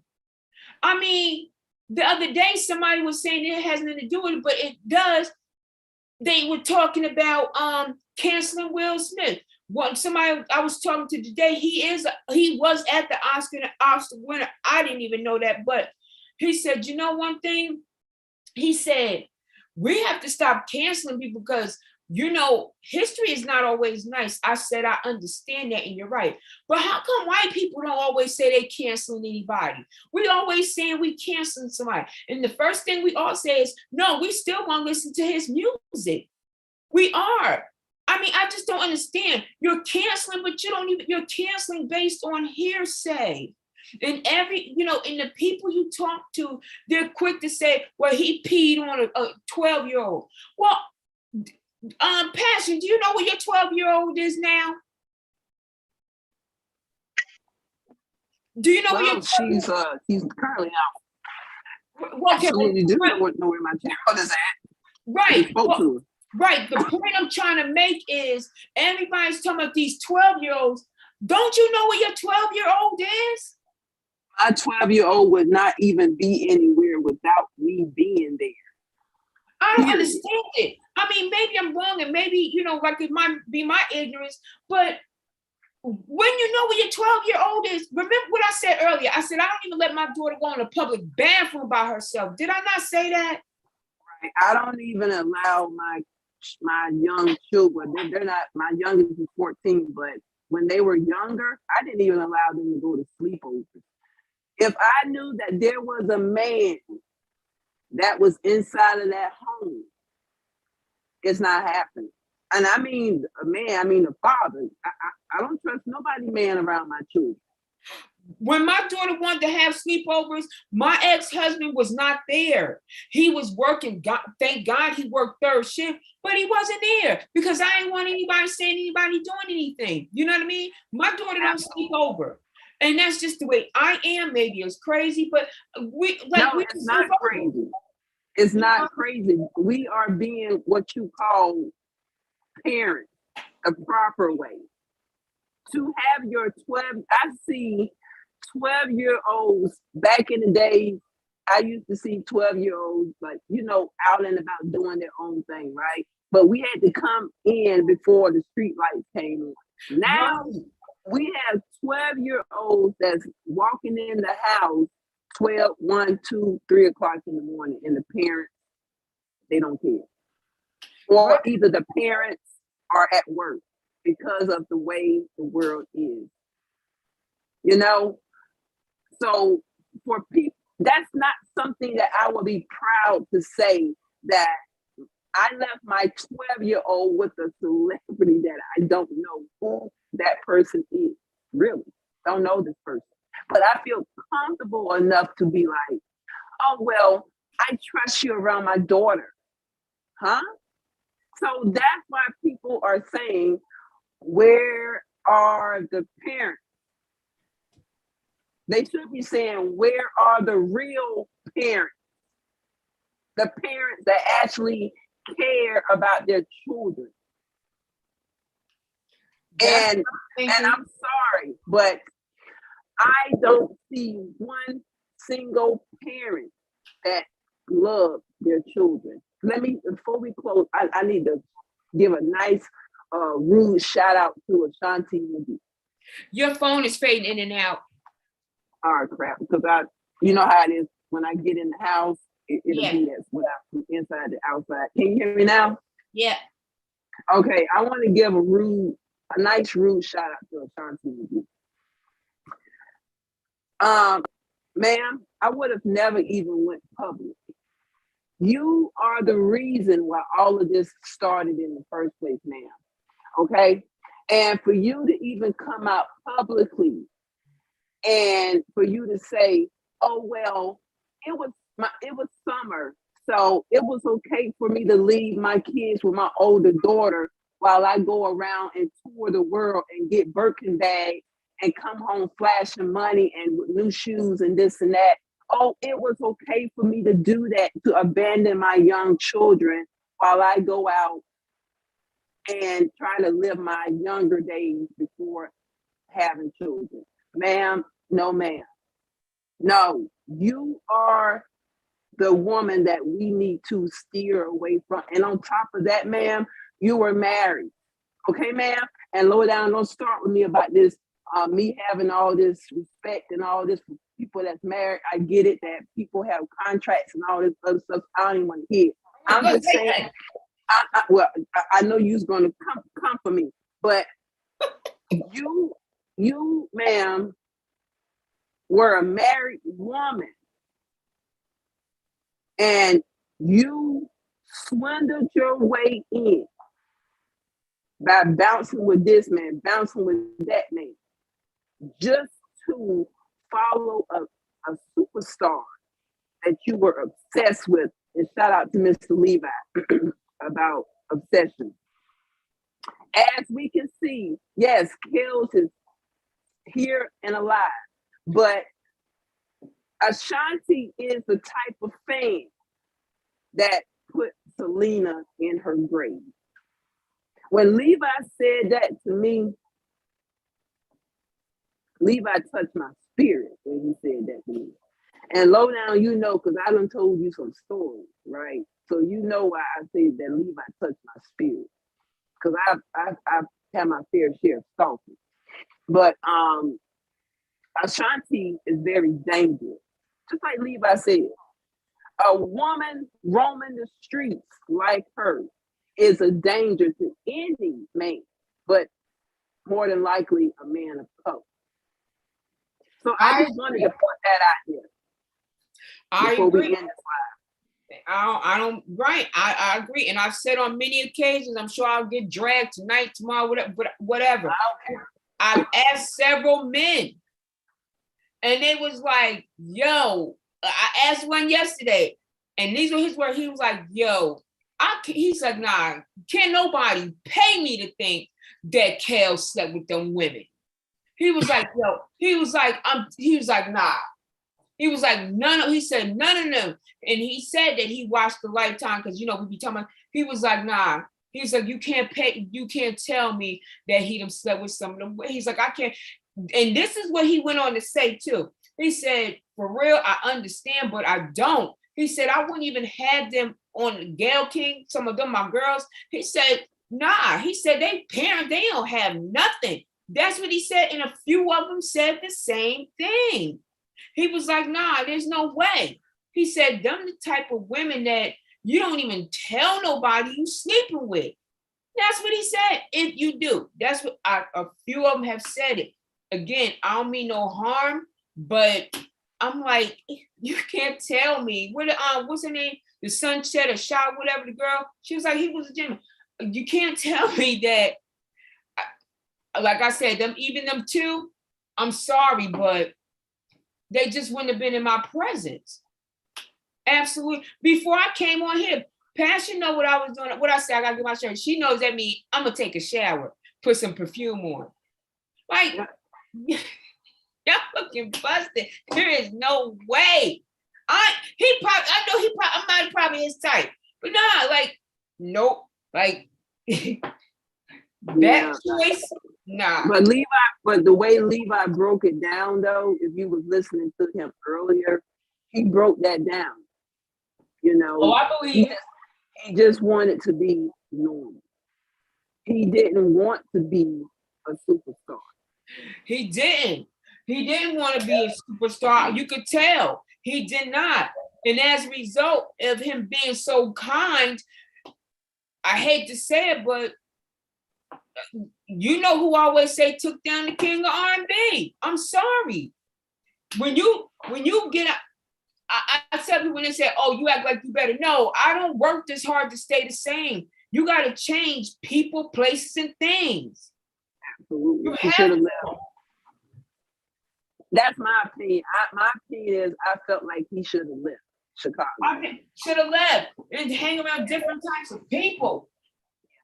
He should have left. There's no way. Like, if he would have been around different type of people, they would not be people like this. There's no way that people should be that involved with his lawyers in this case. There's no way. Did you see Paul all up here like, hey, no, like, no, absolutely not. This is Tabby, like, fans and crazy should not be in your case. But I understand what Levi said. I'm sure he broke it down. I'm gonna have to listen to the replay, and he's right. Like, nah, this is crazy to me. Yeah, that's all I gotta say. Uh-oh. Yeah, but that's what. August Alsina trolling Will Smith. He need to. He need to. It's about to get bad for Will. He need to. Yeah. He need to. You up here, y'all boycotted 2016 because you said it wasn't black enough, and then you go up here and slap Chris Rock, but you wouldn't have slapped somebody else. All right, look, let me get off here. Thank you, Dana. Y'all come back at 8, please. I'm taking me a nap. I hope this is it. You done took half of my day off. And you know I don't have any. All right, I gotta go to Publix. So can y'all come back at 8, please? Dude, he done made me, you know, I'll be getting on these platforms. I had to put my tooth in, shower, Listen, all listen. kind of stuff. I'm about to go Girls get in my me. hair. I'm about to go get me a mountain melt. So What the heck is that?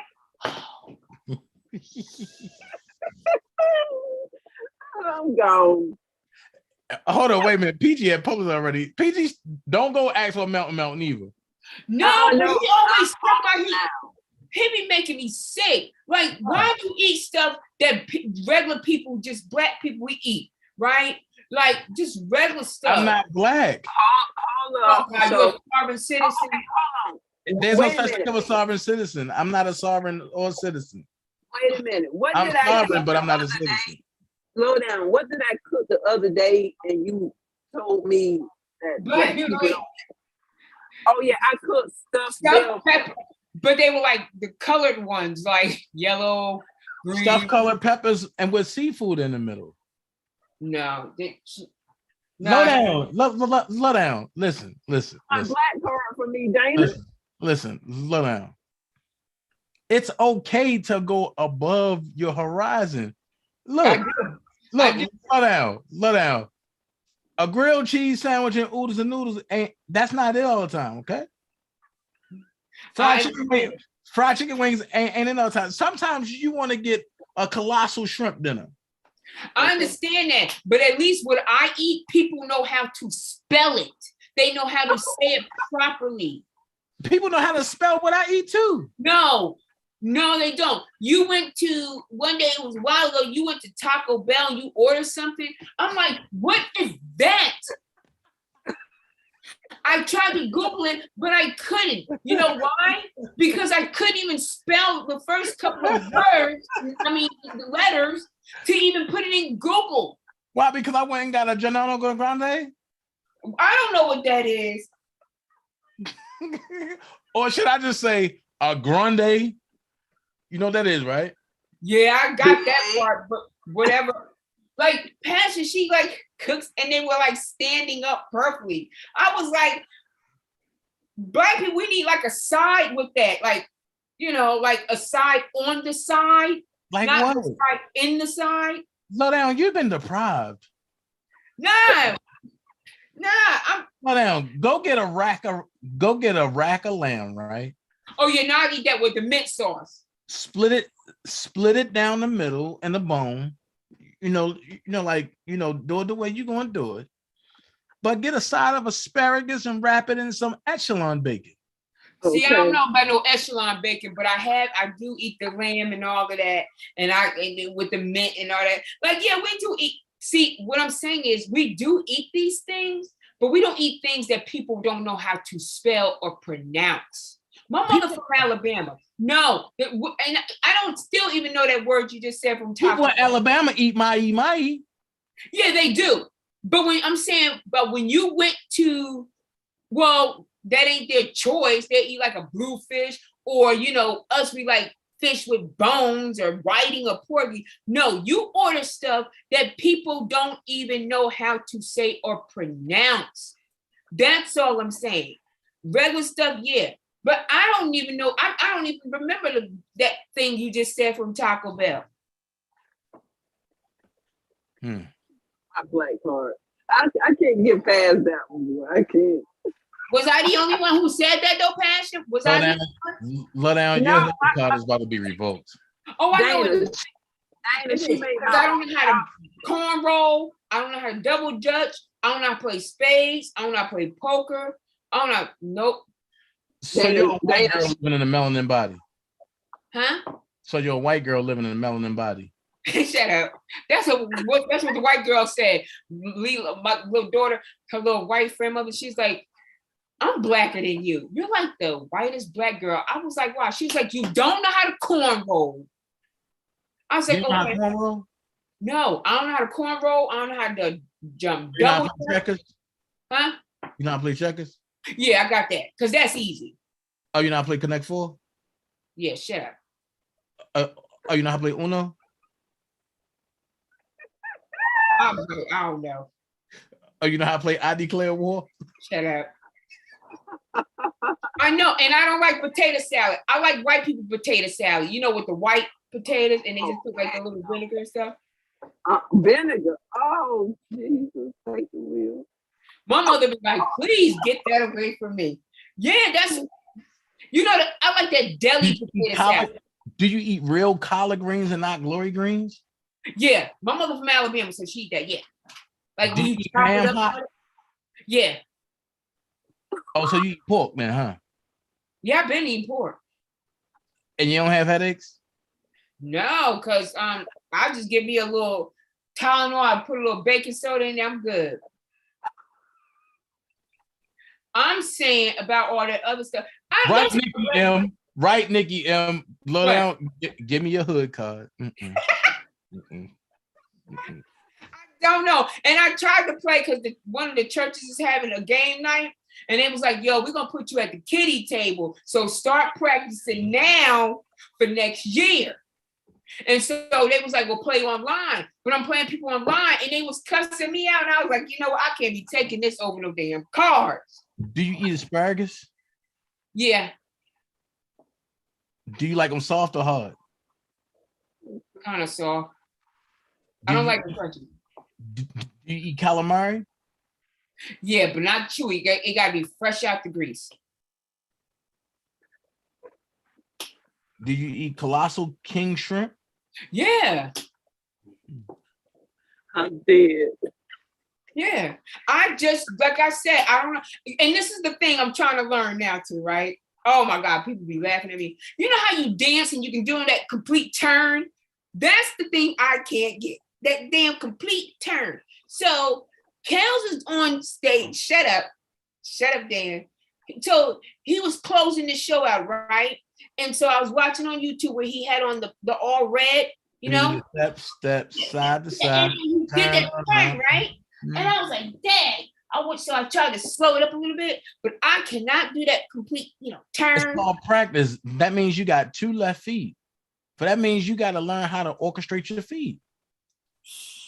It's a turn on a motion. If you know how to step and you know how to turn on a motion. I ain't got that part yet. So whatever. I mean, I got to work on some things, like I said. Look, hey, low down. Start practicing the middle of your floor. Swing that old booty around with you. My daughter know how to do. She know how to do all that. She be like, Mom, you really are like, you like white black. And I was like, no, that ain't true. But no. Do you know how to make pancakes? Yeah, I can make them good. Do you make fluffy scrambled eggs or dry scrambled eggs? No, fluffy. Like I cook good. I cook really good. You cook good? Yeah, I just don't know the stuff that you eat that I can't pronounce or spell. What don't you know what I eat? Then you just did that taco thing. It was a few other things you ate, and I was like, what the heck is that? Like what? You said a few things that I was like, what the hell is that, for real? But you know you ain't supposed to eat pork, right? You ain't supposed to, but I do. Why? Well, they said pigs eat their own feces and all that, but I eat pork. I'm sorry. But God said you ain't supposed to, the Bible said you ain't supposed to go within 30 miles of the smell of it. Yeah, I know, but guess what? I ain't got to that part in the Bible yet, and God is still working on me. Oh, that's the excuse you use? Yeah. Yeah. So you going back to Publix anytime? Oh, y'all don't got a Publix up there, do you? But I'm telling you. So you don't know nothing about the honey maple turkey breast? No, she don't. She don't know nothing about that pineapple either, Dana. She don't know. Y'all so crazy. So you don't know nothing about the pineapple turkey breast? You don't know nothing about the jerk turkey? No, I'm still trying to get. I ain't gonna say it because he's gonna play this damn commercial. I don't even eat. We don't even have that JD vegan stuff in the Walmarts here. Yes, y'all do. Yeah, we don't have it where I'm at either. Yes, no, y'all do. I looked. We don't have it. And my uncle went and got some by you last night. PG. We don't have it. I looked. It's not in your regular section. When you go to the ice cream section, look for the specialty part, and it'll be right there. I I'm a Ben and Jerry's girl. I am in the specialty part. Darn it. Yeah. Ben and Jerry's is regular department, not specialty. Stop, PG. You know better. I went down every part and I did not see it. All right, well, so the next time you go to Walmart, call me on video phone and I'll show you where to look. I ain't see it. I look. I know for sure it's in Jersey. And I know I'm for sure it's in. gonna tell you right now. I will call you a bold-faced liar. You know I will. I call you a bold-faced liar on your live. You know I will, right? Call me when you get there. Definitely. It's not here. Next time you go PG, call me when you get there. You know I stay in the soul. So just be prepared for me to come on your live and it's call 5:49. Listen. Liar. You the one that wanted us to come on here, fool. Yes, I did. But that was 5 hours ago. I know. Wait a minute. I took my whole day off. I could have been living my best life.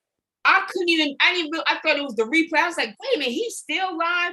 I done went, picked up my daughter, took her to a class, went to UPS, FedEx, took a nap in the car because that's my self-care for like 30 minutes and y'all still was on.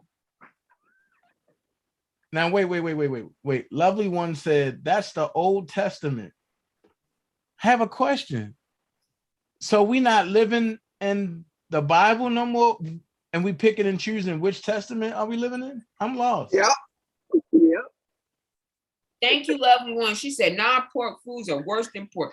Thank you. No, it's not. Because vegan foods are good. Yeah, my daughter's vegan now. Who, Lee? Yeah, Lee's vegan. She ain't old enough to be vegan. Gosh. TikTok raising your kids now. She vegan. I ain't gonna lie.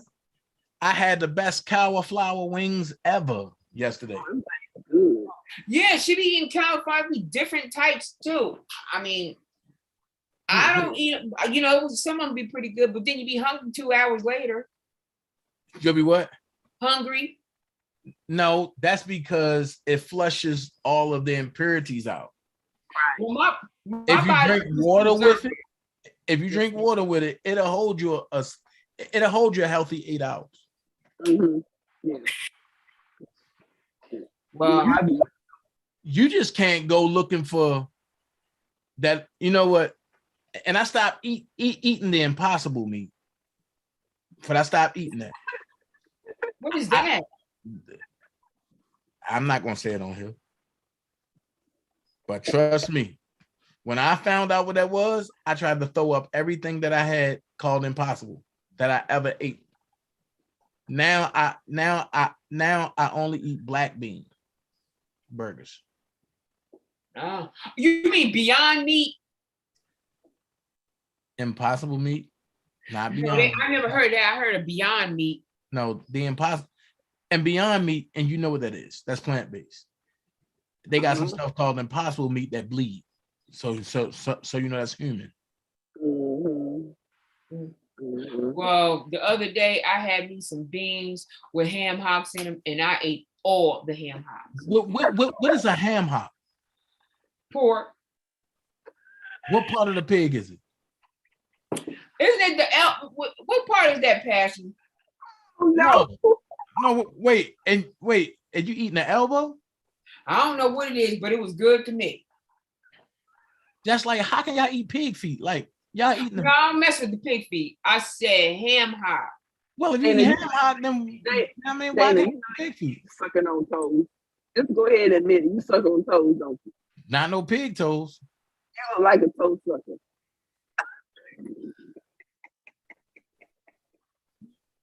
I'm sure if I was on here, he'll be disgusted with this pork, but I'm a pleaser. I'm gonna just leave it at that.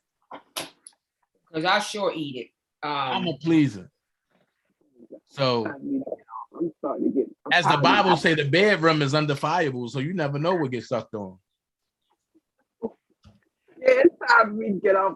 My mouth is starting to get reckless. It might be some toes. It might be some. Might be some. You know what I mean? You know. Oh, Jesus. Oh man, yeah, but Dana, I know you're trying to keep me on here because you miss my presence. But like I said, I can drive up the street to your house. So no, you can't. You can't up the street to my house. That's a few hours, buddy. I swear Scotty be like, who this nigga? Why you still calling him Scotty? Because he looked just like Scotty. Oh God. I told him that he started busting out laughing. He Right. was dying. He looked just like Scotty. Mm-hmm. Yeah, he all right. See, y'all two a mess. I ain't messing with y'all. Y'all Dana good people. Yeah, and see, and I know we are completely off topic, but whenever we do talk to Dana, these are the things that we be actually talking about. Food, just general conversation. None of that other stuff. We talking about that stuff. We're talking about fun stuff. And that's how I know, that he is not what y'all think he is. Because this is our conversation right here. See, and here's the thing. I'm not even trying to make people understand who I am. That's not my whole thing. This is my thing. At the end of the day, if for the people that rock with me, if they want to rock with me, then hey, then they rock with me. If they don't, then they don't. But still yet though, your image, and your image means something because of what we are both we have in common, right? When people are putting a narrative out here, it is always good to have a testimony. It's like when we go to a new place, it's like, hey, can you go on Google and leave a comment, and let people know. So it's nothing wrong with people that have interacted with you. No, I don't talk to you all the time. No, I don't. But when I do talk to you, this is what it is. It's fun. It's laughter. You know what I'm saying? And people need to know that. And before we out, low down, am I wrong about what I'm saying? And I know people like, oh yeah, y'all always agree, whatever. That's not true. Me and Dana had some drag out. He done hung up the phone on me. Well, he had cussed at you one time, didn't he? Yeah, he cussed. Yeah. The way you said it was something. No, he called you what? And don't ask Alicia, she'll tell you exactly how it happened. Oh Lord, here y'all go. Y'all yeah. Look, Alicia not in the chat no more. Good, I'm safe. I was like, oh my God. Yeah. Like Dana was trying to cuss me out. I ain't gonna lie, he did. Yeah, I was like, darn. Yeah, then him and I had a heated conversation because he tried me. He tried my black card. And I was like, no, we're not about to do that. So yeah. I don't try nobody card, see? Yes, you did, Dana. See how y'all put me as that person? Did do that. You tried to play me and I wasn't having it. I had to get a little crazy on you. Yeah, you said I was a super fan because I was like, is Kels gonna have a suit at court? I asked every day. He was like, yo, you a super fan? I was like, I just want to know if he's gonna have a suit. Oh, you're a super fan. One thing about but you do know a lot about Kels, and she does.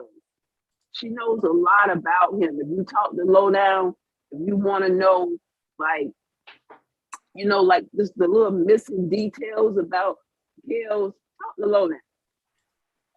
Yeah. Seriously, talk to her. Because she knows. Yeah, because I be like, when I get into stuff, remember the Broski used to tease me because I be like, no, they're the facts. Because I study people. Remember, I was like, no, this is what he said, this is what he said that. That guy, the little young guy who said he was the king of R&B, he blocked me off his Twitter, Instagram. I was like, I don't care because you ain't no king of no R&B. Boy, you go sit down somewhere. Are you talking about Jacquees? Yes. Jacquees? Oh, you better leave Jacquees alone. I ain't thinking about no Jacquees talking about something he the king of R&B and you ain't even been on the earth that long. You sound stupid. You gotta have albums out to be the king of R&B. Me and my cousin got into this last night, day before last. How you gonna tell me you gonna cancel somebody when you barely graduated high school? I mean, no, they ain't mean to say that, but it's the truth. You're gonna cancel somebody who you don't even, you know what I mean? Like, how the heck you going? I said, girl, go sit down somewhere. And I don't care if people say, oh, this is our king. He ain't just our, it's the king of R&B. Michael Jackson's the king of pop. Dana know me and him have got into it before about that. Oh yeah. Oh yeah. I said, you ain't even graduate high school gonna tell me you gonna cancel somebody. We trying to cancel you from always being in our pockets, dummy. Yeah, it's the truth. Dana's stomach probably in the back of his spine. Right. Look, I hit y'all back at 8 o'clock. We coming back. Thank y'all. You know I become too much when you people be trying to challenge, telling you the king of R&B. Come back at 8 o'clock, low down. I'm taking me a nap and I'm going to give me another piece of his ham.